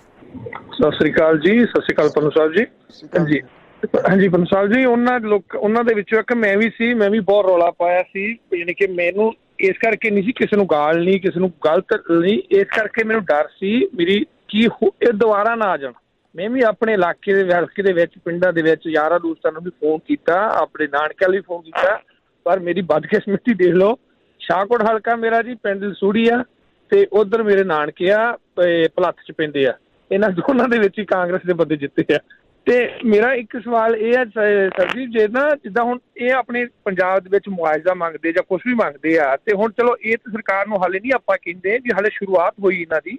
ਇਹ ਜਿਹੜੇ ਦਵਾਈਆਂ ਗਲਤ ਵੇਚਦੇ, ਡੁਪਲੀਕੇਟ ਵੇਚਦੇ ਆ, ਤੇ ਇਹਨਾਂ ਕੋਲ ਵੀ ਭਰਵਾਇਆ ਜਾ ਸਕਦਾ ਨਾ, ਇਹਨਾਂ ਤੇ ਵੀ ਸਾਰਾ ਕੁਝ ਲਿਆ ਜਾ ਸਕਦਾ। ਕਾਹ ਤੋਂ ਹੋਇਆ ਕਰੂਗੀ ਇਹਨਾਂ ਤੇ ਇਨਕੁਆਇਰੀ। ਤੇ ਦੂਸਰੀ ਜਿਹੜੇ ਆਪਣੇ ਜਿੰਨੇ MLA ਮੰਤਰੀ ਜੋ ਵੀ ਆ, ਏਡੇ ਏਡੇ ਢਿੱਡ ਵੱਡੇ ਕਰਕੇ ਢਿੱਡਾਂ ਦੇ ਹੱਥ ਫੇਰੇ ਆ ਇਹਨਾਂ ਨੇ। ਇਹਨਾਂ ਦਾ ਇਹ ਮਤਲਬ ਨਹੀਂ ਹੁਣ ਹਾਰ ਗਏ, ਇਹਨਾਂ ਦਾ 900 ਜਾਣੀ ਕਿ ਚੂਹਾ ਖਾ ਕੇ ਤੇ ਬਿੱਲੀ ਹੁਣ ਹੋਰ ਪਾਸੇ ਹੋ ਗਈ ਆ। ਇਹਨਾਂ ਤੇ ਵੀ ਸਾਲ 6 ਬਾਅਦ ਇਹਨਾਂ ਜਿੰਨੀ ਵੀ ਇਹਨਾਂ ਦੀ ਜਾਇਦਾਦ ਬਣਾਈ, ਇਹਨਾਂ ਦੀ ਵੀ ਇਨਕੁਆਇਰੀ ਹੋਣੀ ਚਾਹੀਦੀ ਹੈ ਨਾ ਗਾ। ਬਾਕੀ ਜਿੱਦਾਂ ਤੁਸੀਂ ਕਹਿ ਰਹੇ ਆ ਵੀ ਜੋ ਕੁਛ ਜਿੱਦਾਂ ਤੁਸੀਂ ਦੱਸ ਰਹੇ ਵੀ ਇਹਨਾਂ ਸਾਰਾ ਕੁਛ ਆਪਾਂ ਪੰਜਾਬ 'ਚ ਲੈ ਗਏ, ਸਾਰਾ ਸੈੱਟ ਕਰ ਗਏ। ਅਸੀਂ ਤੇ ਇੰਡੀਅਨ ਪਾਸਪੋਰਟ ਕੈਂਸਲ ਕਰਾ ਕੇ ਬੈਠੇ ਜੀ। ਹੁਣ ਸਾਨੂੰ ਇੰਡੀਅਨ ਪਾਸਪੋਰਟ ਕਿਸੇ ਨੇ ਨਹੀਂ ਦੇਣਾ ਮੁੜ ਕੇ। ਤੇ ਸਾਨੂੰ ਵੀ ਹੋਰ ਕੋਈ ਤਰੀਕਾ ਦੱਸੋ ਆਉਣ ਦਾ ਇੱਥੇ। ਠੀਕ ਆ ਬੰਦੀ ਸਾਹਿਬ, ਸਤਿ ਸ੍ਰੀ ਅਕਾਲ ਜੀ। ਨਹੀਂ ਕੋਈ ਨਹੀਂ, ਤੁਹਾਡੀ ਜਿਹੜੀ ਬਾਏ ਬਰਥ ਸਿਟੀਜ਼ਨਸ਼ਿਪ ਆ ਉਹ ਕੋਈ ਨਹੀਂ ਖੋ ਸਕਦਾ। ਉਹ ਉਸੇ ਤਰੀਕੇ ਦੇ ਨਾਲ ਹੀ ਰਹੂਗੀ। ਬਿਲਕੁਲ ਜਿਹੜਾ ਜੀ ਹੋਊਗਾ ਜੀ, ਉਹ ਤੋਂ ਕੱਢਿਆ ਜਾਊਗਾ। ਮੈਂ ਤੁਹਾਨੂੰ ਦੱਸ ਦੇਣਾ, ਜਿਹੜੀ ਆ ਮੈਂ ਹੀ ਉਹ ਜਿਹੜਾ ਜੀ ਉਹ ਬਾਹਰ ਕੱਢਿਆ ਸੀ, ਜਿਹੜੀ ਇੱਥੇ ਸਾਡੇ ਪਟਿਆਲੇ ਦੇ ਨੇੜੇ ਘਨੌਰ ਦੇ ਵਿੱਚ ਪਿੰਡਾਂ ਦੀ ਜ਼ਮੀਨ ਜਿਹੜੀ ਐਕਵਾਇਰ ਹੋਈ ਸੀਗੀ, ਜਿਹੜਾ ਉਹ ਪੈਸਾ ਹੜੱਪ ਕਰ ਗਏ, ਉਹਦੀ ਵਿਜੀਲੈਂਸ ਜਾਂਚ ਸ਼ੁਰੂ ਹੋ ਗਈ ਹੈ ਜੀ। ਔਰ ਆਉਂਦੇ ਦਿਨਾਂ ਦੇ ਦੌਰਾਨ ਤੁਹਾਨੂੰ ਉਹਦੇ ਕੁਝ ਵੱਡੇ ਖੜਾਕ ਜਿਹੜੇ ਨੇ ਉਹ ਸੁਣਨਗੇ। ਔਰ ਇੰਨੀਆਂ ਕੁ ਬੇਨਿਯਮੀਆਂ ਹੋਈਆਂ ਨੇ, ਉਹ ਤਾਂ ਇੱਕ ਸਿਰਫ ਸਿੰਬੋਲਿਕ ਰੂਪ ਦੇ ਵਿੱਚ ਘਨੌਰ ਜਾਂ ਉਹਦੇ ਨੇੜੇ ਤੇੜੇ ਦੇ ਪਿੰਡਾਂ ਦਾ ਹੈ। ਥਾਂ ਥਾਂ ਦੇ ਉੱਤੇ ਪੰਜਾਬ ਦੇ ਵਿੱਚ ਵੱਖ-ਵੱਖ ਖੇਤਰਾਂ ਦੇ ਵਿੱਚ ਘਪਲੇ ਹੋਏ ਨੇ। ਗੋਦਾਮ ਯਾਦ ਆ ਜੀ, ਜਿਹੜੇ 5 ਗੋਦਾਮ ਹੜੱਪ ਗਿਆ, ਕਹਿੰਦੇ ਇੱਕ ਇੰਸਪੈਕਟਰ ਖਾ ਗਿਆ। ਇੰਸਪੈਕਟਰ ਕਿਵੇਂ ਗੋਦਾਮ ਖਾ ਸਕਦਾ? ਕਹਿੰਦੇ ਜੀ ਉਹ ਇੰਸਪੈਕਟਰ ਅਖੇ ਵਿਦੇਸ਼ ਚਲੇ ਗਿਆ, ਉਹ ਇੱਥੇ ਚੋਣਾਂ ਦੇ ਵਿੱਚ ਆਪਣੇ ਮਾਮੇ ਦੀ ਮਦਦ ਕਰਦਾ ਫਿਰਦਾ ਸੀ, ਕਿਉਂਕਿ ਮਾਮੇ ਦਾ ਭਾਣਜਾ ਸੀ। 3 ਫੈਕਟਰੀਆਂ ਸ਼ਰਾਬ ਦੀਆਂ ਇੱਥੇ ਪਟਿਆਲਾ ਡਿਸਟ੍ਰਿਕਟ ਦੇ ਵਿੱਚ ਫੜੀਆਂ ਗਈਆਂ ਸੀ। 2 ਫੜੀਆਂ ਗਈਆਂ ਜੰਡਿਆਲੇ ਗੁਰੂ ਦੇ ਵਿੱਚ, ਇੱਕ ਫੜੀ ਗਈ ਬਾਦਲ ਪਿੰਡ ਦੇ ਵਿੱਚ। ਕੈਪਟਨ ਅਮਰਿੰਦਰ ਸਿੰਘ ਕਹਿੰਦਾ ਸੀਗਾ ਕਤਲ ਦਾ ਪਰਚਾ ਦਰਜ ਹੋਊਗਾ ਜੇ ਹੁਣ ਅੱਗੋਂ ਫੜੀ ਗਈ। ਬਾਦਲ ਪਿੰਡ ਦੇ ਵਿੱਚ ਜਿਹੜੀ ਫੜੀ ਗਈ, ਉੱਥੇ ਤਾਂ ਕੋਈ ਕਤਲ ਦਾ ਪਰਚਾ ਦਰਜ ਨਹੀਂ ਹੋਇਆ। ਇਸ ਕਰਕੇ ਹੋਣਗੇ ਜੀ, ਇਹ 100% ਹੋਣਗੇ। ਰੈਵਨਿਊ ਜਨਰੇਟ ਕਰਨਾ ਮਜਬੂਰੀ ਆ ਮੌਜੂਦਾ ਸਰਕਾਰ ਦੀ, ਨਹੀਂ ਤਾਂ ਅਦਰਵਾਈਜ਼ ਸਾਰੇ ਮਾਮਲਿਆਂ ਦੇ ਉੱਤੇ ਜਿਹੜਾ ਜੀ ਉਹ ਫੇਲ ਹੋ ਜੂਗੀ। ਤੇ ਰੈਵਨਿਊ ਜਨਰੇਟ ਕਰਨ ਦੇ ਵਾਸਤੇ ਲੀਕੇਜ ਜਿਹੜੀ ਆ ਉਹ ਫੜਨੀ ਪਊਗੀ, ਲੀਕੇਜ ਬੰਦ ਕਰਨੀ ਜਿਹੜੀ ਉਹ ਪਊਗੀ। ਤੋ ਤੁਹਾਡੇ ਸੁਝਾਅ ਚੰਗੇ ਨੇ, ਬਹੁਤ ਵਧੀਆ ਨੇ। ਪੋਜ਼ਿਟਿਵ ਤਰੀਕੇ ਦੇ ਨਾਲ ਜਿਹੜਾ ਉਹ ਸੋਚਦੇ ਰਹੋ, ਇੰਨੀ ਛੇਤੀ ਨੈਗੇਟਿਵ ਨਾ ਹੋ ਜਾ ਕਰੋ ਸਾਰੀਆਂ ਗੱਲਾਂ ਦੇ ਵਾਸਤੇ। ਬਹੁਤ ਕੁਝ ਭੁਗਤਿਆ ਪੰਜਾਬ ਨੇ, ਬੜੇ ਸਾਰੇ ਸਾਲ ਜਿਹੜਾ ਉਹ ਭੁਗਤਿਆ। ਚਲੋ ਇੱਕ ਟਰਾਈ ਕਰਕੇ ਦੇਖਦੇ, ਨਹੀਂ ਤਾਂ ਜਿਹੜੀ ਅੱਜ ਰਿਪੋਰਟ ਸਾਂਝੀ ਕੀਤੀ ਆ ਵੀ 17 ਸਾਲਾਂ ਬਾਅਦ ਜਿਹੜਾ ਇਹ ਬਣ ਜਾਣਾ ਰੇਗਿਸਤਾਨ, ਫਿਰ ਆਪਾਂ ਉਸ ਮਾਮਲੇ ਦੇ ਉੱਤੇ ਕੁਝ ਵੀ ਨਹੀਂ ਜਿਹੜਾ ਜੀ ਉਹ ਕਰ ਸਕਾਂਗੇ। ਜਾਂ ਤਾਂ ਹੱਥ ਤੇ ਹੱਥ ਧਰ ਕੇ ਬਹਿ ਜਾਈਏ ਹੁਣ ਤੋਂ ਵੀ ਛੱਡੋ ਜੀ 17 ਸਾਲਾਂ ਨੂੰ ਰੇਗਿਸਤਾਨ ਬਣ ਜਾਣਾ, ਦਫਾ ਕਰੋ। ਜਾਂ ਫਿਰ ਕੁਛ ਨਾ ਕੁਛ ਜਿਹੜਾ ਜੀ ਉਹ ਫਿਰ ਕੁਦਰਤ ਮਦਦ ਕਰੂਗੀ। ਜੇ ਅਸੀਂ ਕੁਦਰਤ ਦੇ ਨਾਲ ਖਿਲਵਾੜ ਕਰਨਾ ਛੱਡਾਂਗੇ, 300 ਫੁੱਟ 400 ਫੁੱਟ ਡੂੰਘੀਆਂ ਖੱਡਾਂ ਲੈ ਗਏ ਰੇਤ ਮਾਫੀਆ ਵਾਲੇ। ਜੇ ਹੜ ਵੱਡੇ ਆ ਗਏ, ਯਕੀਨ ਕਰਨਾ ਪਿੰਡ ਨਹੀਂ ਵੱਡੇ ਵੱਡੇ ਪੁਲ ਰੁੜ ਜਾਣੇ ਆ। ਜੋ ਹਾਲਾਤ ਇਹਨਾਂ ਨੇ ਜਿਹੜੇ ਉਹ ਬਣਾ ਦਿੱਤੇ, ਅਰਬਾਂ ਖਰਬਾਂ ਰੁਪਈਆ ਲੁੱਟ ਲਿਆ ਗਿਆ ਇੱਥੋਂ ਪੰਜਾਬ ਦਾ। ਇਉਂ ਤਾਂ ਜਿਹੜੇ ਉਹ ਜਾਣਗੇ ਨਹੀਂ ਜੀ, ਬਿਲਕੁਲ ਵੀ ਇਉਂ ਸੌਖੇ ਨਹੀਂ ਜਾਣਗੇ। ਇਹਦੇ ਸੰਬੰਧੀ ਬਕਾਇਦਾ ਤੌਰ ਦੇ ਉੱਤੇ ਕਾਰਵਾਈਆਂ ਤਾਂ ਜਿਹੜੀਆਂ ਉਹ ਹੋਣਗੀਆਂ। ਔਰ ਇੰਨਾ ਕਹਿ ਸਕਦੇ ਆ, ਜੇ ਇੱਕ ਜਗ੍ਹਾ ਤੋਂ ਸ਼ੁਰੂ ਹੋਈ ਹੈ ਤੇ ਬਾਕੀ ਜਗ੍ਹਾ ਦੇ ਉੱਤੇ ਵੀ ਇਨਕੁਆਇਰੀ ਸਟਾਰਟ ਹੋਣਗੀਆਂ ਜੀ। ਅਗਲੇ ਕਾਲਰ ਨੇ ਬਿੰਦਰ ਤੌਰ ਜੀ, ਸਤਿ ਸ਼੍ਰੀ ਅਕਾਲ। ਸਤਿ ਸ਼੍ਰੀ ਅਕਾਲ ਜੀ, ਸਤਿ ਸ਼੍ਰੀ ਅਕਾਲ ਭਾਜੀ, ਸਤਿ ਸ਼੍ਰੀ ਅਕਾਲ ਪੰਨੂ ਸਾਹਿਬ। ਸਤਿ ਸ਼੍ਰੀ ਅਕਾਲ ਜੀ, ਸਤਿ ਸ਼੍ਰੀ ਅਕਾਲ ਪੰਨੂ ਸਾਹਿਬ। ਮੈਂ ਤਾਂ ਤੁਹਾਨੂੰ ਕੰਪਲੇਂਟ ਹੀ ਕਰਨੀ ਆ, ਤੁਸੀਂ ਨਾ ਨਿਊਟਰਲ ਰਿਹਾ ਕਰੋ। ਤੁਸੀਂ ਜਰਨਲਿਸਟ ਜੇ, ਤੁਸੀਂ ਕਈ ਸਰੋਤਿਆਂ ਦੇ ਸਵਾਲ ਉਸੇ ਤਰੀਕੇ ਨਾਲ ਦਿੰਦੇ ਜੇ, ਸਿਰਫ ਇੱਕ ਡੰਡਾ ਨਹੀਂ ਸਿਰ 'ਚ ਮਾਰਦੇ। ਪ੍ਰੇਮ ਨਾਲ ਤੁਸੀਂ ਸਵਾਲਾਂ ਦੇ ਜਵਾਬ ਦਿਆ ਕਰੋ। ਤੁਸੀਂ ਤਾਂ ਐਂ ਜਵਾਬ ਦੇਣ ਲੱਗ ਪੈਂਦੇ ਜਿਵੇਂ ਤੁਸੀਂ ਆਪ ਪਾਰਟੀ ਦੇ ਨੁਮਾਇੰਦੇ ਹੁੰਦੇ ਜੇ। ਸਰੋਤਿਆਂ ਦਾ ਕੰਮ ਹੈ ਤੁਹਾਨੂੰ ਸਵਾਲ ਪੁੱਛਣਾ। ਹੁਣ ਦੇਖੋ ਸੰਦੀਪ ਪਾਠਕ ਤੇ ਜਿੱਦਾਂ ਰਾਘਵ ਚੱਡਾ, ਉਹ ਦਿੱਲੀ ਵੱਲੋਂ ਬਣੇ ਆ ਰਾਜ ਸਭਾ ਦੇ ਮੈਂਬਰ। ਇਸ ਕਰਕੇ ਲੋਕ ਪੁੱਛਦੇ ਆ ਪੰਜਾਬੀਆਂ ਨੂੰ ਹੀ ਹੱਕ ਦੇਣਾ ਚਾਹੀਦਾ। ਤੇ ਤੁਸੀਂ ਆਪ ਪਾਰਟੀ ਦੇ ਜਿੱਦਾਂ ਨੁਮਾਇੰਦੇ ਹੁੰਦੇ ਜੇ ਨਾ, ਇਸ ਤਰ੍ਹਾਂ ਗੁੱਸੇ ਨਾਲ ਤੁਸੀਂ ਗਾੜੀਆਂ ਜਵਾਬ ਦਿੰਦੇ ਜੇ। ਫਿਰ ਹੁਣ ਦੇਖੋ ਖਹਿਰੇ ਬਾਰੇ ਕਿਸੇ ਨੇ ਸਵਾਲ ਨਹੀਂ ਪੁੱਛਿਆ, ਤੁਸੀਂ ਆਪਣੇ ਆਪ ਖਹਿਰੇ ਦੀ ਗੱਲ ਲੈ ਆਂਦੀ। ਤੁਸੀਂ ਨਿਊਟਰਲ ਹੋ ਕੇ ਤੁਹਾਨੂੰ ਜਵਾਬ ਦੇਣਾ ਚਾਹੀਦਾ। ਤੁਸੀਂ ਕਹਿਤਾ ਉਹਨੇ ਬੀਬੀ ਆਪਣੇ ਖਾਲੜਾ ਬਾਰੇ ਐਂ ਕੀਤਾ ਤੇ ਉਹ ਕੀਤਾ। ਹੁਣ ਦੇਖੋ ਜੇ ਗੱਲਾਂ ਜਿਹੜੀਆਂ ਨਿਕਲਦੀਆਂ ਵਾ, ਹੁਣ ਉਹ ਖਹਿਰਾ ਤਾਂ ਕਹਿੰਦਾ ਕੇਜਰੀਵਾਲ ਨੇ ਮੈਨੂੰ ਫਸਾਇਆ, ਜੇਲ੍ਹ ਦੇ ਵਿੱਚ ਕਰਾਇਆ ਨਾ।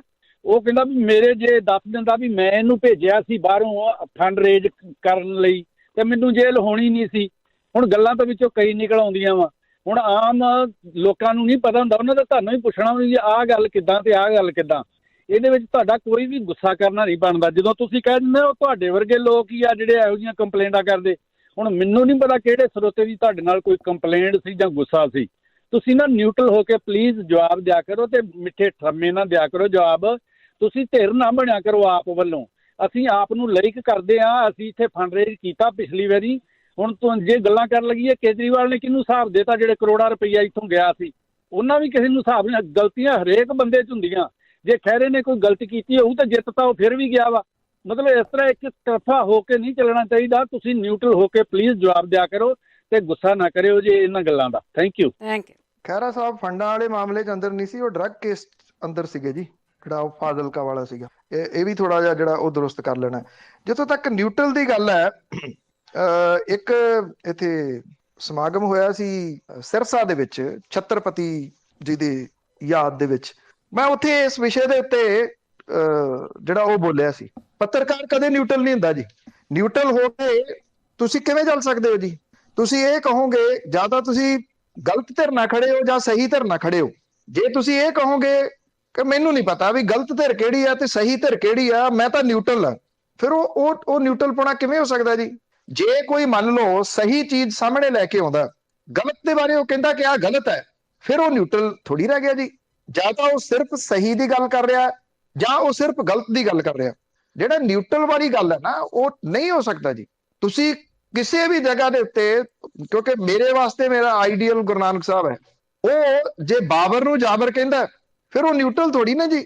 ਉਹ ਤਾਂ ਜਿਹੜੀ ਧਿਰ ਜ਼ੁਲਮ ਕਰ ਰਹੀ ਹੈ ਉਹਦੇ ਖਿਲਾਫ ਲੜ ਰਹੇ ਨੇ। 10ਵੇਂ ਪਾਤਸ਼ਾਹ ਕਿੰਨਾ ਧਿਰਾਂ ਦੇ ਖਿਲਾਫ ਲੜੇ? ਜ਼ੁਲਮ ਕਰਨ ਵਾਲੀਆਂ ਧਿਰਾਂ ਦੇ ਖਿਲਾਫ ਲੜੇ ਨਾ। ਉਹ ਕਹਿੰਦੇ ਮੈਂ ਤਾਂ ਨਿਊਟਰਲ ਹੈ। ਗੁਰੂ ਤੇਗ ਬਹਾਦਰ ਜੀ ਦੇ ਕੋਲੇ ਕਸ਼ਮੀਰੀ ਪੰਡਤ ਆਏ ਸੀ, ਉਹ ਕਹਿੰਦੇ ਮੈਂ ਤਾਂ ਨਿਊਟਰਲ ਹੈ, ਮੈਂ ਨਹੀਂ ਕਿਸੇ ਦੀ ਧਿਰ ਦੀ ਜਿਹੜੀ ਉਹ ਗੱਲ ਸੁਣਦਾ।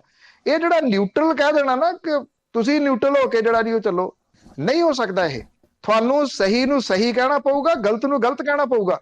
ਮੈਂ ਤਾਂ ਕਹੀ ਸੀ ਕਿ ਖਹਿਰਾ ਸਾਹਿਬ ਕੱਲ ਦੇ ਜ਼ਿਆਦਾ ਰੌਲਾ ਪਾ ਰਹੇ ਆ ਕਿ ਬੀਬੀ ਖਾਲੜਾ ਜੀ ਨੂੰ ਰਾਜ ਸਭਾ ਦੀ ਸੀਟ ਦਿਓ, ਉਹੀ ਜ਼ਿਆਦਾ ਬੋਲ ਰਹੇ ਆ ਨਾ। ਮੈਂ ਤਾਂ ਕਹੀ ਸੀ ਕਿਉਂ ਦੱਸਣ ਕਿ ਉਹਨਾਂ ਨੇ ਲਾਸਟ ਮਿੰਟ ਦੇ ਉੱਤੇ ਕਿਉਂ ਜਿਹੜਾ ਜੀ ਉਹ ਹੱਥ ਚੁੱਕ ਲਿਆ ਸੀਗਾ ਉਹਨਾਂ ਦੇ ਉੱਤੋਂ। ਉਹ ਕਹਿ ਰਹੇ ਆ ਕਿ ਮੇਰੇ ਉੱਤੇ ਆਹ ਕੇਸ ਆ, ਇਹ ਕੇਸ ਨਹੀਂਗਾ ਜੀ ਉਹਨਾਂ ਦੇ ਉੱਤੇ। ਕੇਸ ਜਿਹੜਾ ਉਹ NDPS ਦੇ ਨਾਲ ਜੁੜਿਆ ਹੋਇਆ ਹੈ ਜੀ। ਬਿਲਕੁਲ ਜੀ ਬਿਲਕੁਲ। ਨਾਲੇ ਨਿਊਟਰਲ ਕੋਈ ਵੀ ਨਹੀਂ ਹੁੰਦਾ, ਸਵਾਲ ਪੁੱਛਣ ਵਾਲਾ ਵੀ ਨਹੀਂ ਹੁੰਦਾ। ਨਿਊਟਰਲ ਤੇ ਦੇਖੋ ਇੱਥੇ ਦੀਆਂ ਅਖਬਾਰਾਂ ਆ ਉਹ ਵੀ ਨਹੀਂ ਹੈਗੀਆਂ। ਦੇਖਿਆ ਆਪਾਂ ਇੱਥੇ ਦੀਆਂ ਵੀ ਇਲੈਕਸ਼ਨਾਂ ਦੇ ਵਿੱਚ ਜਾਂ ਹੁਣ ਵੀ ਆ, ਬਹੁਤ ਸਾਰੇ ਆ ਉਹਨਾਂ ਦੇ ਆਪਣੇ ਵਿਊ ਹੁੰਦੇ। ਸੁਰਿੰਦਰ ਸਿੰਘ ਜੀ। ਹਾਂਜੀ ਭੈਣ ਜੀ, ਸਾਰੇ ਰੇਡੂਏ ਪੰਜਾਬੀ ਜਸ ਟੱਬਰ ਨੂੰ ਸਤਿ ਸ੍ਰੀ ਅਕਾਲ ਜੀ। ਸਤਿ ਸ੍ਰੀ ਅਕਾਲ ਜੀ। ਪੰਨੂ ਸਾਹਿਬ, ਇਹ ਜਿੰਨੇ ਮੇਰੇ ਵੀਰ ਗੱਲਾਂ ਕਰਦੇ ਆ, ਇਹ ਇੱਥੋਂ ਛੱਡ ਕੇ ਚੱਲ ਜਾਣ। ਮੇਰੇ ਵਰਗੇ ਇੱਥੇ ਲੰਗੜੇ ਲੂਲੇ ਜੇ 10-10 ਸਾਲ ਹੋ ਗਏ ਵਿਹਲੇ ਬੈਠਿਆਂ ਨੂੰ, ਪੰਜਾਬ ਜਾਣ ਦਾ ਨਾਂ ਨਹੀਂ ਲੈਂਦੇ। ਉੱਥੇ ਜਾ ਕੇ ਕੋਈ ਸੇਵਾ ਕਰ ਲੈਣ। ਜੇ ਇੰਨਾ ਦਰਦ ਆ ਇਹਨਾਂ ਦੇ ਮਨ ਦੇ ਵਿੱਚ, ਬਲਿਹਾਰ ਆ ਤੁਸੀਂ, ਸ਼ਾਬਾਸ਼ ਏ ਤੈਨੂੰ ਪੁੱਤ, ਭਈ ਤੂੰ ਇੱਥੋਂ ਕੈਨੇਡਾ ਵਰਗਾ ਮੁਲਕ ਛੱਡ ਕੇ ਪੰਜਾਬ ਦੇ ਵਿੱਚ ਟੱਕਰਾਂ ਮਾਰਨ ਡਿਆ ਆ। ਤੇਰੇ ਵੀ ਬੱਚੇ ਆ, ਤੂੰ ਵੀ ਸਭ ਕੁਛ ਆ, ਇੰਨਾ ਲੜਨ ਡਿਆ ਲੋਕਾਂ ਦੇ ਨਾਲ। ਮੈਂ ਤਾਂ ਸ਼ਾਬਾਸ਼ ਏ ਤੈਨੂੰ ਕਹੂੰਗਾ। ਇੱਥੇ ਸਾਡੇ ਵਰਗੇ 20 ਤੁਰੇ ਫਿਰਦੇ ਆ, ਵਿਹਲੇ ਖਾਈ ਜਾਂਦੇ, ਗੌਰਮੈਂਟ ਦਾ ਜਾਣ ਦਾ ਨਾਂ ਨਹੀਂ ਲੈਂਦੇ। ਪੰਜਾਬ ਨੂੰ ਜਾ ਕੇ ਕਰਨ ਉੱਥੇ ਕੰਮ, ਜਿੰਨੇ ਵਿਹਲੜੇ ਇੱਥੇ ਮੇਰੇ ਵਰਗੇ ਬੈਠੇ ਦੂਜਿਆਂ ਨੂੰ ਗੱਲਾਂ ਕਰੀ ਜਾਣੀਆਂ। ਦੂਜਾ ਇਹ ਆ ਵੀ ਪੰਨੂ ਸਾਹਿਬ ਮੈਨੂੰ ਇੱਕ ਦੱਸਿਓ ਵੀ ਅੱਜ ਤਾਈਂ ਤੁਸੀਂ, ਮੈਂ ਤਾਂ 65 ਸਾਲ ਦੀ ਉਮਰ 'ਚ ਕਦੇ ਦੇਖਿਆ ਨਹੀਂ ਇੱਦਾਂ ਦਾ, ਜਿੱਦਾਂ ਦੇ ਵੀ ਜਿਹੜੇ ਬੰਦੇ ਇਹ ਜਿੱਤੇ ਆ, ਇਹ ਬਾਦਲ ਦੇ ਤਾਂ ਕੈਪਟਨ ਸਾਹਿਬ ਦੀ ਗੱਡੀ ਦੇ ਮੋਹਰ ਦੀ ਨਾ ਅਸੀਂ ਲੰਘ ਸਕਦੇ। ਇੱਦਾਂ ਦੇ ਬੰਦੇ MLA ਬਣ ਗਏ, ਉਹਨਾਂ ਦੀਆਂ ਕੁਰਸੀਆਂ 'ਤੇ ਬੈਠੂਗੇ ਜਾ ਕੇ। ਇਹ ਪ੍ਰਮਾਤਮਾ ਨੂੰ ਕੋਈ ਜਿੱਦਾਂ ਦਾ ਬਦਲਾਅ ਆ, ਮੇਰੇ ਖਿਆਲ ਅੱਜ ਤਾਈਂ ਦੁਨੀਆ 'ਚ ਕਿਤੇ ਆਇਆ ਨਹੀਂ ਹੋਣਾ। ਮੈਨੂੰ ਮੈਂ ਇਹਦੇ ਬਾਰੇ, ਤੁਸੀਂ ਜੇ ਕੋਈ ਆਇਆ ਹੋਵੇ ਤਾਂ ਦੱਸਿਓ ਜ਼ਰੂਰ ਜੀ।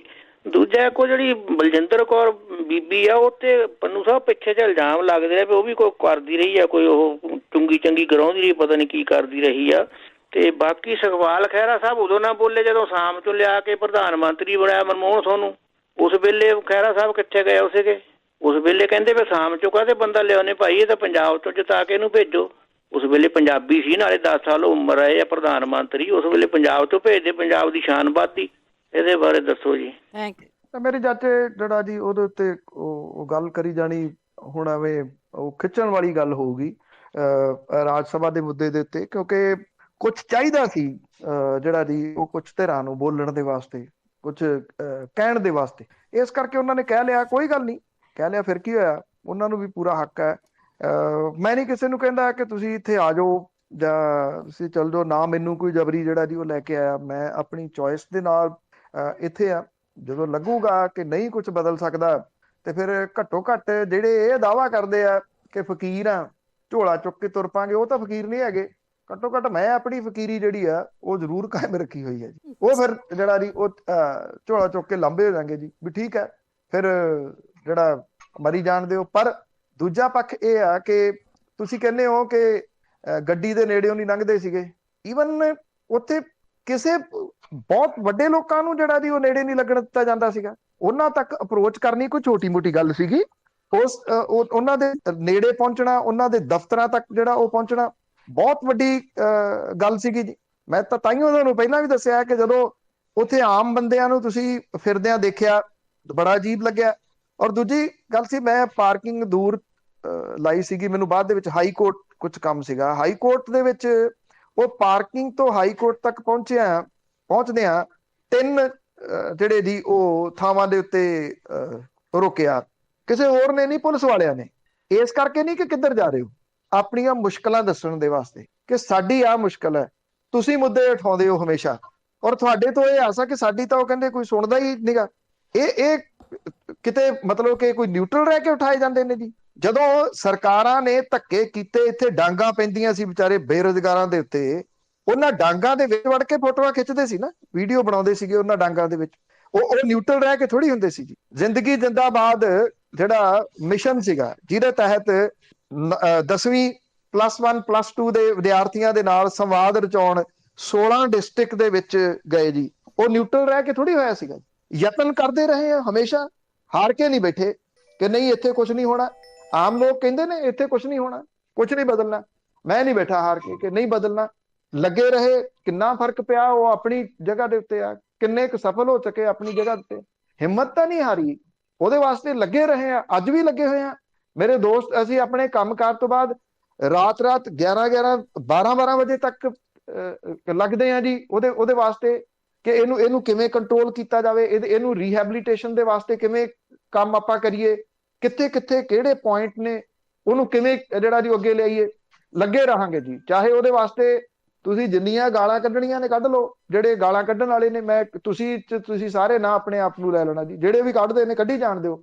ਮੈਨੂੰ ਕੁਝ ਪੱਤਰਕਾਰਾਂ ਦੇ ਵੀ ਸਵੇਰ ਦੇ ਪੰਜਾਬ ਦੇ ਫੋਨ ਆ ਵੀ ਤੁਸੀਂ ਕਿਤੇ ਹੌਸਲਾ ਨਾ ਹਾਰ ਜਾਓ, ਵੀ ਤੁਹਾਡੇ ਤੇ ਇਹ ਬਹੁਤ ਸੋਸ਼ਲ ਮੀਡੀਆ ਤੇ ਲੱਗੇ। ਮੈਂ ਕਿਹਾ ਮੈਂ ਹੌਸਲਾ ਹਾਰਨ ਵਾਲੇ ਲੋਕਾਂ ਦੇ ਵਿੱਚੋਂ ਨਹੀਂਗਾ ਜੀ। ਮੈਂ ਇਉਂ ਨਹੀਂ ਜਿਹੜਾ ਜੀ ਉਹ ਹਾਰਦਾ ਕਿ ਹਾਂ ਠੀਕ ਆ ਜੀ ਇੱਥੇ ਕੁਝ ਨਹੀਂ ਹੋਣਾ। ਮੈਂ ਸਮਝਦਾ ਕਿ ਇੱਥੇ ਹੀ ਹੋਊਗਾ।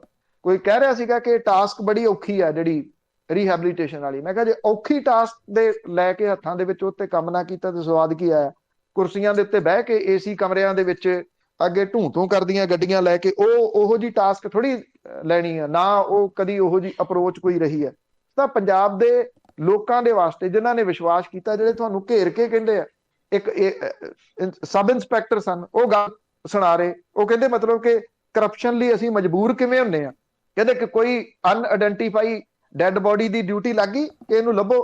ਅਨਆਇਡੈਂਟੀਫਾਈ ਡੈਡ ਬੋਡੀ ਦੇ ਉੱਤੇ ਕੱਪੜਾ ਪਾਉਣਾ, ਉਹਦਾ ਕਫਨ ਲੈਣਾ, ਉਹਦਾ ਪੋਸਟਮਾਰਟਮ ਕਰਵਾਉਣਾ, ਉਹਦਾ ਅੰਤਮ ਸੰਸਕਾਰ ਦਾ ਇੰਤਜ਼ਾਮ ਕਰਨਾ, ਸਾਰੇ ਪੈਸੇ ਕਹਿੰਦੇ ਸਾਨੂੰ ਜੇਬ ਦੇ ਵਿੱਚੋਂ ਦੇਣੇ ਪੈਂਦੇ ਆ। ਕਿਉਂ? ਕਿਉਂਕਿ ਜਿਹੜੇ ਫੰਡਸ ਆਉਂਦੇ ਆ ਹਾਈ ਜਿਹੜੇ ਆਫੀਸਰ ਨੇ ਉੱਪਰ ਵਾਲੇ ਵੱਡਿਆਂ ਨੂੰ, ਉਹਨਾਂ ਨੂੰ ਇਸ ਤਰ੍ਹਾਂ ਦੇ ਫੰਡਸ ਆਉਂਦੇ ਆ ਜਿਨ੍ਹਾਂ ਨੂੰ ਅਜਿਹੇ ਚੀਜ਼ਾਂ ਦੇ ਉੱਤੇ ਅਜਿਹੇ ਥਾਵਾਂ ਤੇ ਵਰਤਿਆ ਜਾਂਦਾ, ਉਹ ਦਿੰਦੇ ਹੀ ਨਹੀਂ ਥੱਲੇ ਵਾਲਿਆਂ ਨੂੰ, ਕਹਿੰਦੇ ਕਰੋ ਇੰਤਜ਼ਾਮ। ਉਹ ਹੁਣ ਸਬ ਇੰਸਪੈਕਟਰ ਕਹਿੰਦਾ ਜਿਹੜੀ ਮੇਰੀ ਜਿੰਨੀ ਤਨਖਾਹ ਆ, ਮੰਨ ਲਓ ਮਹੀਨੇ ਦੇ ਵਿੱਚ 2 ਆਇਡੈਂਟੀਫਾਈ ਡੈਡ ਬੋਡੀਜ਼ ਮੈਨੂੰ ਮਿਲ ਗਈਆਂ, ਮੇਰਾ ਵੱਡਾ ਚੰਕ ਤਾਂ ਉਧਰ ਚਲੇ ਗਿਆ। ਕਹਿੰਦਾ ਮੇਰੇ ਦੋਨੋਂ, ਮੇਰੀ ਬੇਟੀ ਤੇ ਮੇਰਾ ਬੇਟਾ ਕਾਲਜ ਦੇ ਵਿੱਚ ਪੜ੍ਹਦੇ ਆ, ਮੈਂ ਤਨਖਾਹ ਦੇ ਨਾਲ ਗੁਜ਼ਾਰਾ ਕਿਵੇਂ ਕਰਾਂ। ਉਹ ਕਹਿੰਦਾ ਕਿ ਤਨਖਾਹ ਦੇ ਨਾਲ ਮੈਂ ਗੁਜ਼ਾਰਾ ਕਰ ਸਕਦਾ ਜੇ ਉੱਪਰਲੀਆਂ ਚੀਜ਼ਾਂ ਜੇਬ ਦੇ ਵਿੱਚੋਂ ਨਾ ਸਾਨੂੰ ਜਿਹੜੀਆਂ ਉਹ ਲਾਉਣੀਆਂ ਪੈਣ। ਆ ਪਟਵਾਰੀ ਭਰਤੀ ਕੀਤੇ ਸੀਗੇ, ਪਟਵਾਰੀਆਂ ਨੂੰ ਕੋਈ ਦਫ਼ਤਰ ਨਹੀਂ ਦਿੱਤਾ ਪਿਛਲੀਆਂ ਸਰਕਾਰਾਂ ਨੇ। ਉਹਨਾਂ ਨੇ ਦਫ਼ਤਰ ਆਪਣੇ ਲਏ, ਦਫ਼ਤਰ ਦੇ ਵਿੱਚ ਨਾਲ ਕੰਮ ਕਰਨ ਦੇ ਵਾਸਤੇ ਜਿਹੜੇ ਸਹਿਕਰਮੀ ਨੇ ਉਹ ਆਪਣੇ ਖਰਚੇ ਦੇ ਉੱਤੇ ਰੱਖੇ। ਉੱਥੇ ਬਿਜਲੀ ਦਾ ਬਿੱਲ ਉਹ ਆਪਣੀਆਂ ਜੇਬਾਂ ਦੇ ਵਿੱਚੋਂ ਭਰ ਰਹੇ ਨੇ। ਕਿ ਸਰਕਾਰਾਂ ਉਹਨਾਂ ਨੂੰ ਇੱਕ ਜਗ੍ਹਾ ਦੇ ਉੱਤੇ ਬਿਠਾ ਕੇ ਇਹ ਕੁਝ ਪ੍ਰੋਵਾਈਡ ਨਹੀਂ ਕਰ ਸਕਦੀਆਂ ਤਾਂ ਕਿ ਕਰਪਸ਼ਨ ਜਿਹੜੀ ਆ ਉਹ ਰੋਕੀ ਜਾ ਸਕੇ? ਨਹੀਂ ਕੀਤੀਆਂ। ਉਹ ਲੋਕ ਕਿਉਂ ਦੱਸਦੇ ਆ ਜੀ, ਆਣ ਕੇ ਉਹ ਖੜਾ ਕਰਕੇ ਕਿਉਂ ਦੱਸਦੇ ਆ? ਕਿਉਂਕਿ ਉਹਨਾਂ ਨੂੰ ਇਹ ਲੱਗਦਾ ਕਿ ਇਹ ਬੋਲੂਗਾ, ਇਹ ਲਿਖੂਗਾ, ਇਹ ਸਰਕਾਰ ਤੱਕ ਜਿਹੜਾ ਉਹ ਪਹੁੰਚਾਊਗਾ। ਪਰ ਇੱਕ ਪਾਸੇ ਉਹ ਤਾਕਤਾਂ ਨੇ ਜਿਹੜੀਆਂ ਇਹ ਚਾਹੁੰਦੀਆਂ ਨੇ ਕਿ ਨਾ ਲਿਖੇ, ਇਹ ਨਾ ਬੋਲੇ, ਇਹ ਜਿੰਨੀ ਛੇਤੀ ਹੋ ਸਕੇ ਇਹਦੇ ਉੱਤੇ ਇਲਜ਼ਾਮ ਲਾ ਕੇ ਇਹਨੂੰ ਅਪਸੈਟ ਕਰ ਦਿੱਤਾ ਜਾਵੇ, ਵੀ ਇਹ ਵੀ ਕਹੇ ਵੀ ਠੀਕ ਹੈ ਇਹ ਕੁੱਤੇ ਦਾ ਬੱਚਾ ਹੀ ਹੈ, ਉਹਨੂੰ ਬਾਰ-ਬਾਰ ਜਿਹੜਾ ਉਹ ਕਿਹਾ ਜਾਵੇ। ਤਾਂ ਹੀ ਕਰਕੇ ਉਹ ਜਿਹੜੇ ਲਫ਼ਜ਼ ਨੇ ਉਹ ਵਰਤੇ ਜਾਂਦੇ ਆ ਨਾ, ਰੇਪਿਸਟ ਤੇ ਬਲਾਤਕਾਰੀ ਵਾਲੇ ਜਿਹੜੇ, ਉਹ ਅੱਜ ਵੀ ਚੱਲਣੇ ਪੈ ਰਹੇ ਨੇ।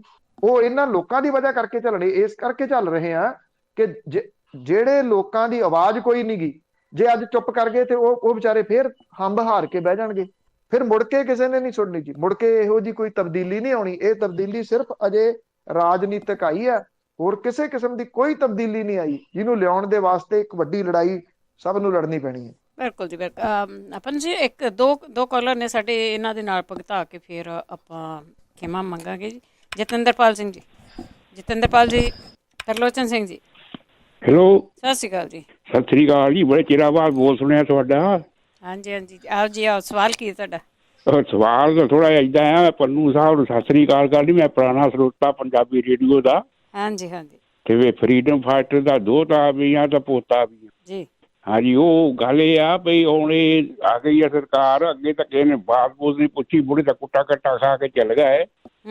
ਹਾਂ, ਸੰਨ 72 ਚ ਗਿਆਨੀ ਜੈਲ ਸਿੰਘ ਦੀ ਵਜ਼ੀਰੀ ਬਣੀ ਸੀ ਮੁੱਖ ਮੰਤਰੀ, ਉਹਨੇ ਪਹਿਲੀ ਪੈਨਸ਼ਨ ਦਿੱਤੀ ਭਗਤ ਸਿੰਘ ਦੀ ਮਾਂ ਨੂੰ। ਤੇ ਬਾਕੀ ਗੱਲ ਇਹ ਆ ਵੀ ਹੁਣ ਦੇਖੋ ਵੀ ਉਹ ਕਹਿੰਦੇ ਹੁੰਦੇ ਪੰਨੂ ਸਾਹਿਬ ਬਦਲਾਅ ਆਊਗਾ ਜ਼ਰੂਰ, ਉਹ ਆ ਗਿਆ ਜ਼ਰੂਰ। ਜੀ ਜੀ, ਥੈਂਕ ਯੂ ਜੀ। ਕੁਝ ਉਹਨਾਂ ਦੇ ਜਿਹੜੇ ਫਰੀडम ਫਾਈਟਰ ਦੇ ਗਾਂ ਹੈਗੇ ਆ ਪੋਤੇ ਪਾਤੇ, ਉਹਨਾਂ ਦੀ ਵੀ ਕੋਈ ਗੱਲ ਕੋਈ ਸੁਣੂਗਾ ਦਫ਼ਤਰਾਂ 'ਤੇ ਜਾ ਕੇ ਧੱਕੇ ਧੁੱਕੇ ਖਾ ਕੇ ਇੱਦਾਂ ਮੁੜ ਕੇ ਆ ਜਾਣਗੇ। Thank you Tarlochan Singh ji, thank you ਜੀ। ਦੂਜਾ ਸਵਾਲ ਮੇਰਾ ਇਹ ਆ ਵੀ ਜਿਹੜੇ ਆ ਜਥੇਦਾਰ ਬਣੇ ਆ ਕੱਟੇ ਬੱਚੇ ਵੇਚਣ ਬੁੱਚਣ ਵਾਲੇ, ਜਿਹੜਾ ਉਹ ਬਣਿਆ ਇਹ ਐਵੇਂ ਰੋਈ ਜਾਂਦਾ, ਇਹ ਪਤਾ ਵੀ ਬਾਦਲੇ ਦਾ ਮਾਸੜ ਲੱਗਦਾ ਸੀ। ਥੈਂਕ ਯੂ ਤਲੋਚਨ ਸਿੰਘ ਜੀ, ਦਿੰਦੇ ਆ ਜਵਾਬ ਜੀ। ਤੁਸੀਂ ਆ ਜਾਣਾ ਜੀ, ਜੇ ਤੁਸੀਂ ਪੋਤੇ ਹੋ ਦੋਤੇ ਹੋ, ਸਤਿਕਾਰ ਹੈ ਤੁਹਾਡਾ, ਬਹੁਤ ਸਤਿਕਾਰ ਹੈ। ਤੁਸੀਂ ਆ ਜਾਣਾ ਜੀ, ਬਿਲਕੁਲ ਪੁੱਛੇ ਜਿਹੜੀ ਉਹ ਹੋਊਗੀ। ਬਾਕੀ ਜਥੇਦਾਰਾਂ ਦੇ ਬਾਰੇ ਦੇ ਵਿੱਚ ਹੁਣ ਜਦੋਂ ਇੰਨੇ ਜਾਣੇ ਬੋਲ ਰਹੇ ਨੇ ਤੇ ਫਿਰ ਹੁਣ ਤਾਂ ਜਿਹੜੇ ਹਜੂਰੀ ਰਾਗੀ ਤੱਕ ਸਾਰੇ ਇਕੱਠੇ ਹੋ ਕੇ ਜਿਹੜਾ ਜੀ ਉਹ ਬੋਲ ਲਏ, ਇਸ ਕਰਕੇ ਮਾਫ ਕਰਨਾ, ਅਵੇਅਰਨੈਸ ਤਾਂ ਜਿਹੜੀ ਉਸ ਪਾਸੇ ਵੱਲ ਵੀ ਆ ਗਈ। ਜਥੇਦਾਰ ਨੂੰ ਜਵਾਬ ਦੇਣਾ ਜਿਹੜਾ ਜੀ ਉਹ ਔਖਾ ਹੋਇਆ ਪਿਆ, ਦੇਊਗਾ ਜੀ ਜਵਾਬ ਆਪੇ। ਥੈਂਕ ਯੂ ਜੀ ਭਾਪਨ ਸਾਹਿਬ, ਬਹੁਤ ਬਹੁਤ ਥੈਂਕ ਯੂ ਲੰਬਾ ਟਾਈਮ ਕਰਨੇ ਦੇ ਲਈ ਵੀ। ਥੈਂਕ ਯੂ ਜੀ, ਧੰਨਵਾਦ। ਥੈਂਕ ਯੂ ਜੀ, ਬਹੁਤ ਮਿਹਰਬਾਨੀ। ਸਤਿ ਸ਼੍ਰੀ ਅਕਾਲ ਜੀ। ਸਰੋਤੇ ਸਨ ਬਲਦੇਵ ਪੰਨੂ ਜੀ, ਜੋ ਕਰਦੇ ਨੇ ਖਬਰਾਂ ਤੇ ਨਾਲ ਦੀ ਨਾਲ ਅੱਜ ਦੇ ਦਿਨ ਸਵਾਲਾਂ ਦੇ ਜਵਾਬ ਦਿੰਦੇ ਨੇ। ਹੁਣ ਇਸੇ ਦੇ ਨਾਲ ਅੱਜ ਦਾ ਬੁਲਟਨ ਹੈ ਸਮਾਪਤ। ਬਲਵਿੰਦਰ ਕੌਰ ਵੱਲੋਂ ਆਪ ਸਭ ਨੂੰ ਹੀ ਸਤਿ ਸ਼੍ਰੀ ਅਕਾਲ।